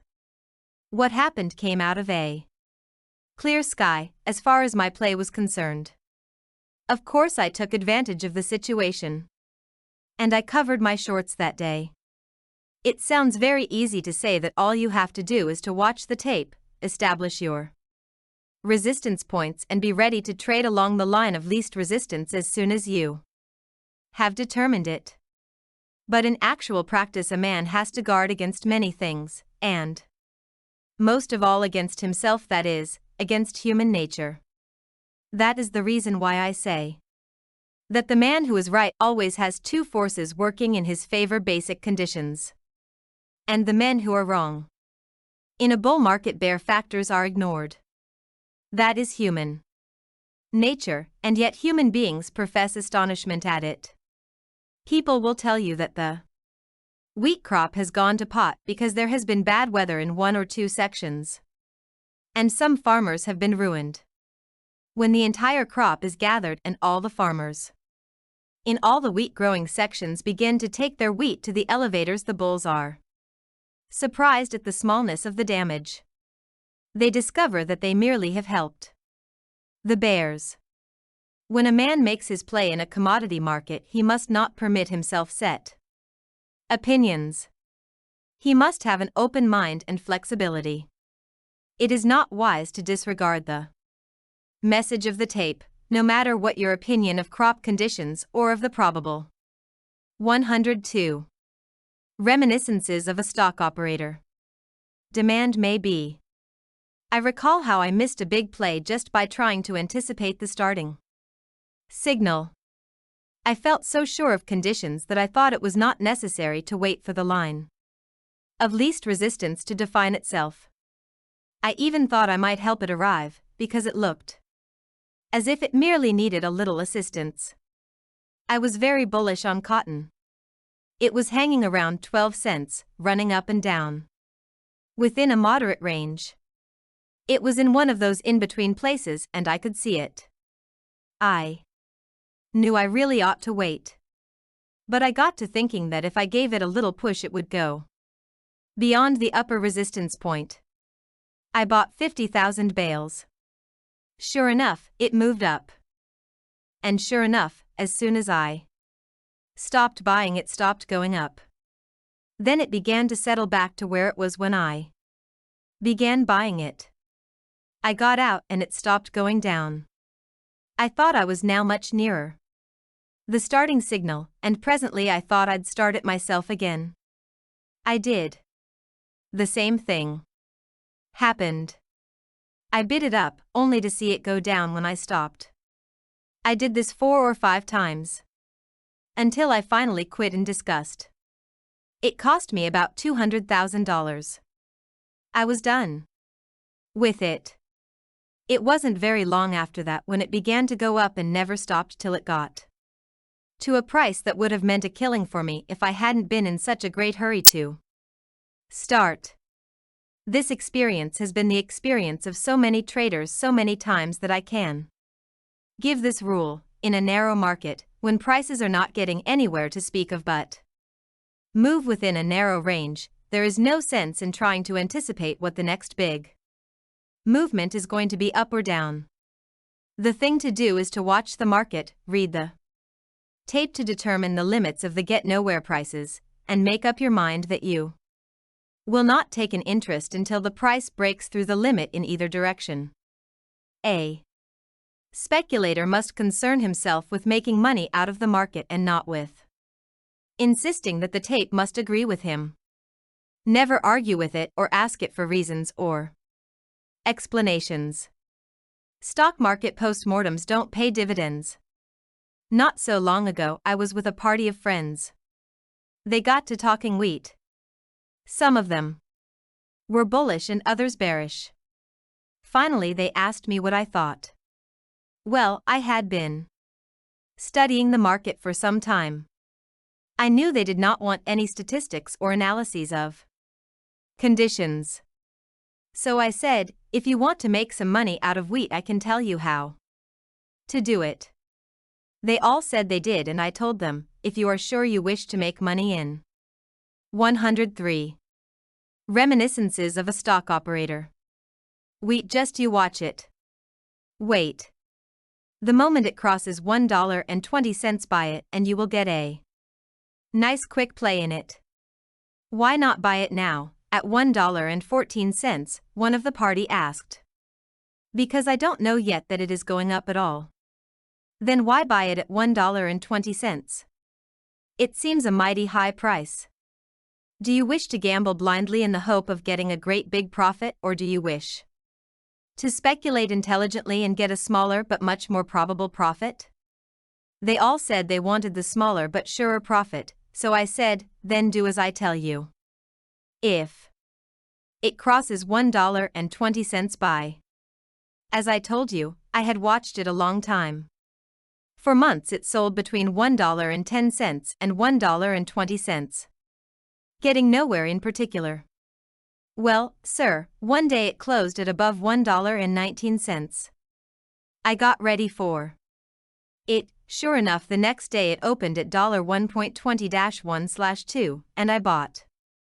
It went to $1.21, to $1.22, to $1.23, to $1.25, and I went with it. Now I couldn't have told you at the time just what was going on.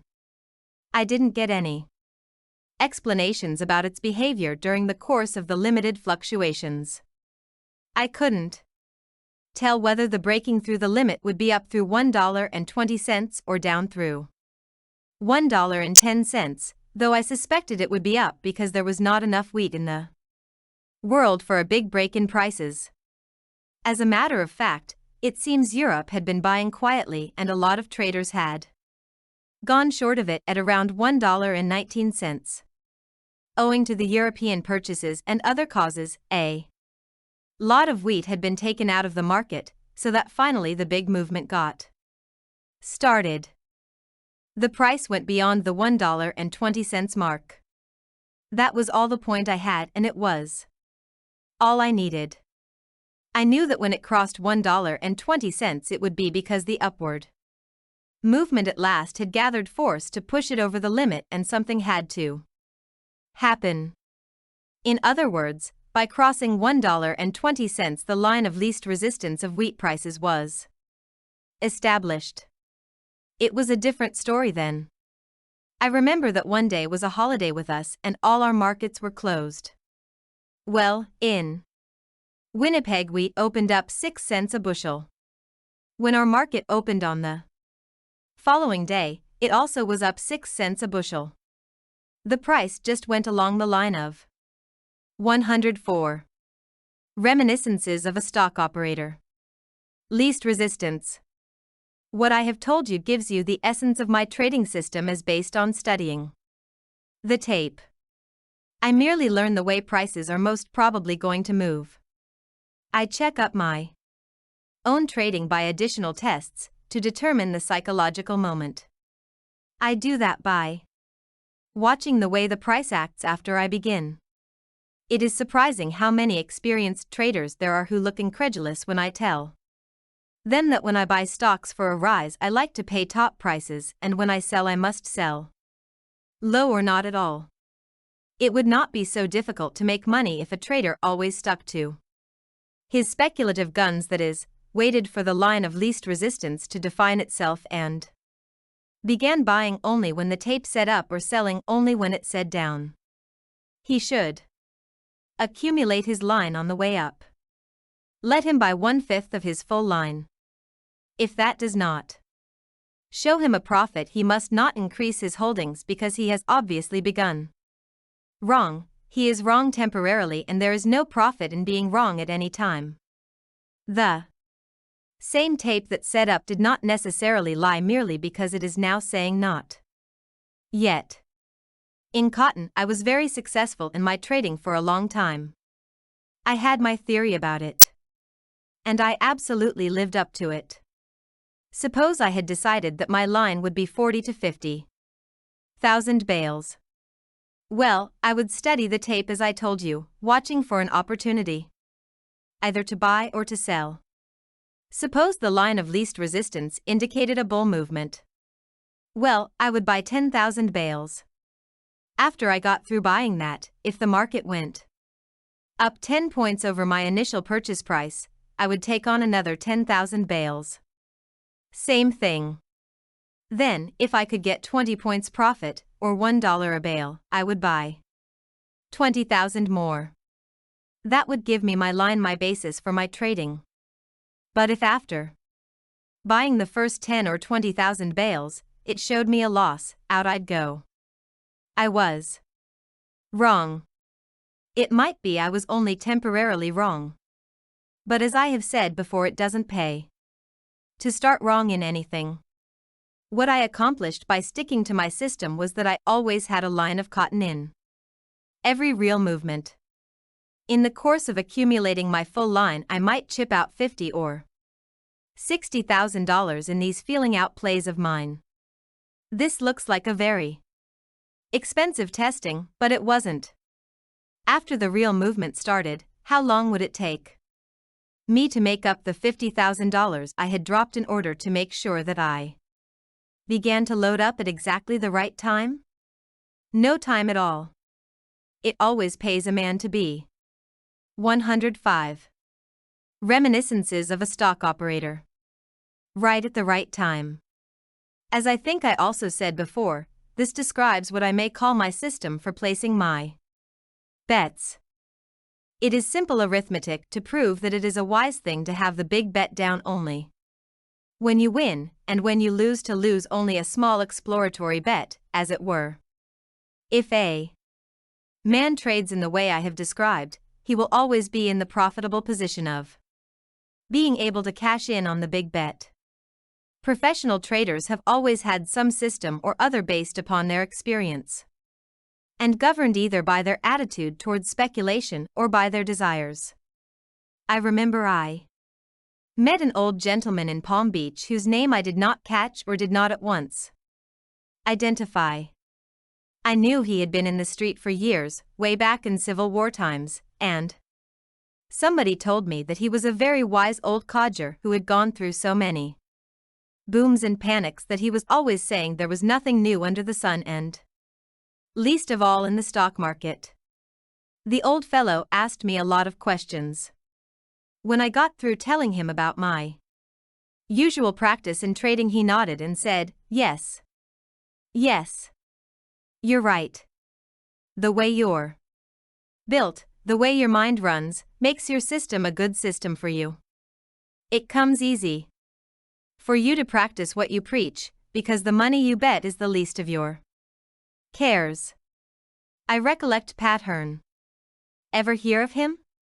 Well, he was a very well-known sporting man, and he had an account with us. Clever chap and nervy. He made money in stocks, and that made people ask him for advice. He would never give any. If they asked him point blank for his opinion about the wisdom of their commitments, he used a favorite racetrack maxim of his: "You can't tell till you bet." He traded in our office. He would buy 100 shares of some active stock, and when, or if, it went up I per cent, he would buy another 100. On another point's advance, another 100 shares. And so on. He used to say he wasn't playing the game to make money for others, and therefore he would put in a stop-loss order 1 point below the price of his last purchase. When the price kept going tip, he simply moved up his stop with it. On a % reaction, he was stopped out. He declared he did not see any sense in losing more than 1 point, whether it came out of his original margin or out of his paper profits. You know, a professional gambler is not looking for long shots, but for sure money. Of course, long shots are fine when they come in. In the stock market, Pat wasn't after tips or playing to catch 20 points a week advances, but sure money in sufficient quantity to 106. Reminiscences of a stock operator. Provide him with a good living. Of all the thousands of outsiders that I have run across in Wall Street, Pat Hearn was the only one who saw in stock speculation merely a game of chance like faro or roulette, but, nevertheless, had the sense to stick to a relatively sound betting method. After Hearn's death, one of our customers who had always traded with Pat and used his system made over $100,000 in Lackawanna. Then he switched over to some other stock, and because he had made a big stake he thought he need not stick to Pat's way. When a reaction came, instead of cutting short his losses he let them run as though they were profits. Of course every cent went. When he finally quit he owed us several $1,000s. He hung around for 2 or 3 years. He kept the fever long after the cash had gone. But we did not object as long as he behaved himself. I remember that he used to admit freely that he had been 10,000 kinds of an ass not to stick to Pat Hearn's style of play. Well, one day he came to me greatly excited and asked me to let him sell some stock short in our office. He was a nice enough chap who had been a good customer in his day, and I told him I personally would guarantee his account for 100 shares. He sold short 100 shares of Lake Shore. That was the time Bill Travers hammered the market, in 1875. My friend Roberts put out that Lake Shore at exactly the right time and kept selling it on the way down as he had been wont to do in the old successful days before he forsook Pat Hearn's system and instead listened to Hope's whispers. Well, sir, in 4 days of successful pyramiding, Robert's account showed him a profit of $15,000.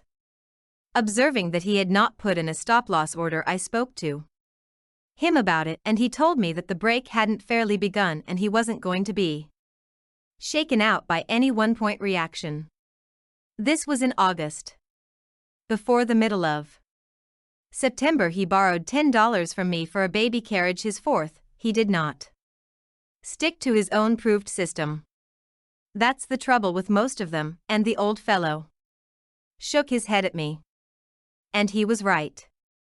I sometimes think that speculation must be an unnatural sort of business, because I find that the average speculator has arrayed against him his own nature. The weaknesses that all men are prone to are fatal to success in speculation. Usually those very weaknesses that make him likable to his fellows or that he himself. 107. Reminiscences of a stock operator. Particularly guards against in those other ventures of his where they are not nearly so dangerous as when he is trading in stocks or commodities. The speculator's chief enemies are always boring from within. It is inseparable from human nature to hope and to fear. In speculation, when the market goes against you, you hope that every day will be the last day and you lose more than you should had you not listened to hope, to the same ally that is so potent a success bringer to empire builders and pioneers, big and little. And when the market goes your way, you become fearful that the next day will take away your profit and you get out too soon. Fear keeps you from making as much money as you ought to. The successful trader has to fight these 2 deep-seated instincts. He has to reverse what you might call his natural impulses. Instead of hoping, he must fear. Instead of fearing, he must hope. He must fear that his loss may develop into a much bigger loss, and hope that his profit may become a big profit. It is absolutely wrong to gamble in stocks the way the average man does. I have been in the speculative game ever since I was 14. It is all I have ever done. I think I know what I am talking about. And the conclusion that I have reached after nearly 30 years of constant trading, both on a shoestring and with millions of dollars back of me, is this: a man may beat a stock or a group at a certain time, but no man living can beat the stock market. A man may make money out of individual deals in cotton or grain, but no man can beat the cotton market or the grain market. It's like the track. A man may beat a horse race, but he cannot beat horse racing. If I knew how to make these statements stronger or more emphatic, I certainly would. It does not make any difference what anybody says to the contrary. I know I am right in saying these are incontrovertible statements. 108. Reminiscences of a Stock Operator. Chapter 11.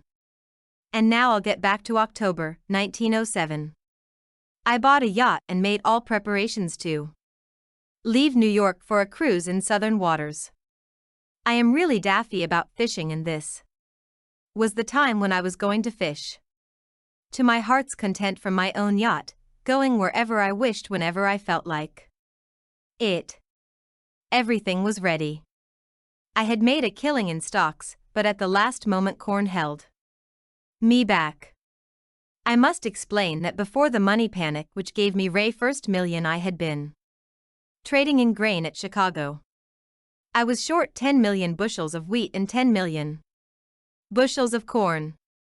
I had studied the grain markets for a long time and was as bearish on corn and wheat as I had been on stocks. Well, they both started down, but while wheat kept on declining, the biggest of all the Chicago operators, I'll call him Stratton, took it into his head to run a corner in corn.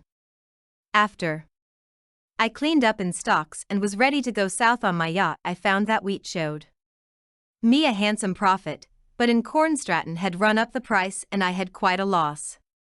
I knew there was much more corn in the country than the price indicated. The law of demand and supply worked as always. But the demand came chiefly from Stratton and the supply was not coming at all, because there was an acute congestion in the movement of corn. I remember that I used to pray for a cold spell that would freeze the impassable roads and enable the farmers to bring their corn into the market. But no such luck. There I was, waiting to go on my joyously planned fishing trip, and that loss in corn holding me back. I couldn't go away with the market as it was. Of course, Stratton kept pretty close tabs on the short interest. He knew he had me, and I knew it quite as well as 109 Reminiscences of a Stock Operator. He did. But, as I said, I was hoping I might convince the weather that it ought to get busy and help me. Perceiving that neither the weather nor any other kindly wonderworker was paying any attention to my needs, I studied how I might work out of my difficulty by my own efforts. I closed out my line of wheat at a good profit. But the problem in corn was infinitely more difficult. If I could have covered my 10 million bushels at the prevailing prices, I instantly and gladly would have done so, large though the loss would have been. But, of course, the moment I started to buy in my corn, Stratton would be on the job as squeezer in chief, and I no more relished running up the price on myself by reason of my own purchases than cutting my own throat with my own knife. Strong though corn was, my desire to go fishing was even stronger, so it was up to me to find a way out at once. I must conduct a strategic retreat. I must buy back the 10 million bushels I was short of, and in so doing keep down my loss as much as I possibly could. It so happened that Stratton at that time was also running a deal in oats and had the market pretty well sewed up. I had kept track of all the grain markets in the way of crop news and pit gossip, and I heard that the powerful armor interests were not friendly market-wise to Stratton. Of course I knew that Stratton would not let me have the corn I needed except at his own price. But the moment I heard the rumors about armor being against Stratton, it occurred to me that I might look to the Chicago traders for aid. The only way in which they could possibly help me was for them to sell me the corn that Stratton wouldn't. The rest was easy. First, I put in orders to buy 500,000 bushels of corn every eighth of a cent down. After these orders were in, I gave to each of 4 houses an order to sell simultaneously 50,000 bushels of oats at the market.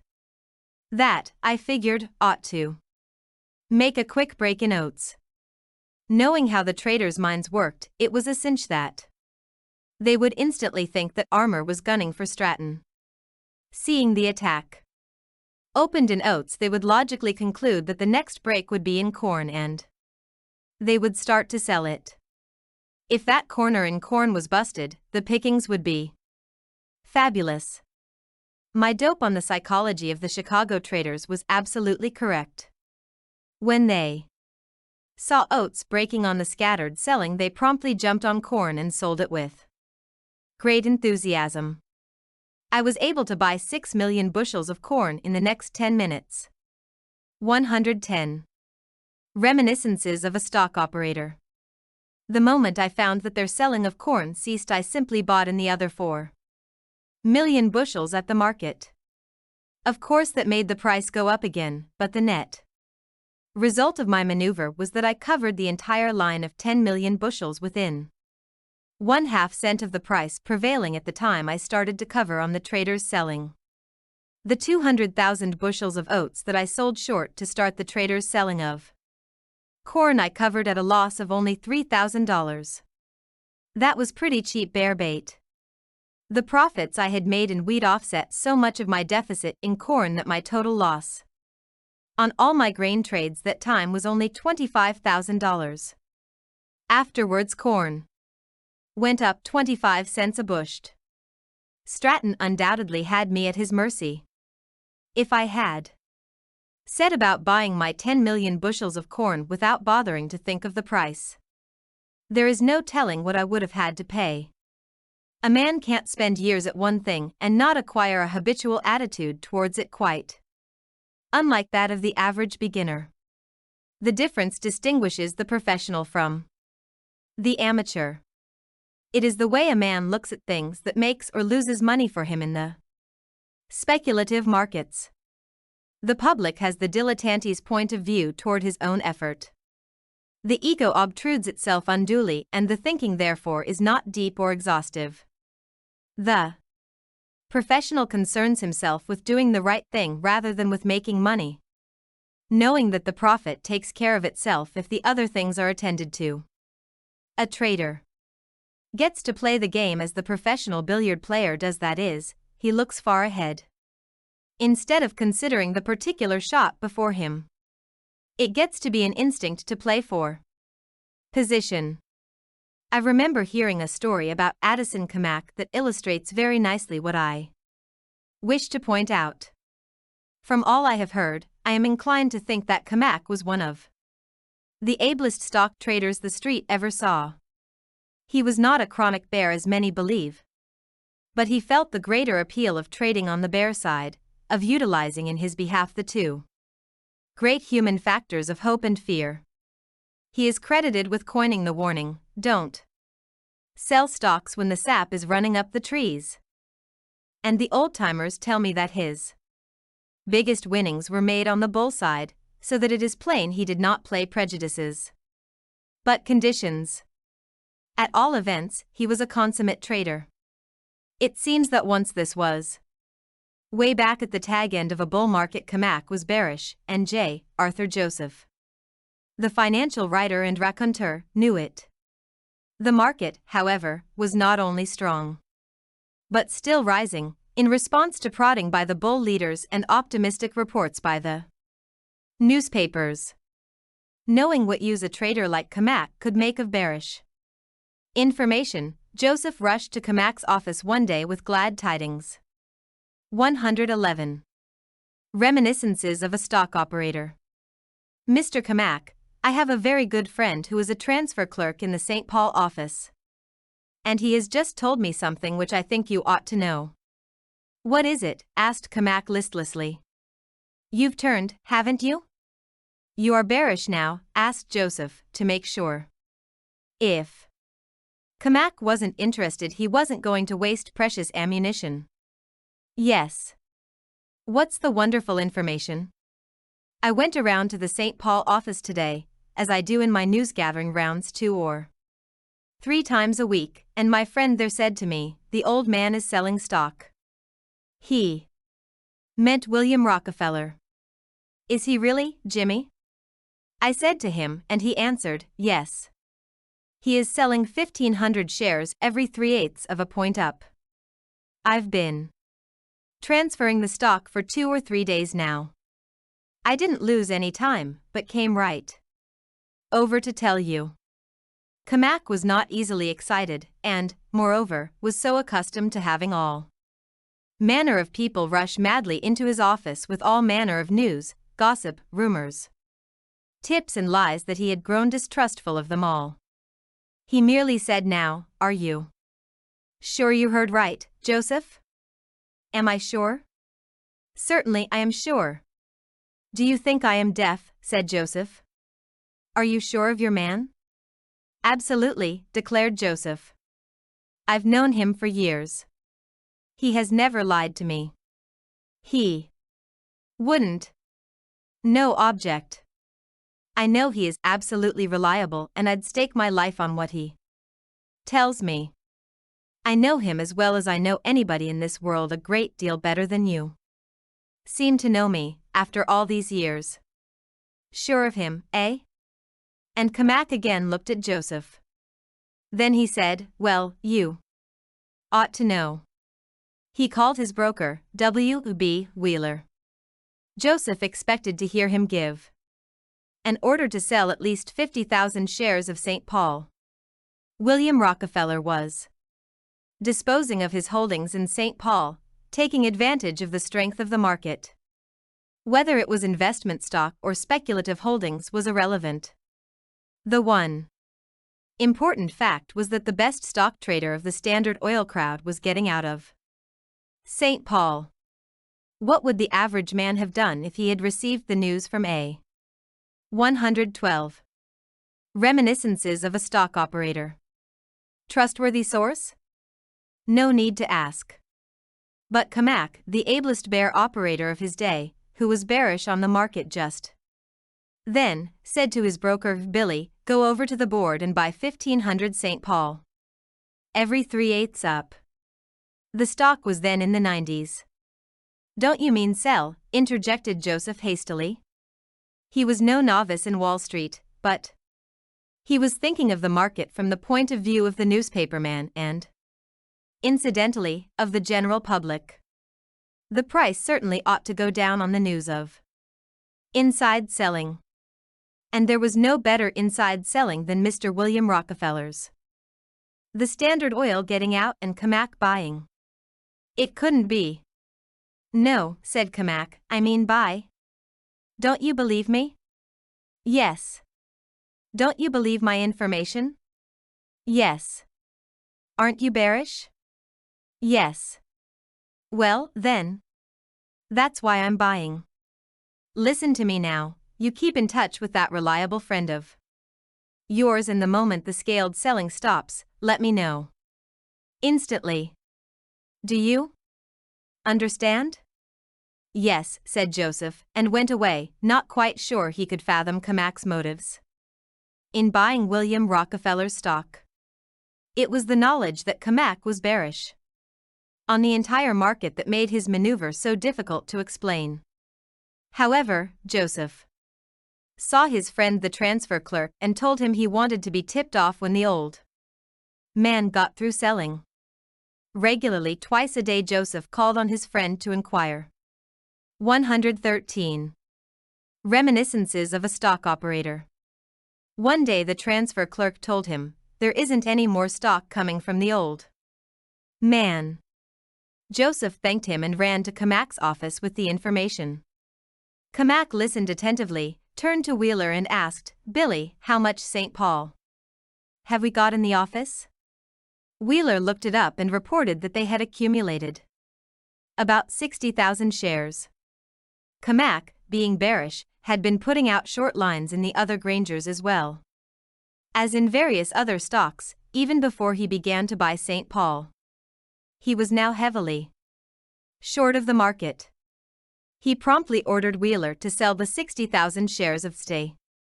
Paul that they were long of, and more besides. He used his long holdings of St. Paul as a lever to depress the general list and greatly benefit his operations for a decline. St. Paul didn't stop on that move until it reached 44 and Kamak made a killing in it. He played his cards with consummate skill and profited accordingly. The point I would make is his habitual attitude toward trading. He didn't have to reflect. He saw instantly what was far more important to him than his profit on that one stock. He saw that he had providentially been offered an opportunity to begin his big bear operations. Not only at the proper time but with a proper initial push. The St. Paul tip made him buy instead of sell because he saw at once that it gave him a vast supply of the best ammunition for his bear campaign. To get back to myself. After I closed my trade in wheat and corn, I went south in my yacht. I cruised about in Florida waters, having a grand old time. The fishing was great. Everything was lovely. I didn't have a care in the world and I wasn't looking for any. One day I went ashore at Palm Beach. I met a lot of Wall Street friends and others. They were all talking about the most picturesque cotton speculator of the day. A report from New York had it that Percy Thomas had lost every cent. It wasn't a commercial bankruptcy, merely the rumor of the world-famous operator's second Waterloo in the cotton market. I had always felt a great admiration for him. The first I ever heard of him was through the newspapers at the time of the failure of the stock exchange house of Sheldon and Thomas, when Thomas tried to corner cotton. Sheldon, who did not have the vision or the courage of his partner, got cold feet on the very verge of success. At least, so the street said at the time. At all events, instead of making a killing, they made one of the 114 Reminiscences of a Stock Operator. Most sensational failures in years. I forget how many millions. The firm was wound up. And Thomas went to work alone. He devoted himself exclusively to cotton, and it was not long before he was on his feet again. He paid off his creditors in full with interest debts. He was not legally obliged to discharge and withal had $1 million left for himself. His comeback in the cotton market was in its way as remarkable as Deacon S.V. White's famous stock market exploit of paying off $1 million in 1 year. Thomas's pluck and brains made me admire him immensely. Everybody in Palm Beach was talking about the collapse of Thomas's deal in March. Cotton. You know how the talk goes and grows, the amount of misinformation and exaggeration and improvements that you hear. Why, I've seen a rumor about myself grow so that the fellow who started it did not recognize it when it came back to him in less than 24 hours, swollen with new and picturesque details. The news of Percy Thomas's latest misadventure turned my mind from the fishing to the cotton market. I got files of the trade papers and read them to get a line on conditions. When I got back to New York, I gave myself up to studying the market. Everybody was bearish and everybody was selling July cotton. You know how people are. I suppose it is the contagion of example that makes a man do something because everybody around him is doing the same thing. Perhaps it is some phase or variety of the herd instinct. In any case, it was, in the opinion of hundreds of traders, the wise and proper thing to sell July cotton, and so safe too.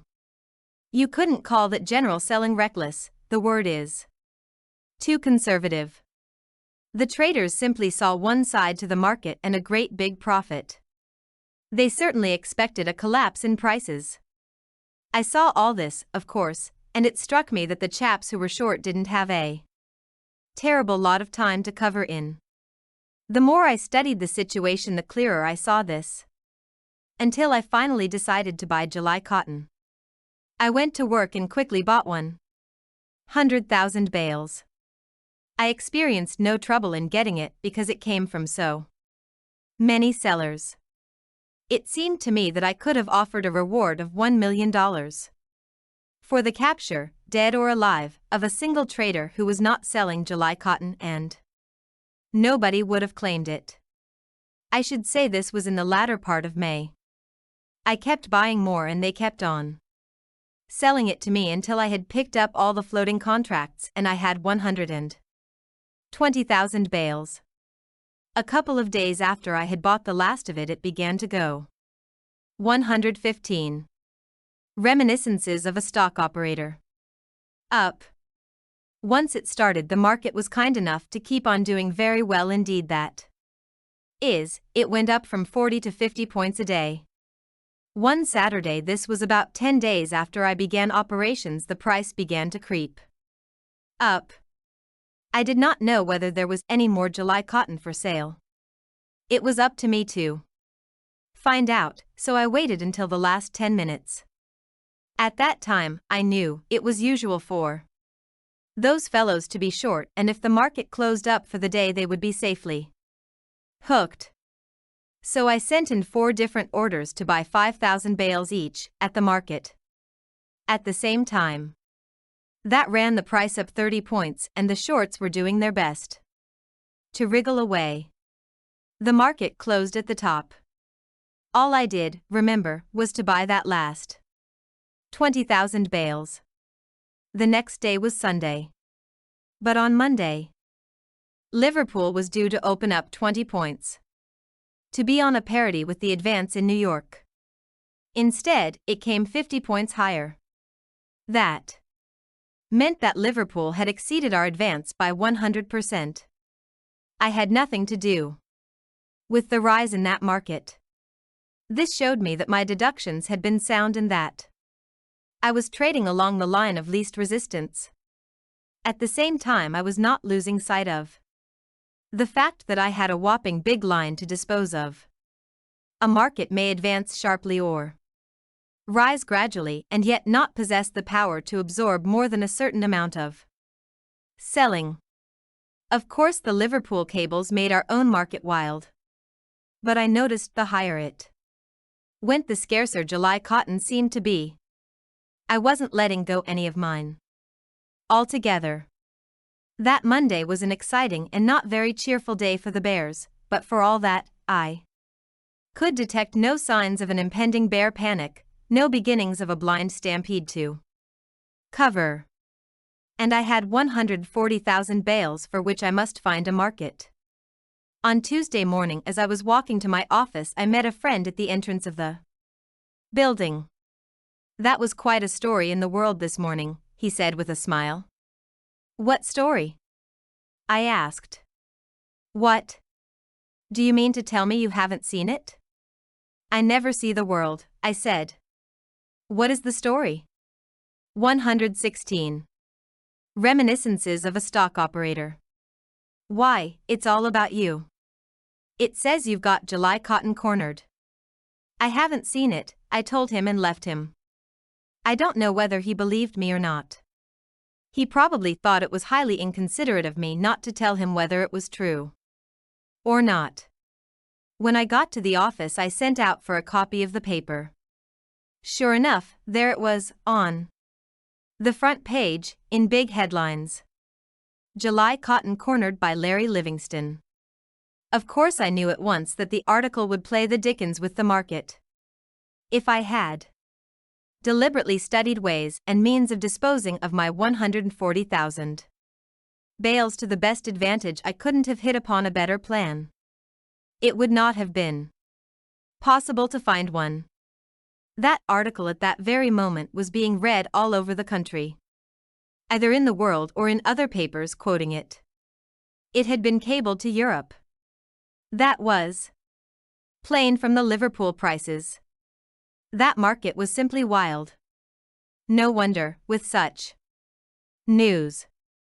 Of course, I knew what New York would do, and what I ought to do. The market here opened at 10 o'clock. At 10 minutes after 10, I did not own any cotton. I let them have every one of my 140,000 bales. For most of my line, I received what proved to be the top prices of the day. The traders made the market for me. All I really did was to see a heaven-sent opportunity to get rid of my cotton. I grasped it because I couldn't help it. What else could I do? The problem that I knew would take a great deal of hard thinking to solve was thus solved for me by an accident. If the World had not published that article, I never would have been able to dispose of my line without sacrificing the greater portion of my paper profits. Selling 140,000 bales of July cotton without sending the price down was a trick beyond my powers. But the world story turned it for me very nicely.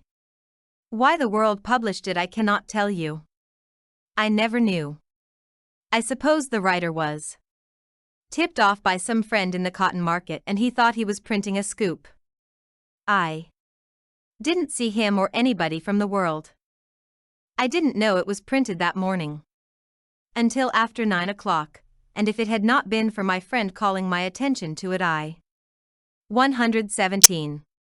Reminiscences of a Stock Operator. Would not have known it then.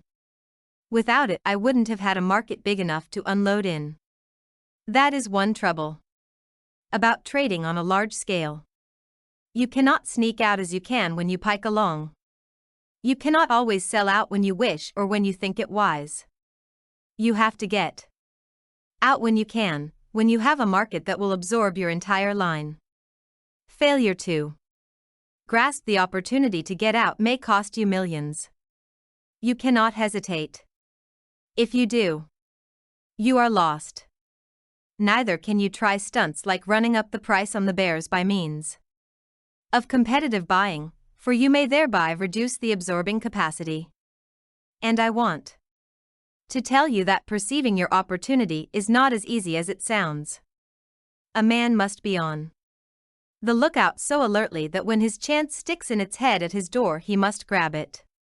Of course, not everybody knew about my fortunate accident in Wall Street and, for that matter, everywhere else. Any accident that makes big money for a man is regarded with suspicion. When the accident isn't profitable, it is never considered an accident but the logical outcome of your hoggishness or of the swelled head. But when there is a profit, they call it loot and talk about how well unscrupulousness fares, and how ill conservatism and decency. It was not only the evil-minded shorts smarting under punishment brought about by their own recklessness who accused me of having deliberately planned the coup. Other people thought the same thing. One of the biggest men in cotton in the entire world met me a day or two later and said, "That was certainly the slickest deal you ever put over, Livingston. I was wondering how much you were going to lose when you came to market that line of yours. You knew this market was not big enough to take more than 50 or 60,000 bales without selling off, and how you were going to work off the rest and not lose all your paper profits was beginning to interest me. I didn't think of your scheme. It certainly was slick. I had nothing to do with it," I assured him as earnestly as I could. But all he did was to repeat, "Mighty slick, my boy. Mighty slick. Don't be so modest." It was after that deal that some of the papers referred to me as the Cotton King. But, as I said, I really was not entitled to that crown. It is not necessary to tell you that there is not. 118. Reminiscences of a Stock Operator. Enough money in the United States to buy the columns of the New York World, or enough personal pull to secure the publication of a story like that. It gave me an utterly unearned reputation that time. But I have not told this story to moralize on the crowns that are sometimes pressed down upon the brows of undeserving traders, or to emphasize the need of seizing the opportunity, no matter when or how it comes. My object merely was to account for the vast amount of newspaper notoriety that came to me as the result of my deal in July cotton. If it hadn't been for the newspapers, I never would have met that remarkable man. Percy Thomas. 119. Reminiscences of a Stock Operator. Chapter 12. Not long after I closed my July cotton deal more successfully than I had expected, I received by mail a request for an interview.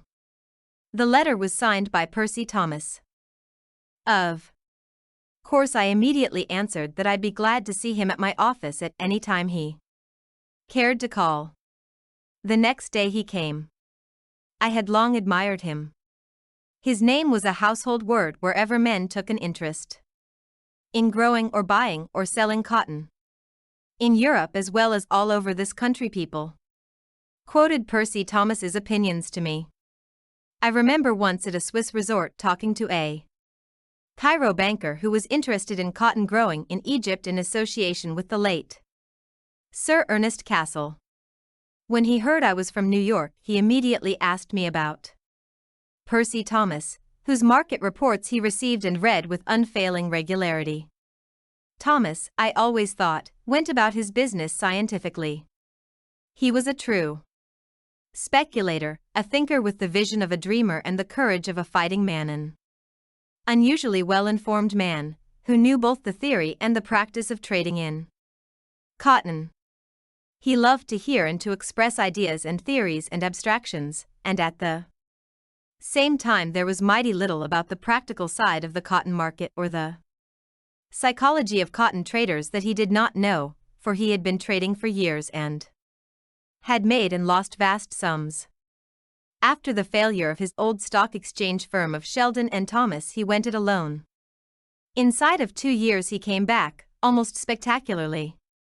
I remember reading in the Sun that the first thing he did when he got on his feet financially was to pay off his old creditors in full, and the next was to hire an expert to study and determine for him how he had best invest $1 million. This expert examined the properties and analyzed the reports of several companies and then recommended the purchase of Delaware and Hudson stock. 120. Reminiscences of a Stock Operator. Well, after having failed for millions and having come back with more millions, Thomas was cleaned out as the result of his deal in March cotton. There wasn't much time wasted. After he came to see me, he proposed that we form a working alliance. Whatever information he got, he would immediately turn over to me before passing it on to the public. My part would be to do the actual trading, for which he said I had a special genius and he hadn't. That did not appeal to me for a number of reasons. I told him frankly that I did not think I could run in double harness and wasn't keen about trying to learn. But he insisted that it would be an ideal combination until I said flatly that I did not want to have anything to do with influencing other people to trade. If I fool myself, I told him, I alone suffer and I pay the bill at once. There are no drawn-out payments or unexpected annoyances. I play a lone hand by choice and also because it is the wisest and cheapest way to trade. I get my pleasure out of matching my brains against the brains of other traders, men whom I have never seen and never talked to and never advised to buy or sell and never expect to meet or know. When I make money, I make it backing my own opinions. I don't sell them or capitalize them. If I made money in any other way, I would imagine I had not earned it. Your proposition does not interest me because I am interested in the game only as I play it for myself and in my own way.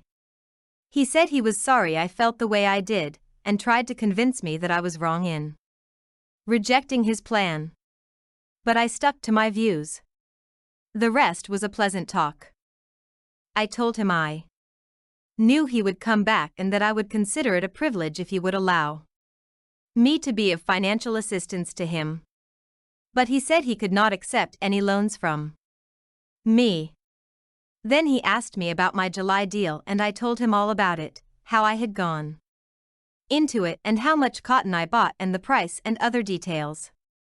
We chatted a little more and then he went away. When I said to you some time ago that a speculator has a host of enemies, many of whom successfully bore from within, I had in mind my many mistakes. I have learned that a man may possess an original mind and a lifelong habit of independent thinking, and withal be vulnerable to attacks by a persuasive personality. I am fairly immune from the commoner speculative ailments, such as greed and fear and hope. But being an ordinary man, I find I can err with great ease. 121. Reminiscences of a Stock Operator. I ought to have been on my guard at this particular time because not long before that I Had had an experience that proved how easily a man may be talked into doing something against his judgment and even against his wishes. It happened in Harding's office. I had a sort of private office, a room that they let me occupy by myself, and nobody was supposed to get to me during market hours without my consent. I didn't wish to be bothered, and, as I was trading on a very large scale and my account was fairly profitable, I was pretty well guarded. One day just after the market closed, I heard somebody say, "Good afternoon, Mr. Livingston." I turned and saw an utter stranger, a chap of about 30 or 35. I could not understand how he'd got in, but there he was. I concluded his business with me had passed him. But I didn't say anything. I just looked at him, and pretty soon he said, "I came to see you about that Walter Scott," and he was off. He was a book agent. Now, he was not particularly pleasing of manner or skillful of speech. Neither was he especially attractive to look at. But he certainly had personality. He talked and I thought I listened. But I do not know what he said. I don't think I ever knew, not even at the time. When he finished his monologue, he handed me first his fountain pen and then a blank form, which I signed. It was a contract to take a set of Scott's works for $500. The moment I signed, I came to. But he had the contract safe in his pocket. I did not want the books. I had no place for them. They weren't of any use whatever to me. I had nobody to give them to. Yet I had agreed to buy them for $500. I am so accustomed to losing money that I never think first of that phase of my mistakes. It is always the play itself, the reason why. In the first place, I wish to know my own limitations and habits of thought. Another reason is that I do not wish to make the same mistake a second time.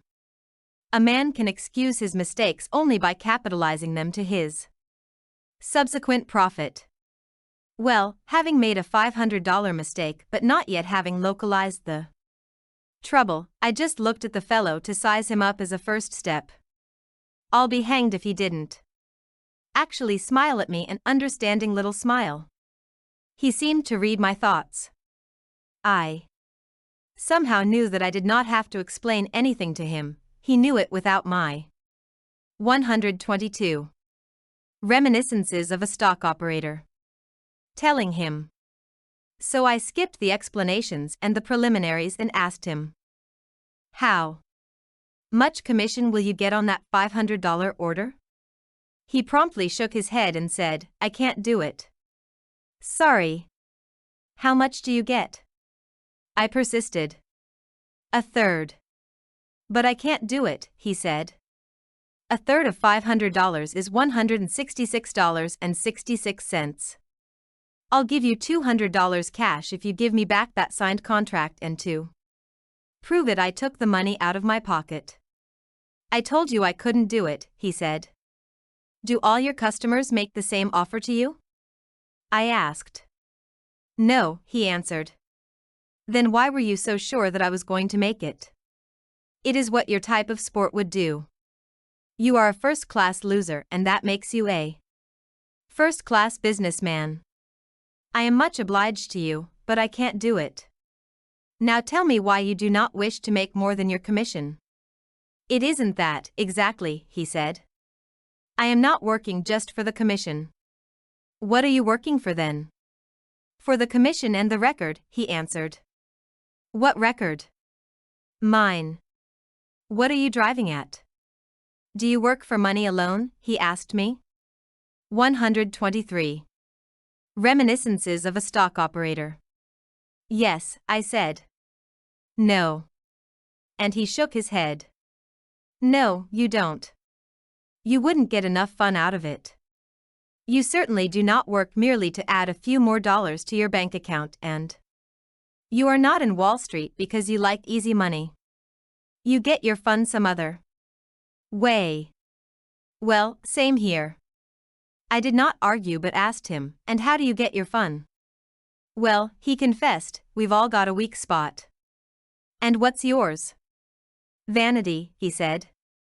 Well, I told him, "You succeeded in getting me to sign on. Now I want to sign off, and I am paying you $200 for 10 minutes work. Isn't that enough for your pride?" "No," he answered. "You see, all the rest of the bunch have been working Wall Street 4 months and failed to make expenses. They said it was the fault of the goods and the territory. So the office sent for me to prove that the fault was with their salesmanship and not with the books or the place. They were working on a 25% commission. I was in Cleveland, where I sold 82 sets in 2 weeks. I am here to sell a certain number of sets not only to people who did not buy from the other agents but to people they couldn't even get to see. That's why they give me 33 1/3%. I can't quite figure out how you sold me that set." "Why," he said consolingly, "I sold J.P. Morgan a set." "No, you didn't," I said. He wasn't angry. He simply said, "Honest, I did. A set of Walter Scott to J.P. Morgan, who not only has some fine editions but probably the original manuscripts of some of the novels as well? Well, here's his John Hancock." And he promptly flashed on me a contract signed by J.P. Morgan himself. It might not have been Mr. Morgan's signature, but it did not occur. 124. Reminiscences of a Stock Operator. To me to doubt it at the time. Didn't he have mine in his pocket? All I felt was curiosity. So I asked him, "How did you get past the librarian?" I didn't see any librarian. I saw the old man himself. In his office. "That's too much," I said. Everybody knew that it was much harder to get into Mr. Morgan's private office empty-handed than into the White House with a parcel that ticked like an alarm clock. But he declared, "I did." "But how did you get into his office?" "How did I get into yours?" he retorted. "I don't know." "You tell me," I said. "Well, the way I got into Morgan's office and the way I got into yours are the same. I just talked to the fellow at the door whose business it was not to let me in. And the way I got Morgan to sign was the same way I got you to sign. You weren't signing a contract for a set of books. You just took the fountain pen I gave you and did what I asked you to do with it. No difference. Same as you." "And is that really Morgan's signature?" I asked him, about 3 minutes late with my skepticism. "Sure. He learned how to write his name when he was a boy." "And that's all there's to it?" "That's all," he answered. "I know exactly what I am doing. That's all the secret there is. I am much obliged to you. Good day, Mr. Livingston." And he started to go out. "Hold on," I said. "I'm bound to have you make an even $200 out of me." And I handed him $35. He shook his head. Then, "No," he said. "I can't do that. But I can do this." And he took 125.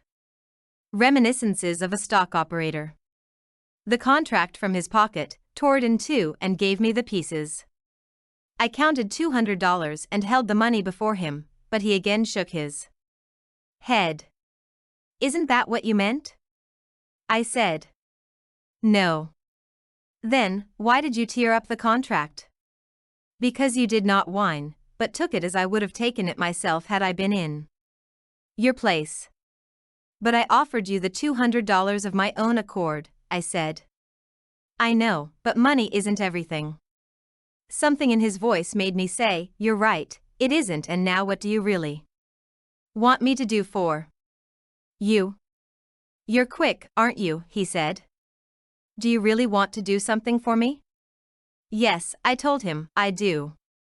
But whether I will or not depends what it is you have in mind. Take me with you into Mr. Ed Harding's office and tell him to let me talk to him 3 minutes by the clock. Then leave me alone with him. I shook my head and said, he is a good friend of mine.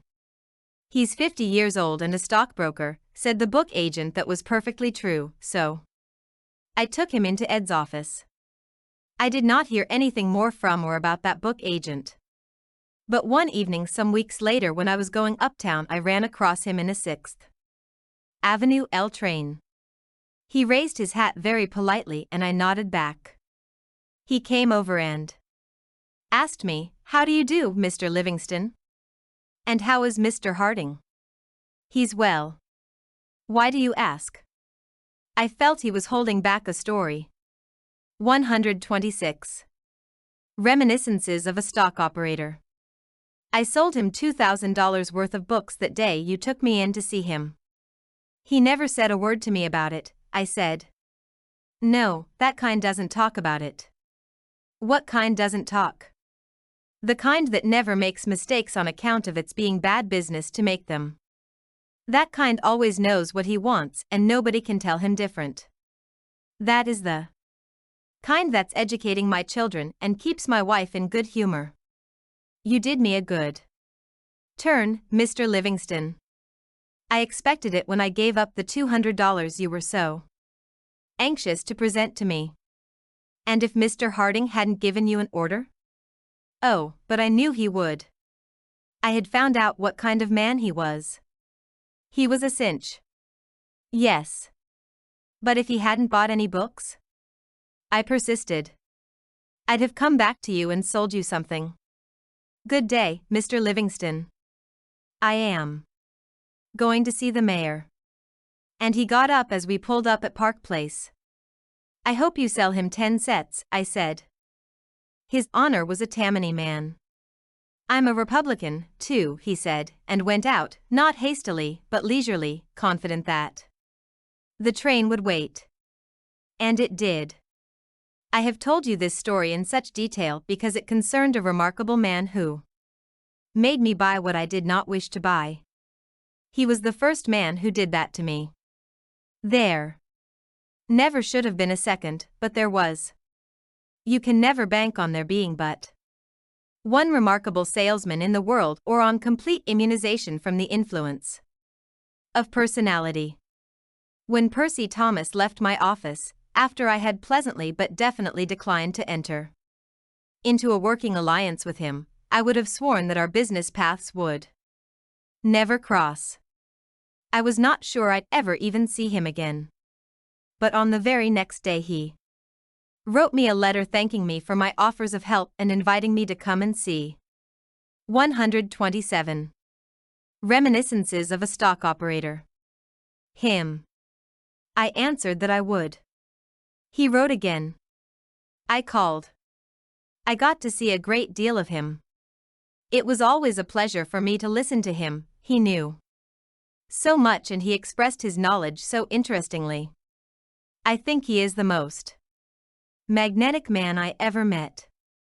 We talked of many things, for he is a widely read man with an amazing grasp of many subjects and a remarkable gift for interesting generalization. The wisdom of his speech is impressive, and as for plausibility, he hasn't an equal. I have heard many people accuse Percy Thomas of many things, including insincerity, but I sometimes wonder if his remarkable plausibility does not come from the fact that he first convinces himself so thoroughly as to acquire thereby a greatly increased power to convince others. Of course, we talked about market matters at great length. I was not bullish on cotton, but he was. I could not see the bull side at all, but he did. He brought up so many facts and figures that I ought to have been overwhelmed, but I wasn't. I couldn't disprove them because I could not deny their authenticity, but they did not shake my belief in what I read for myself. But he kept at it until I no longer felt sure of my own information as gathered from the trade papers and the dailies. That meant I couldn't see the market with my own eyes. A man cannot be convinced against his own convictions, but he can be talked into a state of uncertainty and indecision, which is even worse, for that means that he cannot trade with confidence and comfort. I cannot say that I got all mixed up, exactly, but I lost my poise, or rather, I ceased to do my own thinking. I cannot give you in detail the various steps by which I reached the state of mind that was to prove so costly to me. I think it was his assurances of the accuracy of his figures, which were exclusively his, and the undependability of mine, which were not exclusively mine, but public property. He harped on the utter reliability, as proved time and again, of all his 10,000 correspondents throughout the South. In the end, I came to read conditions as he himself read them because we were both reading from the same page of the same book, held by him before my eyes. He has a logical mind. Once I accepted his facts, it was a cinch that my own conclusions, derived from his facts, would agree with his own. When he began his talks with me about the cotton situation, I not only was bearish but I was short of the market.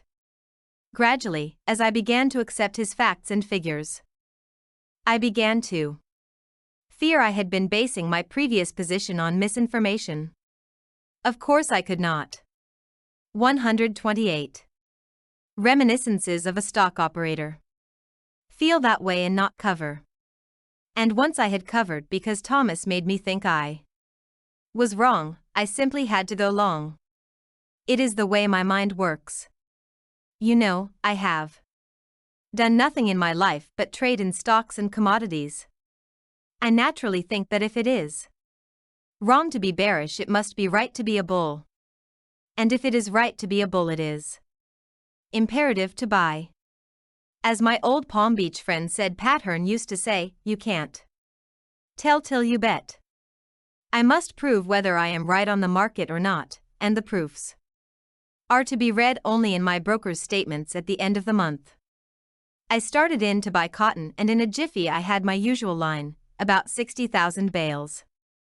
It was the most asinine play of my career. Instead of standing or falling by my own observation and deductions, I was merely playing another man's game. It was eminently fitting that my silly plays should not end with that.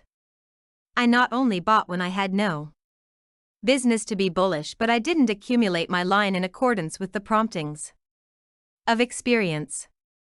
I wasn't trading right. Having listened, I was lost. The market was not going my way. I am never afraid or impatient when I am sure of my position. But the market didn't act the way it should have acted had Thomas been right. Having taken the first wrong step, I took the second and the third, and of course it muddled me all up. I allowed myself to be persuaded not only into not taking my loss, but into holding up the market. That is a style of play foreign to my nature and contrary to my trading principles and theories. Even as a boy in the bucket shops, I had known better. But I was not myself. I was another man, a Thomasized person. I not only was long of cotton, but I was carrying a heavy line of wheat. That was doing famously and showed me a handsome profit. My full efforts to bolster up cotton had increased my line to about 150,000 bales. I may tell you that about this time I was not feeling very well.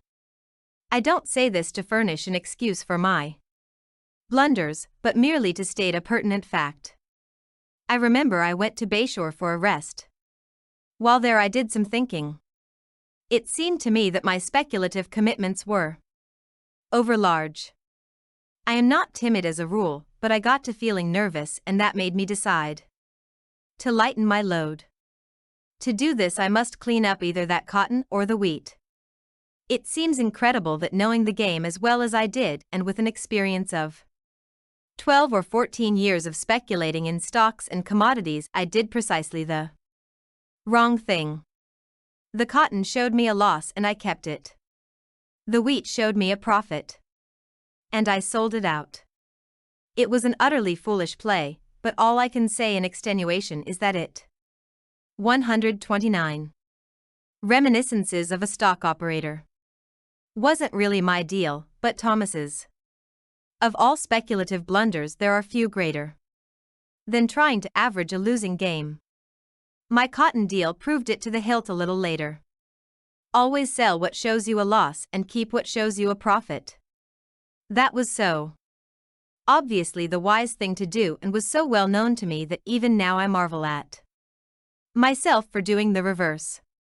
And so I sold my wheat, deliberately cut short my profit in it. After I got out of it, the price went up 20 cents a bushel without stopping. If I had kept it, I might have taken a profit of about $8 million. And having decided to keep on with the losing proposition, I bought more cotton. I remember very clearly how every day I would buy cotton, more cotton. And why do you think I bought it? To keep the price from going down. If that isn't a supersucker play, what is? I simply kept on putting up more and more money to lose. Eventually, my brokers and my intimate friends could not understand it, and they don't to this day. Of course, if the deal had turned out differently, I would have been a wonder. More than once I was warned against placing too much reliance on Percy Thomas's brilliant analyses. To this I paid no heed, but kept on buying cotton to keep it from going down. I was even buying it in Liverpool. I accumulated 440,000 bales before I realized what I was doing. And then it was too late. So I sold out my line. I lost nearly all that I had made out of all my other deals in stocks and commodities. I was not completely cleaned out, but I had left fewer hundreds of thousands than I had millions before I met my brilliant friend Percy Thomas. For me, of all men, to violate all the laws that experience had taught me to observe in order to prosper was more than asinine. To learn that a man can make foolish plays for no reason whatever was a valuable lesson. It cost me millions to learn that another dangerous enemy to a trader is his susceptibility to the urgings of a magnetic personality when plausibly expressed by a brilliant mind. It has always seemed to me, however, that I might have learned my lesson quite as well if the cost had been only 1 million. But fate does not always let you fix the tuition fee. She delivers the educational wallop and presents her own bill, knowing you have to pay it, no matter what the amount may be. Having learned what folly I was capable of, I closed that particular incident. Percy Thomas went out of my life. 130. Reminiscences of a Stock Operator. There I was, with more than 9/10 of my stake, as Jim Fisk used to say, gone where the woodbine twineth up the spout. I had been a millionaire rather less than a year. My millions I had made by using brains, helped by luck. I had lost them by reversing the process. I sold my 2 yachts and was decidedly less extravagant in my manner of living. But that one blow wasn't enough. Luck was against me. I ran up first against illness and then against the urgent need of $200,000 in cash. A few months before that sum would have been nothing at all, but now it meant almost the entire remnant of my fleet-winged fortune. I had to supply the money, and the question was, where could I get it? I didn't want to take it out of the balance I kept at my broker's, because if I did I wouldn't have much of a margin left for my own trading, and I needed trading facilities more than ever if I was to win back my millions quickly. There was only one alternative that I could see, and that was to take it out of the stock market. Just think of it. If you know much about the average customer of the average commission house, you will agree with me that the hope of making the stock market pay your bill is one of the most prolific sources of loss in Wall Street. You will chip out all you have if you adhere to your determination. Why? In Harding's office one winter, a little bunch of high flyers spent $30,000 or $40,000 for an overcoat and not one of them lived to wear it. It so happened that a prominent floor trader who since has become world famous as one of the $1 a year men came down to the exchange wearing a fur overcoat lined with sea otter. In those days, before furs went up sky high, that coat was valued at only $10,000. Well, one of the chaps in Harding's office, Bob Keown, decided to get a coat lined with Russian sable. He priced one uptown. The cost was about the same, $10,000. That's the devil of a lot of money, objected one of the fellows. Oh, fair. Fair, admitted Bob Keown amiably. About a week's wages unless you guys promise to present it to me as a slight but sincere token of the esteem in which you hold the nicest man in the office. Do I hear the presentation speech? No? Very well. I shall let the stock market buy it for me. Why do you want a sable coat? Asked Ed Harding. 131. Reminiscences of a Stock Operator. It would look particularly well on a man of my inches, replied Bob, drawing himself up. And how did you say you were going to pay for it? Asked Jim Murphy, who was the star tip chaser of the office. By a judicious investment of a temporary character, James. That's how, answered Bob, who knew that Murphy merely wanted a tip. Sure enough, Jimmy asked, what stock are you going to buy? Wrong as usual, friend. This is no time to buy anything. I propose to sell 5,000. Steal. It ought to go down 10 points at the least. I'll just take 2.5 points net. That is conservative, isn't it? What do you hear about it? Asked Murphy eagerly. He was a tall thin man with black hair and a hungry look, due to his never going out to lunch for fear of missing something on the tape. I hear that coat's the most becoming I ever planned to get. He turned to Harding and said, Ed, sell 5,000 U.S. steel common at the market today, darling. He was a plunger, Bob was, and liked to indulge in humorous talk. It was his way of letting the world know that he had an iron nerve. He sold 5,000 steel, and the stock promptly went up. Not being half as big an ass as he seemed when he talked, Bob stopped his loss at 1.5 points and confided to the office that the New York climate was too benign for fur coats. They were unhealthy and ostentatious. The rest of the fellows jeered. But it was not long before one of them bought some Union Pacific to pay for the coat.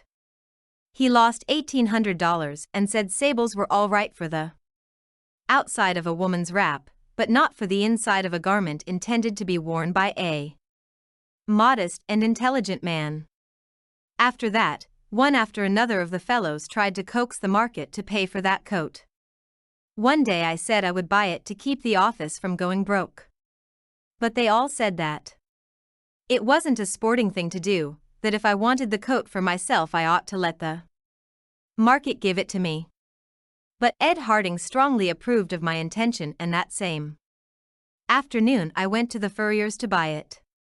I found out that a man from Chicago had 132. Reminiscences of a Stock Operator. Bought it the week before. That was only one case.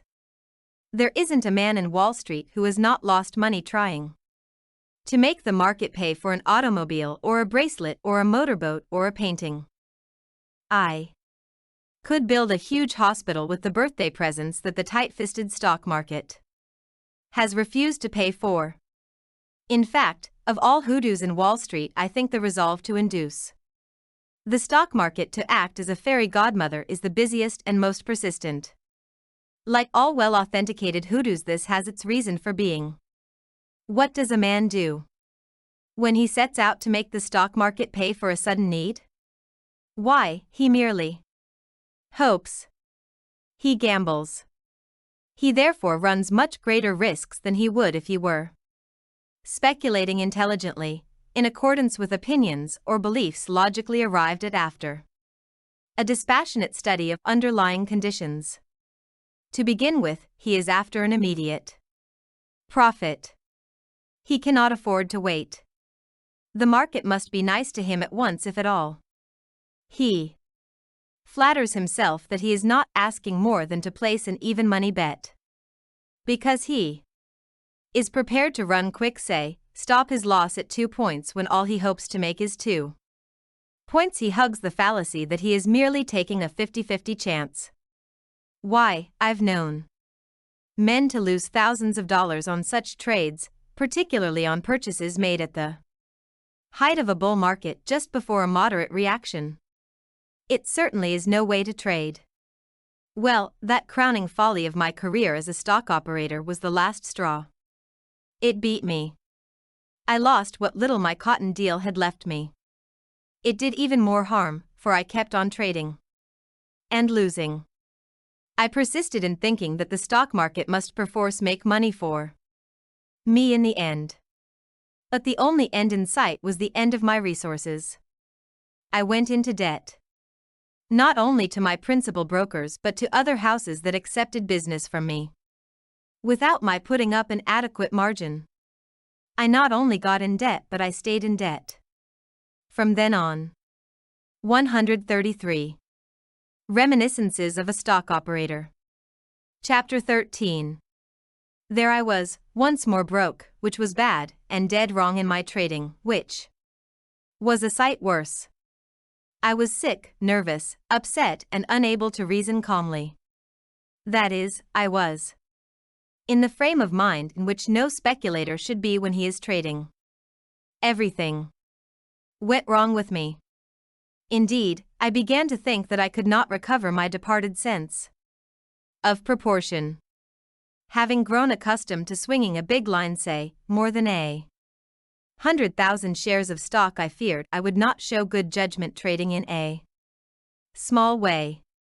It scarcely seemed worth while being right when all you carried was 100 shares of stock.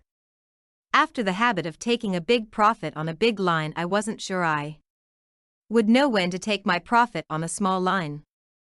I can't describe to you how weaponless I felt. Broke again and incapable of assuming the offensive vigorously. In debt and wrong. After all those long years of successes, tempered by mistakes that really served to pave the way for greater successes, I was now worse off than when I began in the bucket shops. I had learned a great deal about the game of stock speculation, but I had not learned quite so much about the play of human weaknesses.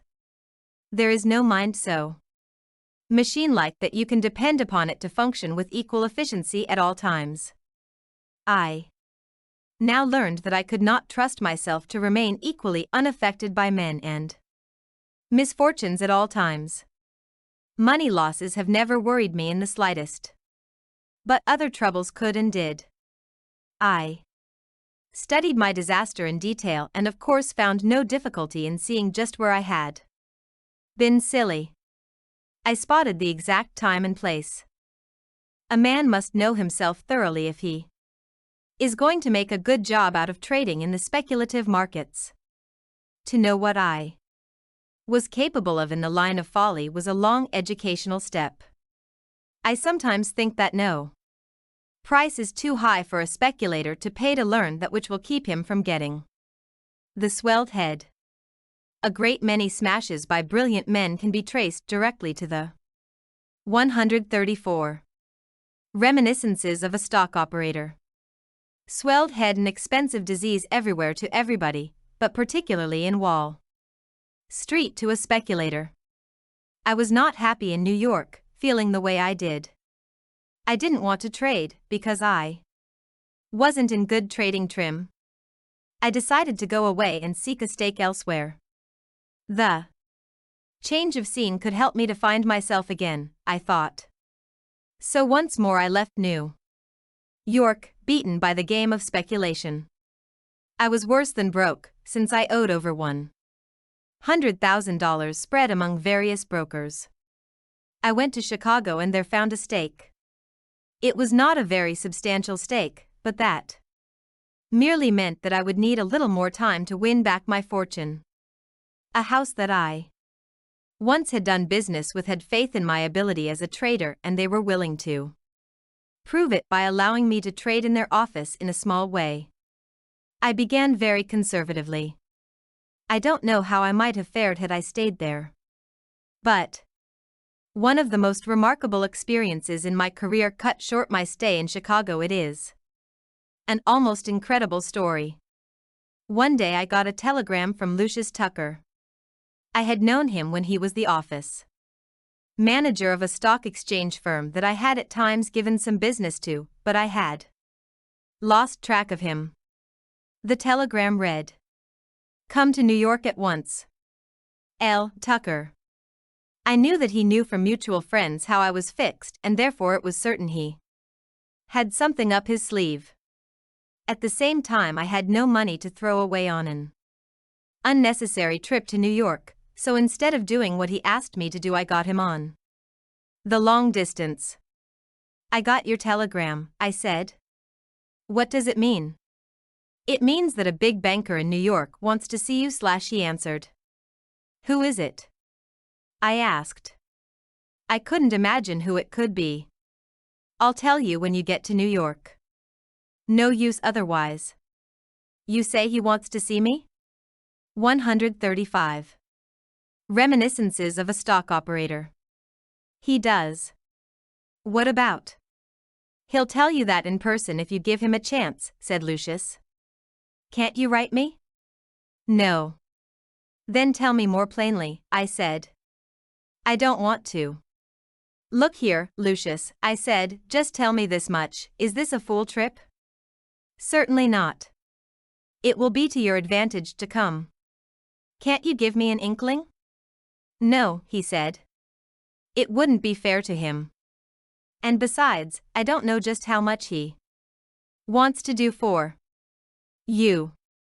But take my advice, come, and come quick." "Are you sure it is I that he wishes to see?" "Nobody else but you will do." "Better come, I tell you. Telegraph me what train you take, and I'll meet you at the station." "Very well," I said, and hung up. I didn't like quite so much mystery, but I knew that Lucius was friendly and that he must have a good reason for talking the way he did. I wasn't faring so sumptuously in Chicago that it would break my heart to leave it. At the rate I was trading, it would be a long time before I could get together enough money to operate on the old scale.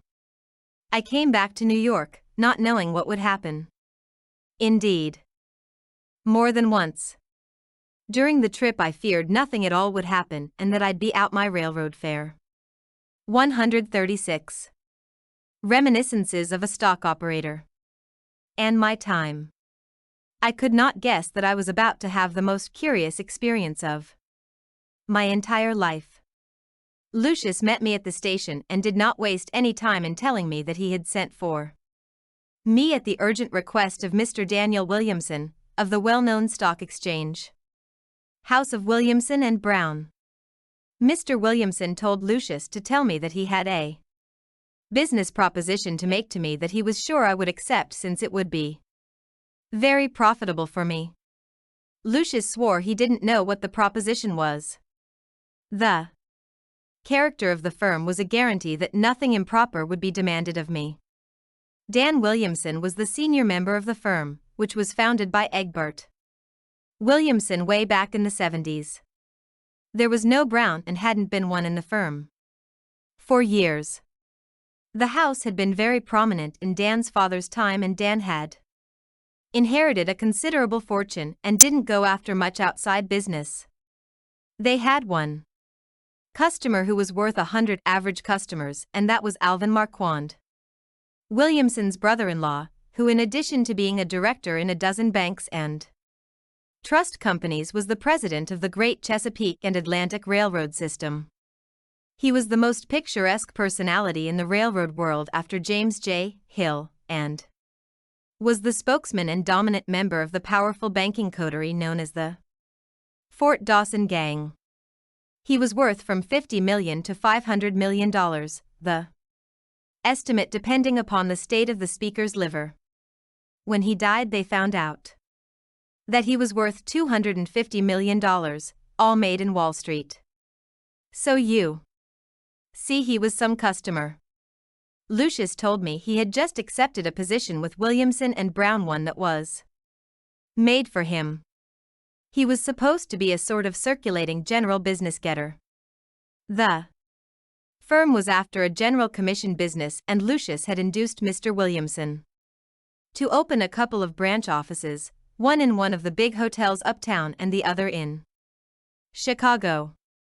I rather gathered that I was going to be offered a position in the latter place, possibly as office manager, which was something I would not accept.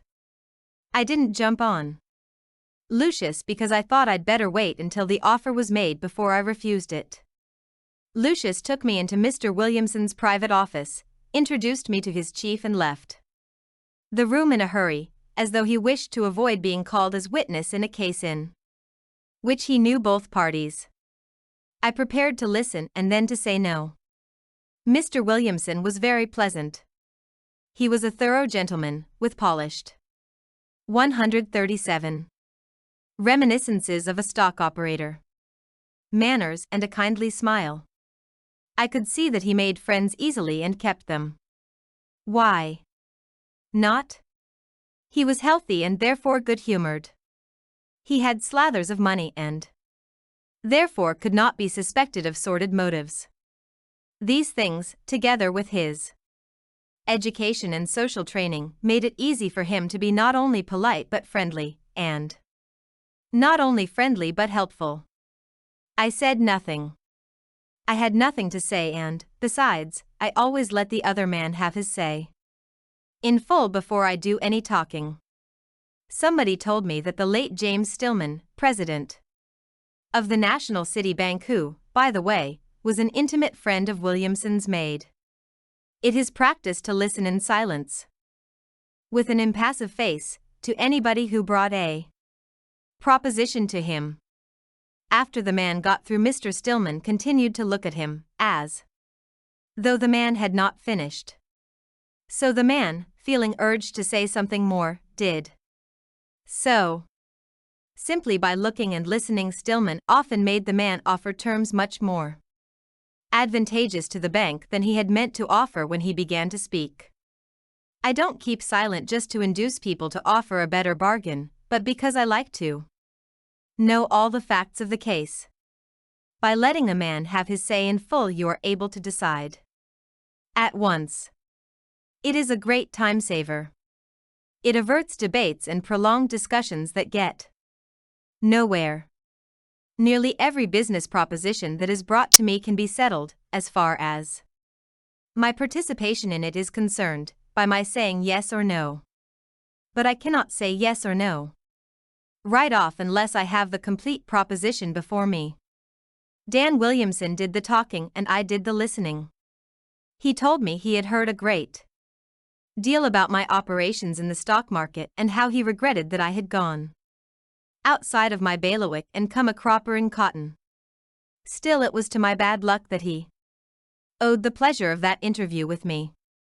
He thought my forte was the stock market, that I was born for it and that I should not stray from it.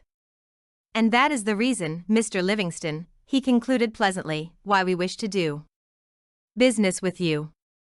Do business how? I asked him. Be your brokers, he said. My firm would like to do your stock business. I'd like to give it to you, I said, but I can't. 138. Reminiscences of a Stock Operator. Why not? He asked. I haven't any money, I answered.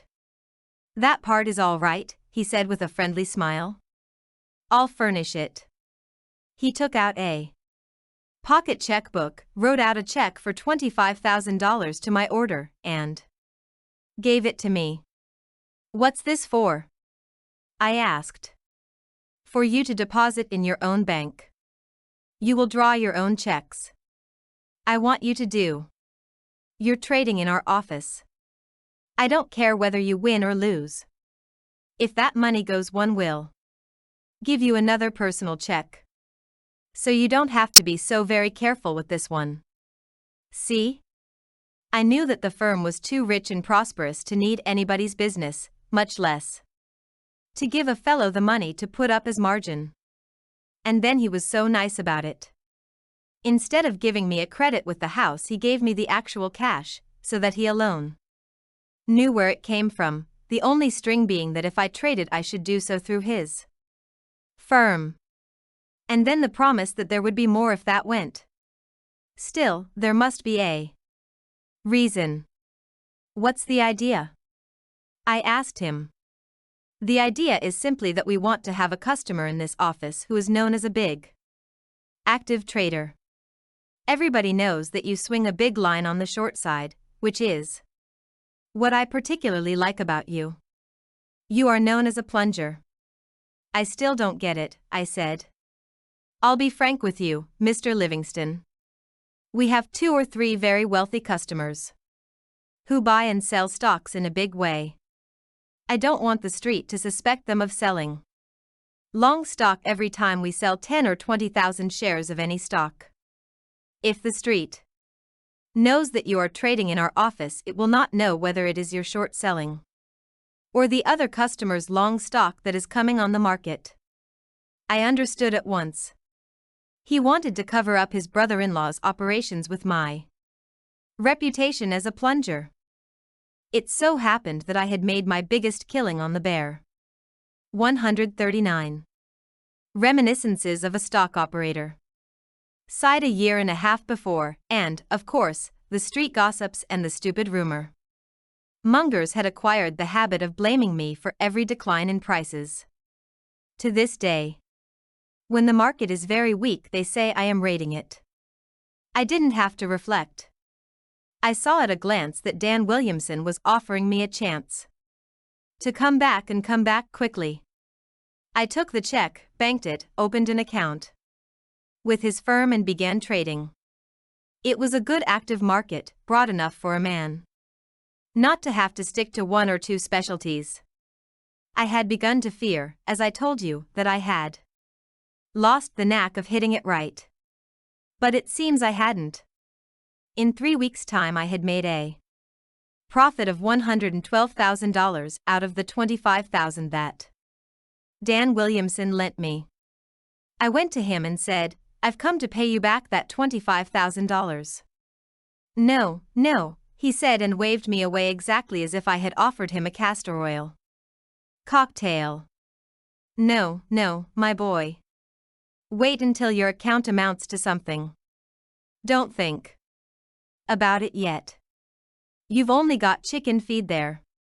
There is where I made the mistake that I have regretted more than any other I ever made in my Wall Street career. It was responsible for long and dreary years of suffering.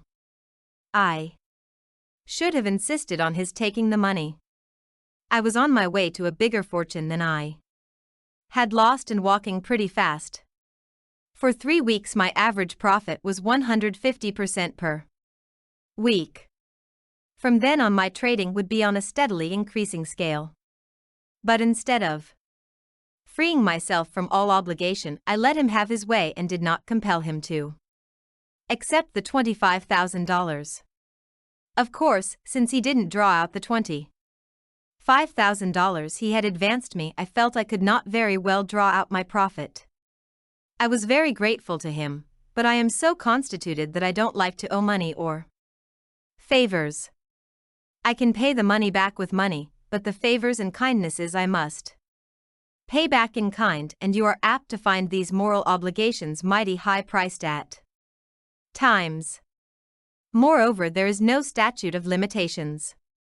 I left the money undisturbed and resumed my trading. I was getting on very nicely.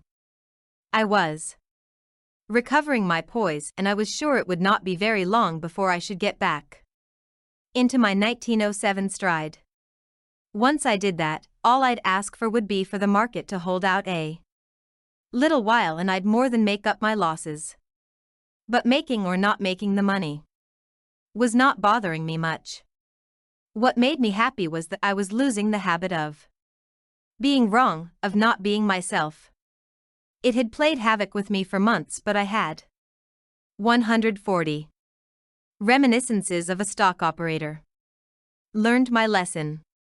Just about that time I turned bear and I began to sell short several railroad stocks. Among them was Chesapeake and Atlantic. I think I put out a short line in it, about 8,000 shares. One morning when I got downtown, Dan Williamson called me into his private office before the market opened and said to me, "Larry, don't do anything in Chesapeake and Atlantic just now. That was a bad play of yours, selling 8,000 short. I covered it for you this morning in London and went long. I was sure Chesapeake and Atlantic was going down. The tape told it to me quite plainly. And besides, I was bearish on the whole market, not violently or insanely bearish, but enough to feel comfortable with a moderate short line out." I said to Williamson, "What did you do that for?" "I am bearish on the whole market and they are all going lower."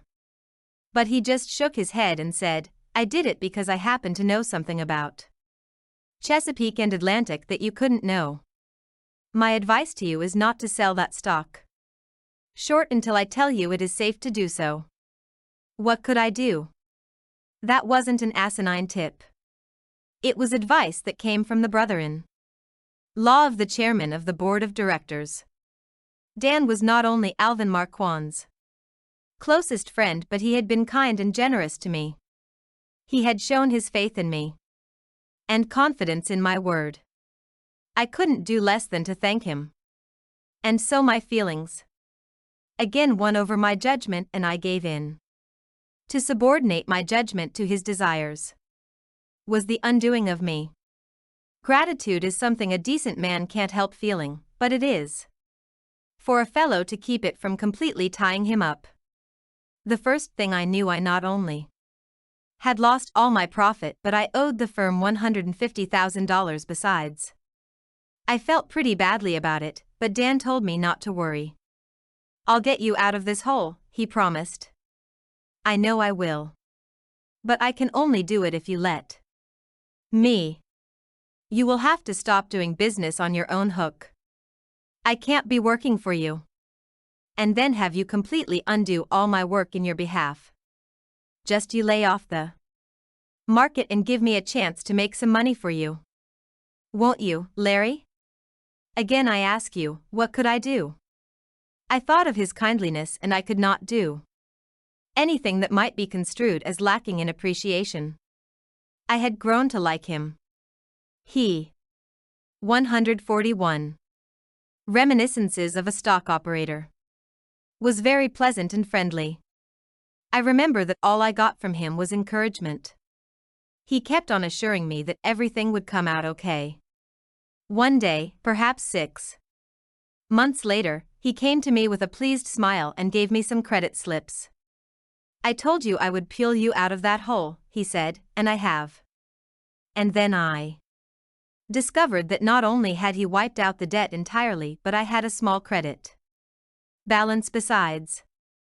I think I could have run that up without much trouble, for the market was right, but he